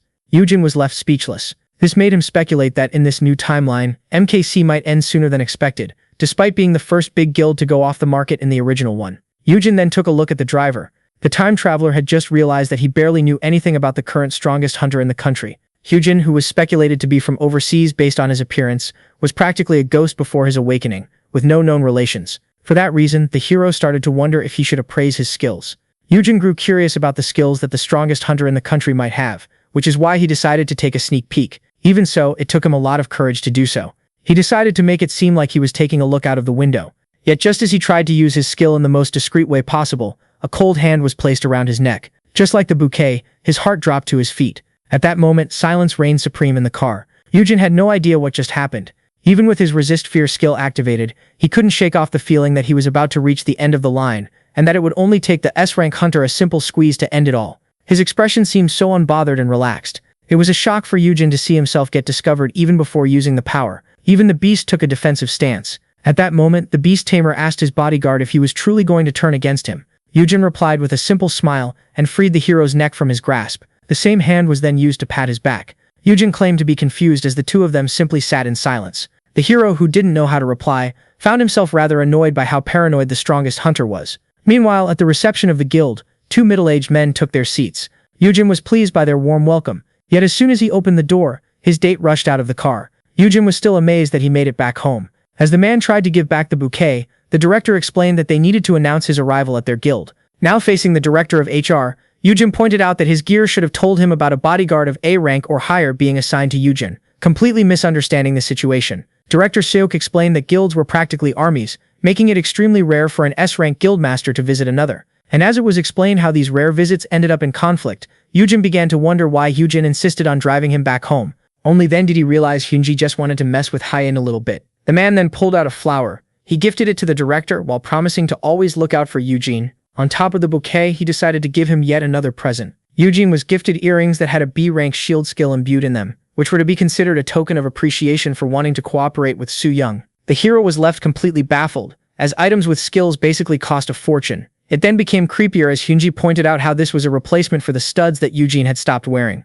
Hyunji insisted that Yoojin accept this offering. After all, it was meant to show his desire to become good friends with him. Later on, while in the bathroom, the box containing the studs was emptied. Their new owner had decided to try them out. At that moment, he asked his pet to launch itself at him at full speed. Peace quickly stumbled into the shield. Yoojin was rather pleased by how convenient his new skill was. Only then did he realize that his pet smelled after his trip to the garden, and so he decided to give it a good bath. It was safe to say that the fire manticore wasn't fond of showers. Yoojin began to think that his trip to Sejong turned out to be beneficial, as he had gained new studs and his pet regained its vitality. Yet after a well-earned scolding, Yoojin doubted his ability to repeat the trip anytime soon. Director Seok disliked Hyujang and affirmed that if his superior was here, he would have destroyed the entire neighborhood, which the hero found ridiculous. But the man wasn't joking around and greatly feared the meeting of the two S ranks, as Hyujang once got in trouble with the law after visiting another guild. The older brother was greatly stunned by this. He began to think of how troublesome his younger brother truly was, and how he would need to acquire 50 more mad S ranks under his custody. Yoojin greatly hated the system for forcing such a task upon him. At that moment, the pet couldn't take it any longer and tried to run away. Yet its bath wasn't done yet. But upon catching it, the hero found something intriguing, as he was now holding some kind of plushie. His first guess was that Peace had learned some kind of cloning skill. But as it turns out, this was simply a present from the spirit who returned to his side. As it turns out, this was popular Fire Manticore merch that he had brought with him from Japan. And despite not being supposed to look like Peace, these $75 worth of items still had their charms. Yoojin, the show with Peace, was now trending, which our hero didn't know about as he was currently avoiding the internet. The spirit then affirmed to its master that it had truly completed its task, and so as Yoojin focused on Peace, Yoojin praised him for his work. It was intrigued by the fact that he didn't write anything about the dungeon interior. As it turns out, the Doka baby can't enter dungeons. According to him, each time he tries to enter one, he simply gets repelled from it. Yoojin understood that since the spirit could teleport like a dungeon, he couldn't possibly be allowed to enter another. Only then did he realize something regarding the spirit being considered a dungeon. And so in order to quickly test this theory, he immediately rushed to hug the Doka baby. Yoojin asked him not to refuse his affection. He urged him to stop being so stingy, and to start teleporting while he kept holding on to him. In the end, Yoojin finally agreed to grant this favor. And just like that, the teleportation began. Yoojin immediately found himself above all the buildings. There was no mistaking it. The spirit's teleportation was identical to the sensation of crossing a dungeon gate. Yoojin then made himself a footing in the air, and started to dash through the city using his teleportation powers. His teleporting process was no different from entering a dungeon. On that night, as a driver was peacefully minding his business, a ghost holding a twink appeared in front of him out of nowhere, making the skinny one apologize. Yoojin wanted to recreate the phenomenon from the last time he had entered a dungeon. His theory turned out to be right, as the status window immediately started to transform. The only time he had gotten a message from the system was when he was inside a dungeon. In other words, continuous teleportation might finally allow him to engage in conversation. At that moment, the spirit couldn't hold himself back any longer. He finally gave in to his urges and grabbed the young man by his pants, before suplexing him into the nearby concrete. In Korean mythology, Dakkobis were known for their love of wrestling. The spirit was not worried about having injured his boss, who survived the fall due to his shield skill. Even so, Yoojin hoped to have received a message from the system, seeing how he was suplexed. And upon opening his status window, he received a rather neutral notification, with some letters having a different color than others. This was obviously an encrypted message. The hero understood that the system wasn't particularly allowed to communicate with him, and messages could only be sent while inside dungeons. He then realized that the system could only locate him once inside a dungeon, meaning that even the system had its own limits. The spirit, who offered to get some potions, was then patted on the head. Yoojin showed appreciation for his help, which allowed him to confirm his theory. The protagonist decided to visit a dungeon while dismissing the specter. He then tried to sneak in the keywords as a form of praise to the trickster spirit. At that moment, Yoojin was left particularly confused, as his young master somehow reminded him of the old lady that owned his watermill long ago. For that reason, he offered to teleport his boss back home, as the latter began to wonder if the keywords could even work on his spirit. The next day, Yoojin won a bid, and was now the owner of an F-rank dungeon close to the guild. In order not to be recognized, he put on a disguise. He needed to move at once, as the stealth skill from Final Thanks was about to disappear. Yoojin was desperate for some explanations, which is why he wanted to talk to the system inside a dungeon. And just like that, a little later, his operation to sneak out finally started. Yoojin tried his best to go unnoticed by making the most unnecessary and flashy moves. The first step of his plan had finally started. As it was backed up by his titles, he resorted to his skill Gecko on the wall. The invisible man didn't go unnoticed when he pressed the elevator button on his own, but only then did it open. In a flash, the hero quickly entered the elevator as the lounge lady made her exit. Everything was going according to plan. Seeing how his style swap was 4 times more effective than that of Sally, not even A-rank hunters could spot him. Invisibility powers were extremely rare and only owned by monsters, with the sole exception of Yoon. In other words, no one would even think that there was an invisible man inside the building. Now came the time to start the second step of the plan. As soon as one of the workers stood ready for his checkup, Yoonjin dashed forward at the door. He timed it perfectly and made it seem like he wasn't the one who sounded the alarm. And just like that, he dashed outside, leaving the poor worker to deal with the mess he had created. Yoonjin was well aware that his actions were troubling everyone, which is why he decided to behave once he lost his reptilian skills. Later, at the location of the dungeon that was protected by a barrier, Yoonjin began to think that the trip to the dungeon might actually be harder than the dungeon itself. It was a relief to see that there was no tight security around F-rank dungeons. The goal of our hero was to enter the dungeon for a quick chat with the system before finally returning home. Yoonjin did one last checkup to make sure he wasn't missing anything. He even made sure to take a gate stone with him. This was the same one that his brother had handed to him back when they were facing the boss in the last dungeon. For the sake of his younger brother, the hero wanted to live peacefully after settling things inside. Yet he wasn't so sure about it. And just like that, he finally entered the F-rank dungeon. Yoonjin quickly started to progress inside this Amazon-like forest. Yet according to him, this place was more of a jungle than it was a forest. The hero started to look for the meeting point with the system, and as he began to complain that they should have at least given him the coordinates, the local monsters spotted him. At that moment, the yellow monkeys started their ambush. Yet things didn't go as they had planned.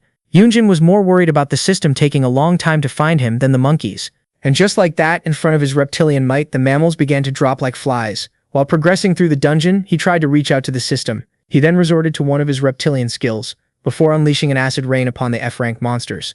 Shortly after, he climbed on top of a mountain of bodies and demanded answers. Yoojin speculated that he was going to quickly clear the dungeon while collecting the worthless F-rank mana stones. Only then did the window panel pop up, almost startling him. The system had initiated contact using symbols. The hero quickly understood that this was a message from the system asking him not to blame himself. And as he began to wonder about all of this, another notification popped up. This was the window panel of the Wish Stone. Yet Yoojin failed to understand how this item was related to all of this. At that moment, something intriguing began to happen. The message pointing out that this stone couldn't be trusted, like the dead, was being deleted. And before the hero could even realize it, it was replaced with an apology. At first, Yoojin didn't understand, but only then did it click. As it turns out, the Wish Stone truly had the power to bring back the dead. Yoojin screamed that he had always had his doubts regarding this, as time rewinding was certainly far harder than resurrecting the dead. And so for that reason, he demanded an explanation for the lies, yet the system refused to answer. Seeing this, he decided to use a different approach. Yoojin pulled out his gate stone and explained that even if a powerful monster entered this place, he had the means to escape, And so, after a quick silence, the system finally started to talk. But what our hero didn't expect was that his window panel was about to be flooded with messages. The system started to talk about how they understood his pain, and how they truly wanted to give him a good explanation. It even claimed that preparations were crucial. From the messages, the protagonist understood that the system wanted him to return here after 7 days, so that it could finish its preparations. This made things complicated, as with the power of Sally about to disappear, Yoojin would return to being a regular F rank, and seeing how the system was worried about something, it seemed like there was another entity in action that must also be behind the southern monster in the last dungeon. In other words, the more the system tried to communicate, the more chaotic things would become. At that moment, something unsettling started to happen. Before the hero could even react, the system had been broken into shards. Yoojin realized that this wasn't good, seeing how the system had sent him way too many messages. There was a fat chance he would need to fight something even scarier than the firebird from last time. With that being said, something started to manifest itself from the crack in the system. In front of such a bright show, Yoojin sensed that his opponent might be even more powerful than the three-headed dragon. Only then did he hide his eyes from the creature. He took a good look at it. Yoojin was intrigued by the appearance of the cotton ball. He doubted that this creature was a monster to begin with. It was straight up adorable. Even so, Yoojin decided to stay on high alert, as the little chick might very well turn into a horrendous beast. His skills revealed the baby bird to be F rank, yet for some reason there seemed to be an error in the system. And just as he began to think that he should try to ambush the bird and kill it, he noticed something horrifying. The bird was about to eat a mana stone that was covered in his poison, so he intervened at the last moment in order to save it. Only then was he horrified as he realized that he had made contact with the monster. Yoojin then quickly fell in love with the cute cotton ball that started to cry. He tried to calm the little creature down and explain that he was trying to save it. Yet as Yoojin decided to reach into his inventory to find some mana stones for his new friend, the two of them were quickly spotted by a monster. Yet the threat was quickly neutralized. The little cotton ball was now under our hero's protection. From the looks of it, he would need to commit mass murder once again. With that being said, the custodian promised the bird more mana stones if it kept its beak shut. After some time, the exit was finally opened. Yoojin had managed to kill the dungeon boss by accident. All along the rampage, the cotton ball had managed to swallow every mana stone that he had gotten from the monsters. Yet it seemed to be wanting more, as it was now eyeing the boss's mana stone, which was 3 times its size. And so as he asked it to wait until he broke it into smaller pieces, the system informed him of his latest achievement. Yoojin, who had fewer than 3 items on him, had managed to clear an F-rank dungeon solo, while being an Afreet himself. This earned him the title of Miracle Rookie. At first he was simply surprised by the fact that solo achievements even existed, only then did he find something much more stunning. By conquering an F-rank dungeon, he had earned himself an S-rank title that doubled the dungeon drops. This new title was very lucrative, yet the drops of an F-rank dungeon had no value, and the reptilian skills were about to disappear. The bird used this distraction in order to quickly swallow the giant mana stone whole. Yoojin started to wonder if solo clearing stronger dungeons would give him better titles, and how he could currently solo a D-rank one on his own. With that being said, he decided not to waste any more time and conquer as many dungeons as possible before returning to weakness. It was then that he realized that the bird had swallowed the mana stone, making it seem like a black hole. After a long day, Yoojin returned home in order to relax. Peace immediately greeted its new playmate. Home suddenly became more stressful than the inside of a dungeon. Our hero's kitten was now out of control. He started to blame himself for not realizing that a feline would immediately detect the baby bird as a snack. He also didn't want to leave the glutton in the dungeon alone, as it was still a little chick. Thus the protagonist started to wonder if he could teach Peace to be more gentle once it calmed down. As he began to think that things would get much harder in his absence while the two were alone, someone suddenly approached him. His S-rank detector quickly went off, as it was none other than his brother. Yoojin quickly noticed the feather ball, and as he claimed it to be adorable, the hero revealed to him that this was a dungeon monster, which left him completely shocked. Yoojin quickly showered his older brother with questions that he desperately tried to avoid. Yoojin claimed that someone had abandoned the bird in the hallway, and that he decided to adopt it as he had taken pity on it. Yoojin tried to explain that there was something urgent they needed to talk about, only to be quickly interrupted. Yoojin needed his help with his Tier 1 fire cub at once. Later on, this was reunited with its worst enemy. Yoojin tried to explain to him how he should be treating the little bird, as if it were their brother. And so while the hero desperately tried to get the cat away from the bird, his brother decided to cut straight to the chase. He was here to talk about the kidnapping incident, a subject he wanted to avoid, as it might be a sensitive one. Okay, seeing how urgent this was, he grabbed Peace by the neck and launched it across the room. Yoojin thought he had procured the necessary calm for a conversation, but to his shock, this greatly upset his brother. Yoojin immediately began to scream at the guildmaster for what he had done. The S-rank hunter was being scolded for having thrown Peace. To make things worse, he didn't seem to understand how wrong his action was. Yoojin tried to explain that a C-rank beast wouldn't get hurt by that much. His brother couldn't care less. The hunter desperately tried to calm down the custodian, who affirmed that high stats weren't an excuse to throw the cat like that. Yoojin was furious and ordered both troublemakers to sit down. He then started to talk about how the British hunter wanted to treat her future mount like her own child, while her guildmaster offered the manticore a high-tier treat. On the other hand, the S-rank hunter, who should be the rightful owner of the creature, had the nerve to toss it around. Yoojin tried to come up with an excuse. In the end, he apologized and promised to treat his mount like his finest weapon, which greatly pissed his brother off. He explained that the only reason he was a bad owner was because he was objectifying his pet, and as the young man tried to claim that fighting together made them closer, the tamer affirmed that he needed to be friendlier. And as he pointed out he had done nothing for peace, Yoojin explained how he was paying for everything. Yoojin screamed that this didn't matter, and that he needed to do something for the pet on a personal level instead of leaving everything to him. Yoojin apologized once again, yet his brother was certain that he still wasn't grasping the situation. He had always been clueless about his surroundings and the people around him ever since he was a young boy. For that reason, the protagonist urged him to use hugs instead of words. Yet seeing how excited his brother had gotten, he clarified that he needed to hug the cat.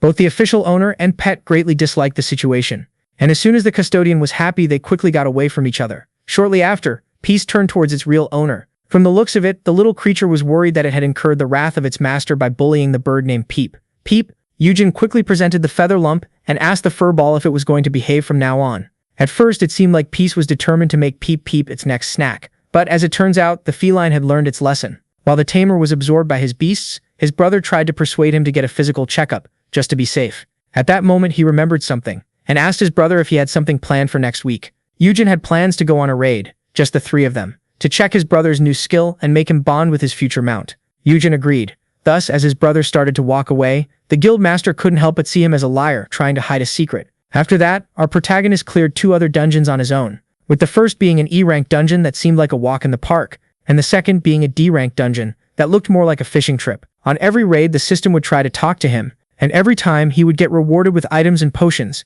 He even acquired a new S-rank title by clearing the E-rank dungeon, known as Veteran F-ranker, that doubled his attack power. Yoojin felt as if he was being scammed, as he had no offensive skills to begin with. His complaints seemed to have gotten through to the system, as the title he had acquired from the D-rank dungeon was slightly better. The title and perk would give him the ability to make himself hard to spot, as well as the power of sharing a title with someone who is below S-rank. He tried to come up with the best way to use his new powers, yet each time the plan would involve endangering himself. Yoojin then noticed the bird trying to steal the food and began to think that it was behaving like that because of system bugs.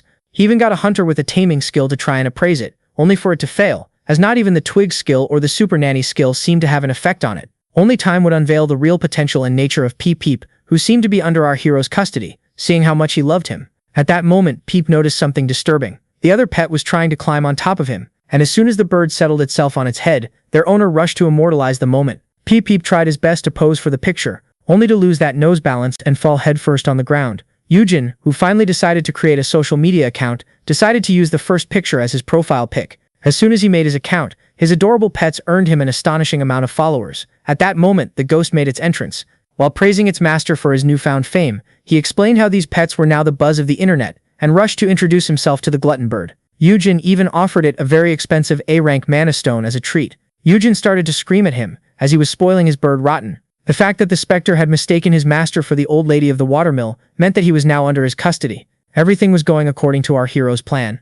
The day when the big deals finally started constructing Yoojin Han's breeding building was finally here. According to the news, all staff members were awakeners, and having received a generous budget, it would take them 2 weeks to finish the project. Yoojin realized that the guilds weren't cheapskates about the building, from what he had heard on television. He started to think of how busy he would be once the building was finished. The first step was to persuade the blacksmith and Dr. White to join him. He would also be receiving a contract with baby monsters for him to tame. At that moment, the protagonist realized that he had completely forgotten about his plan to retire rich and young. Even so, he decided to focus on what lay ahead and initiate contact with the system inside the dungeons once again. Even so, he couldn't help but feel that something was missing. Aside from the fact that the system had lied to him about the real powers of the Wish Stone, it was also aware of our hero's actions in the original timeline. The most intriguing part of all was the fact that it asked him not to blame himself. In other words, an issue had occurred.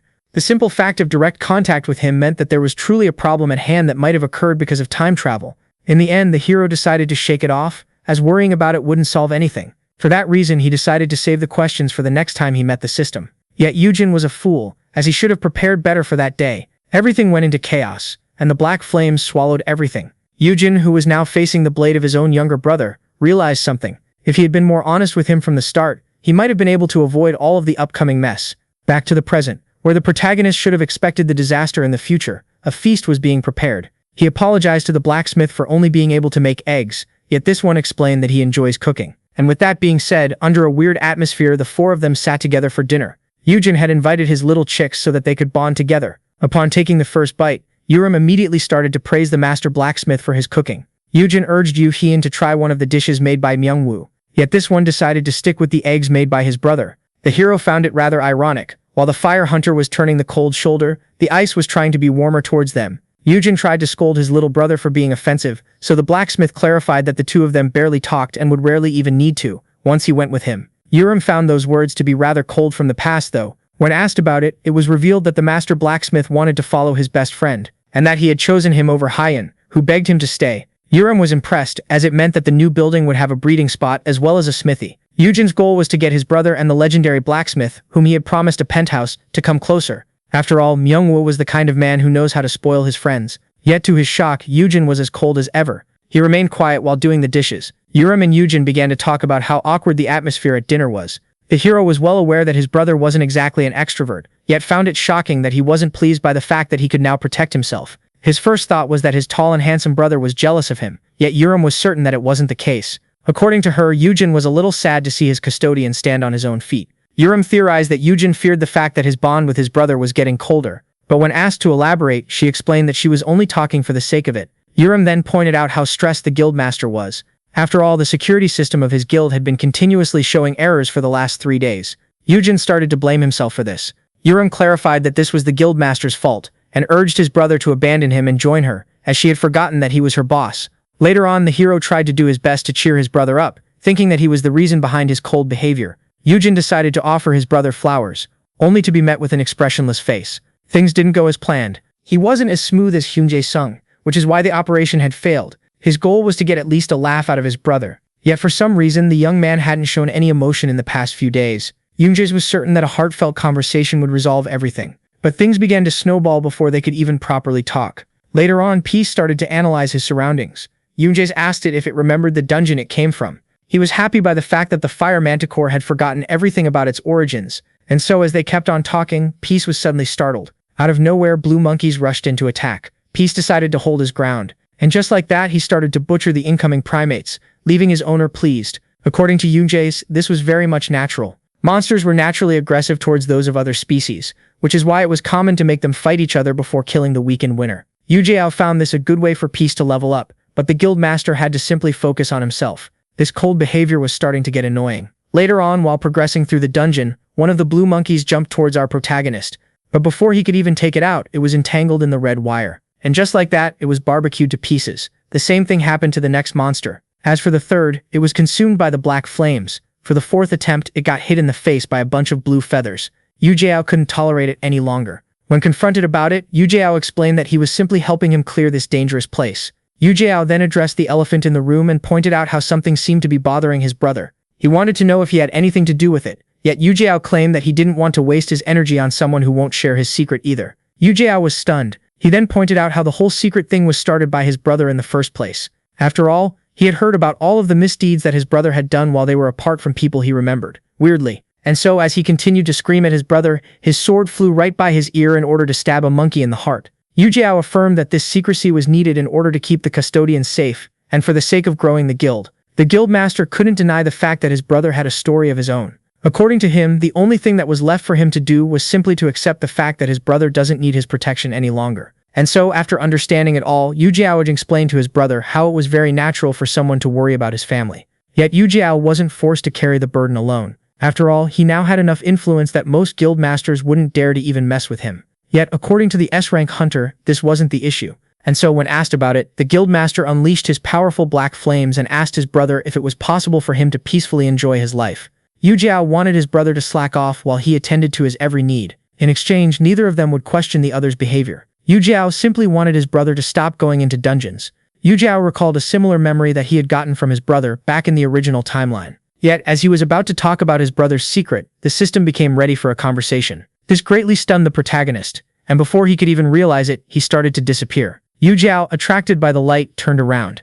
To his shock, his brother was fading away. And before anything could be done, the protagonist disappeared, leaving nothing but his weapon behind. The system couldn't have picked a worse time to start acting ominously. A spear was all that was left behind. The powerful S-ranker was left totally confused. Before he could even do anything, his brother had suddenly vanished. Meanwhile, on the other side of the wall, the hero kept on falling, and as he started to complain about how bad the timing was, his fall suddenly stopped mid-air. Only then did the entity manifest itself, welcoming its honey. It was some kind of pink smiley face emoji. The other digital creatures appeared shortly after. It didn't take the protagonist long to realize that he was currently talking to the system itself. The emojis confirmed it, and as they kept calling him honey, the protagonist was left intrigued. As soon as he wanted to clarify that his name was Yoojin, his mouth was quickly shut. The entity stated that upon sharing a certain amount of info, the connection would be automatically lost, and names were a huge amount of data that was best hidden. And as the emojis claimed that they needed to keep him concealed from the enemy, Yoojin asked about their name. Yet, as the system claimed that they were forbidden from speaking it,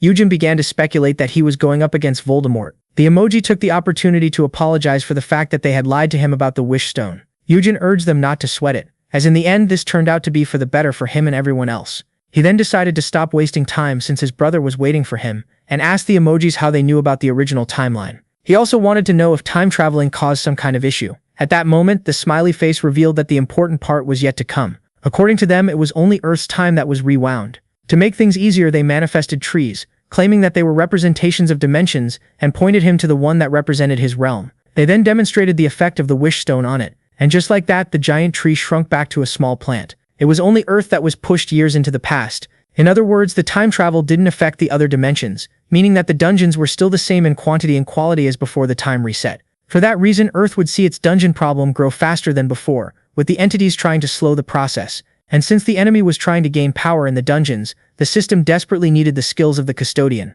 Just like that, the yearbook manifested itself, and it immediately started to change forms. In order to save his home dimension, the custodian had to gather 50 S-rank heroes under his custody. Upon finally understanding the use of the photo album, the emojis explained that they wanted to use a form that would be familiar to him. For that same reason, they engineered the system to look like an earthly video game and spent a lot of time on its details. Yet upon learning that the status window was bound to disappear one day, the protagonist was left quite shocked. The system was in fact a form of tutorial that would limit the creativity of humans over the years. For that reason, humans believed that F-rankers had no way of gaining power, even if they were currently living proof of the contrary. The emojis firmly clarified that it was in the nature of humans to change and evolve. Upon learning this crucial information, the frustrated hero immediately grabbed the emoji. Seeing how change was possible, he demanded his keyword be changed. He started to complain that his keyword was too ridiculous for such an important mission. Seeing how he needed to take 50 S-rankers under his custody, they had basically turned his life into some kind of weird dating simulator. The creatures explained that they simply filled in the name and description,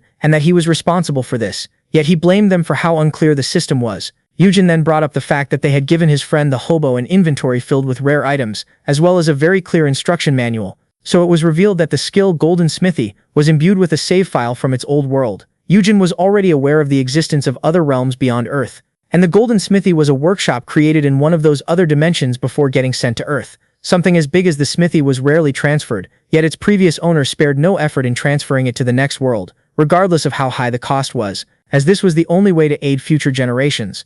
The entity then explained that just like zoologists, they use data from known creatures in order to fill in the blanks on newly discovered animals, resulting in accuracy. They then explained how they had never seen something like our hero's perfect custodian skill. Since it was their first time encountering such an ability, they had to make a lot of guesses in order to write down its description.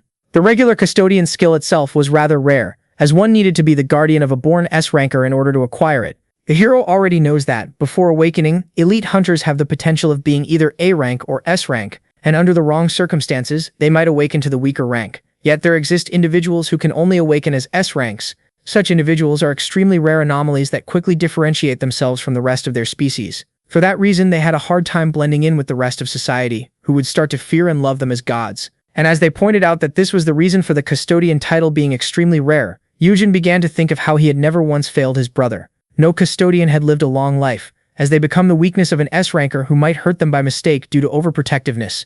Yet seeing how the system wanted the human to carry out his mission safely, they gave him 5 whole years in order to gather the demanded 50 S-ranks. At that moment, this mighty face started to glitch. The call had reached its limit of data exchange, which is why the system decided to send the hero back after half an hour of conversation. But Yoojin still had so many questions. When asked if he could let his brother know about his mission, the emojis asked him not to tell him everything. When asked about the dungeons, they explained how the rules were still the same, and how they would handle any dungeon that would appear sooner than expected. As the hero continued to bombard them with questions, the creature explained that everything would be revealed in time. before finally returning him to the dungeon. At that moment, the hero finally woke up. He immediately got up and started to look for his brother, only to then quickly notice some unusual scenery. Yoojin was left quite confused, seeing how he was supposed to be in a forest dungeon rather than a hellhole. The protagonist theorized that he had been sent to the wrong dungeon. Only then did he notice something coming his way. Upon being attacked by a giant red feline, he became convinced that this wasn't the same roaring dungeon from before. Just like that, the protagonist evaded the incoming claws. Yoojin started to panic and decided to check the stats of the enemy. But upon taking a look with his skill, he was left particularly intrigued, as the monster in front of him was none other than his pet, Peace. And before the custodian could even realize it, he was suddenly grabbed and carried like a sack of potatoes by the big gentleman. That person was none other than his brother. Yoojin asked for an explanation, as they were no longer in the forest dungeon, only to then realize something intriguing upon seeing the corpses. Yoojin had his flames consume the entire place. The hero tried to calm down his brother and urged him to put him down, only for him to claim that he wasn't angry at all. Yoojin tried to turn to Peace for help, only to be quickly ignored, and as he tried to apologize, his brother couldn't take it any longer. Yoojin lashed out at his brother, leaving him quite confused. Yoojin simply wanted to explain what just happened, but his brother didn't want to hear any of it. At first, the worried guildmaster, who realized that his brother was making his way into the hunting world, decided to give him some space so he could spread his wings. Yet now he was unable to remain calm, seeing how things weren't getting any better. At that moment, Yoojin threw his brother on the ground. He then pointed his blade at him, and claimed that he would tell everyone that his custodian had perished inside the dungeon. According to the S-ranker, there was too much risk in keeping his brother in a cage and alive. Yoojin wanted to claim that his brother died at the hands of the boss monster, which would spark doubt in some as he was with an S-rank chaperone after all. Thus, he would present the limbs of his deceased brother as proof of his death. At that moment, the protagonist recalled how, according to the system, some custodians might get hurt by their overprotective S-rankers.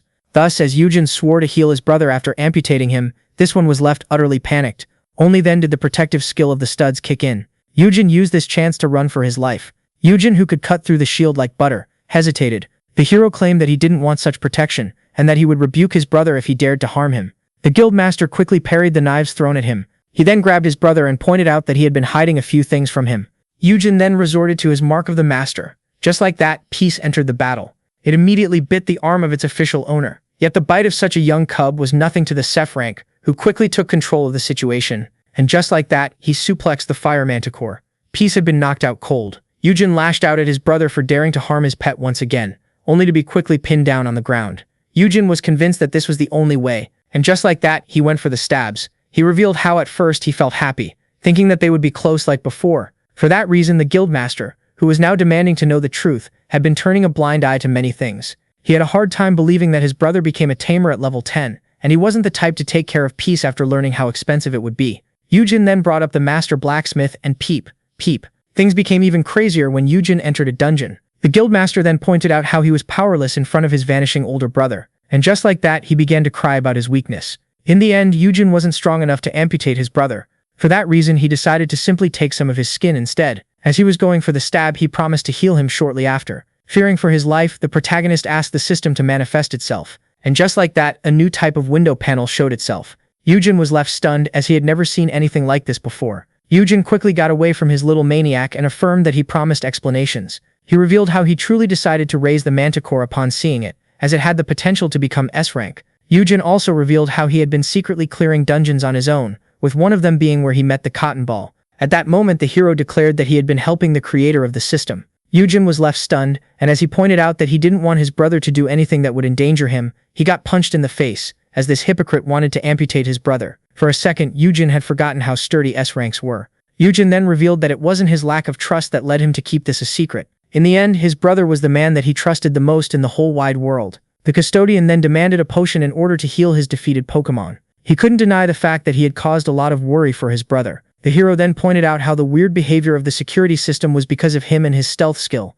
And as he revealed how he also had immunity against poison, curses, and fear, the guildmaster found these skills to be rather unique. From the looks of it, the system didn't want him to reveal anything about Final Thanks, his custodian title, and the timeline reset. Yoojin then urged his brother to come to him if he had any more questions. He was fully aware of how confusing all of this must seem, and blamed himself for keeping it a secret. For that reason, the hero asked his brother to immediately come to him in case there was a problem, instead of keeping it to himself and putting him on a leash. And just like that, the maniac who wanted to amputate his own flesh and blood apologized like a small puppy. It was at this moment that Yoojin realized that he needed to do much more than help his brother in order to keep him happy. At the end of the day, the custodian would have also burned a dungeon down if Yoojin had disappeared. And just like that, the two brothers rushed to hug each other with sincere apologies. At the same time, Peace enjoyed being sandwiched by the two Han siblings. At that moment, the dungeon monster shrank back to its original size. As it turns out, it was shrinking itself on purpose in order to be cuddled by its owner, leaving him amazed. Even so, Yoojin would have appreciated it if Peace had hinted at its growth. In the end, the one who didn't gain anything from the dungeon urged his brother to apologize to the cat he had just hit. Yoojin was then scandalized, as he had taught Yoojin to apologize properly. Watching this from afar, the creators of the system were relieved that the worst had been avoided. The lamb began to worry that it was a bad idea to reveal their secret to Yoo-hyun, and as the siren pointed out that he was Honey's best ally, who had already given his life for him, the one behind her pointed out that the blacksmith had more potential. And since Myungwoo didn't have enough time to reach his full power, there were plans to get him off Earth in case it was destroyed. The lamb pointed out that they should also try to save the protagonist. Yet according to the siren, there was no way that a custodian would agree to leave everyone behind, meaning that this would end up being a kidnapping. The lamb felt that what they were doing was wrong, but in the end all agreed that this was better than doing nothing, and that small sacrifices were required to achieve victory. The weird-looking bottle was then summoned. The siren explained to the lamb that this was the perfect start for her as the new member, and that they should just decorate Yoojin's room while waiting. And just like that, while waiting for the destined day, the prodigal children in exile made a toast to themselves. The following days turned out to be pretty peaceful. The Han brothers had reconciled. Yoojin was quite relieved to learn that his path had been growing normally. Later on, while presenting the data stolen by the Spectre to Dr. Bite, our hero asked her if she needed more, only for her to claim that this exceeded her expectations. It was the first time that someone had gathered so much important data in record time for her sake. And as she pointed out that her uncle wanted to build her a research center to become a commercial advantage for the guild, as data was hard to find, Yoojin decided to make her an offer. He wanted to give her her own independent lab, a new building under his name, and even offered to make its research public. The hero would even provide her with a competent staff and pointed out how, once they hit the international market, data research would become much easier. One asked for the reason he was doing so much in order to invest in her. The greedy liar affirmed, as part of his retirement plan, that he was doing this for the sake of the world. Dr. White then asked for permission to invite some of her friends, as the 5 of them had been studying Dungeons and Awakeners together for 2 years, and as she kept on babbling about how they would immediately rush to Korea after one phone call from her, Yujo was left standing. He had recognized the researchers as the Dungeoneers crew who would uncover the rules behind the dungeons, a few years later, and so for that reason he affirmed to the researcher that she was more than welcome to invite her friends. And just like that, the deal was sealed. This was one of the custodian's best investments. In case the spawn rate of dungeons accelerated like foretold by the system, the breathing facility alone wouldn't be enough for our hero. For that reason, he needed to focus on Dr. Seok and her research. Yujo also decided to make his debut in the stock market. He had spent all of his money on a company that would create a cure for baldness in the near future, only for it to turn out to be the worst decision he had ever made.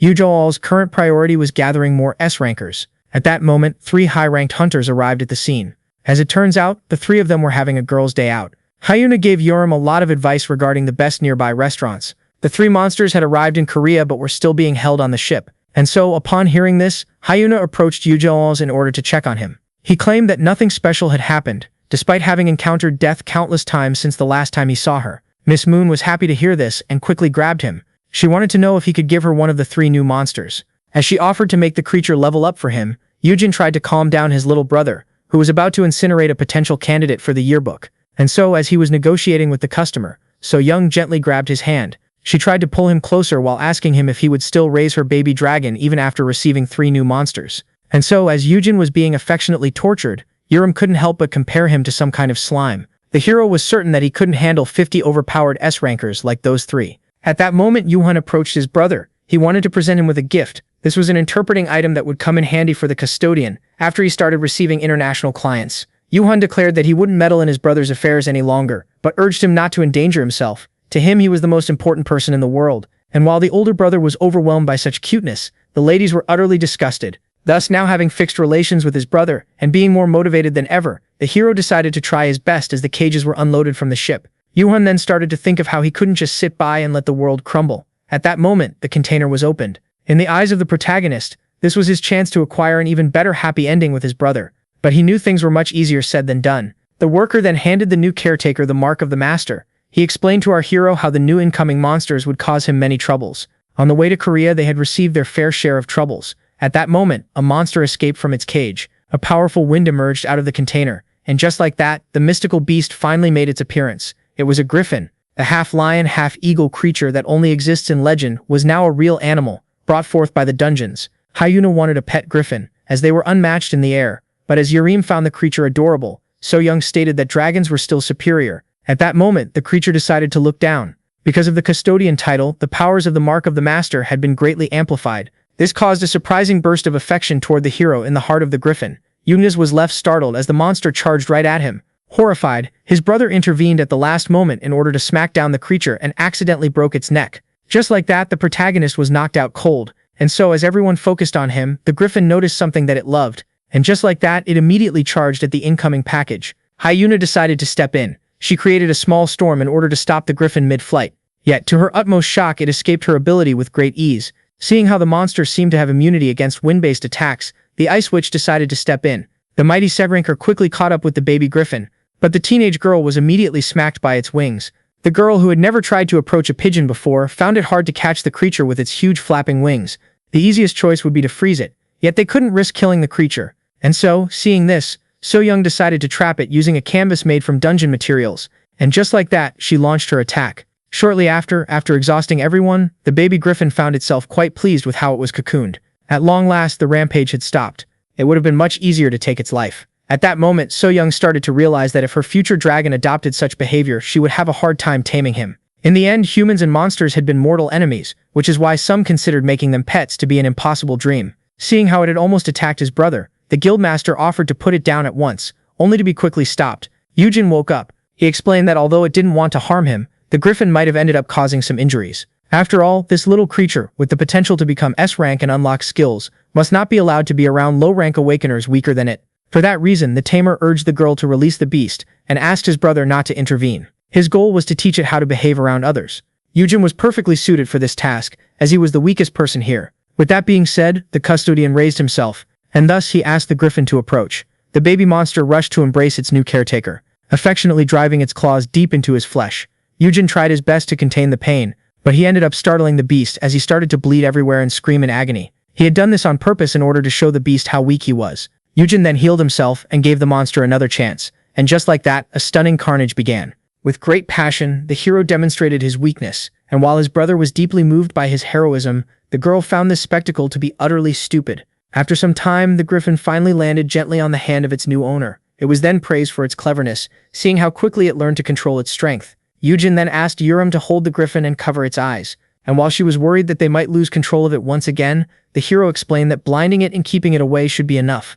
After all, it had acted as such because of what was inside the other cage. Upon opening it, 2 baby shadow unicorns were revealed. These were the 2 other monsters on the ship, and since griffins feed on equine meat, it was obvious why the predator had acted as such. As for the baby griffin, eating a certain amount of it would allow him to unlock a new skill. Seeing this, Hyuna grabbed the opportunity to swap some of the monster horses owned by her guild as food for the griffin in exchange for a ride on it. At that moment, Hyuna Moon was left impressed by the F-ranker. At that moment, the man approached the scared creatures. Because of his custodian title and the mark of the master, they immediately grew attached to him. Hyuna was impressed, as Yoojin possessed rather unique talents and skills she had never seen in anyone. She was eager to witness his character development, not as the brother of the rival guild master, but as his own person. Before sending the unicorns to the training center, Yoojin decided to give them names. But seeing how the best he could come up with for them was black and white, it was safe to say that he was a bad name giver. Meanwhile, somewhere demolished, a brutal carnage had occurred. The tracker wanted to know more. Seeing how Brix had bought her contract, seeing how she was new in this line of business,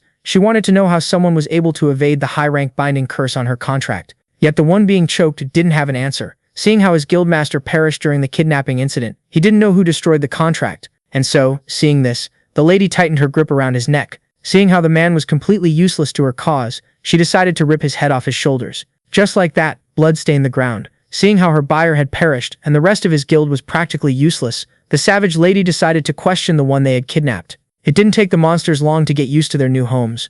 And after a lot of complaining, Yoojin was forced to let the teenager name the unicorns, Salt and Pepper. The griffin was named Blue and caused its fair share of trouble. The playful thing turned the tables just by flapping its wings. And as it continued to cause chaos while its owner was forced to clean up its mess, Peace gave it a single look. Just like that, Blue started to clean after itself, as Peace was helping the owner keep things relatively under control. As soon as the manticore met the griffin, he established the pecking order by showing him who was the boss. In the end, all 3 pets finally fell asleep. The hero was relieved. After all, taking care of baby monsters was no easy task. Seeing how only a bunch of them was draining his energy, he began to wonder if he could truly collect 50. With that being said, he started to count the monsters under his name. He began counting the 5 baby monsters inside the facility. Gate, Venom, his dragon Dio, Volthasis, and the one the system just detected. At that moment, the hero realized that he had never acquired such a beast. One of his Dragon Slayer titles was activated, allowing him to double his stats when facing the dragon. At first, he assumed that there was a dungeon break nearby, which was intriguing, seeing how he didn't receive any alarm on his phone. When all of a sudden something emerged from the wall, Yoojin was left horrified as a lady with predator eyes snatched his phone, and as he was left startled, the lady was amazed. She started to speak in French about how intriguing it was that she had been spotted. At that moment, the French lady finally turned on her translator. The protagonist had countless questions and started to wonder if the human in front of him was the dragon in question. He quickly took a look at her stats and realized that she was an S-ranker known as Liet. That person was born an S-ranker, just like his brother and the guildmaster of Sisung. Even so, even in the previous timeline, the protagonist had never heard of such a hunter. He quickly noticed that he was reading something. Ferociously, she pinned him on the bed. She had followed the movements of his eyeballs and realized that he was mid-lecture. It didn't take long for the predator to realize that Yoojin was reading some kind of window panel about her. Just like with Yoojin Sung, this lady who was able to bypass the heavy security of the guild was able to notice his appraising skill. Yoojin quickly understood that he would receive death if he didn't provide a valid explanation. Thus, he clarified to Li A that it would have been better if she had called the office in order to request a meeting with him. At that moment, the predator couldn't help but smile at her prey. She pointed out how this would have been rather challenging, with the heavy security imposed by the 5 big guilds, and with Yoojin making it public knowledge that his brother wasn't to be messed with, it practically became impossible. So the video ends here. If you don't want to miss the next part, activate the notification bell, and see you next time on Tob's channel.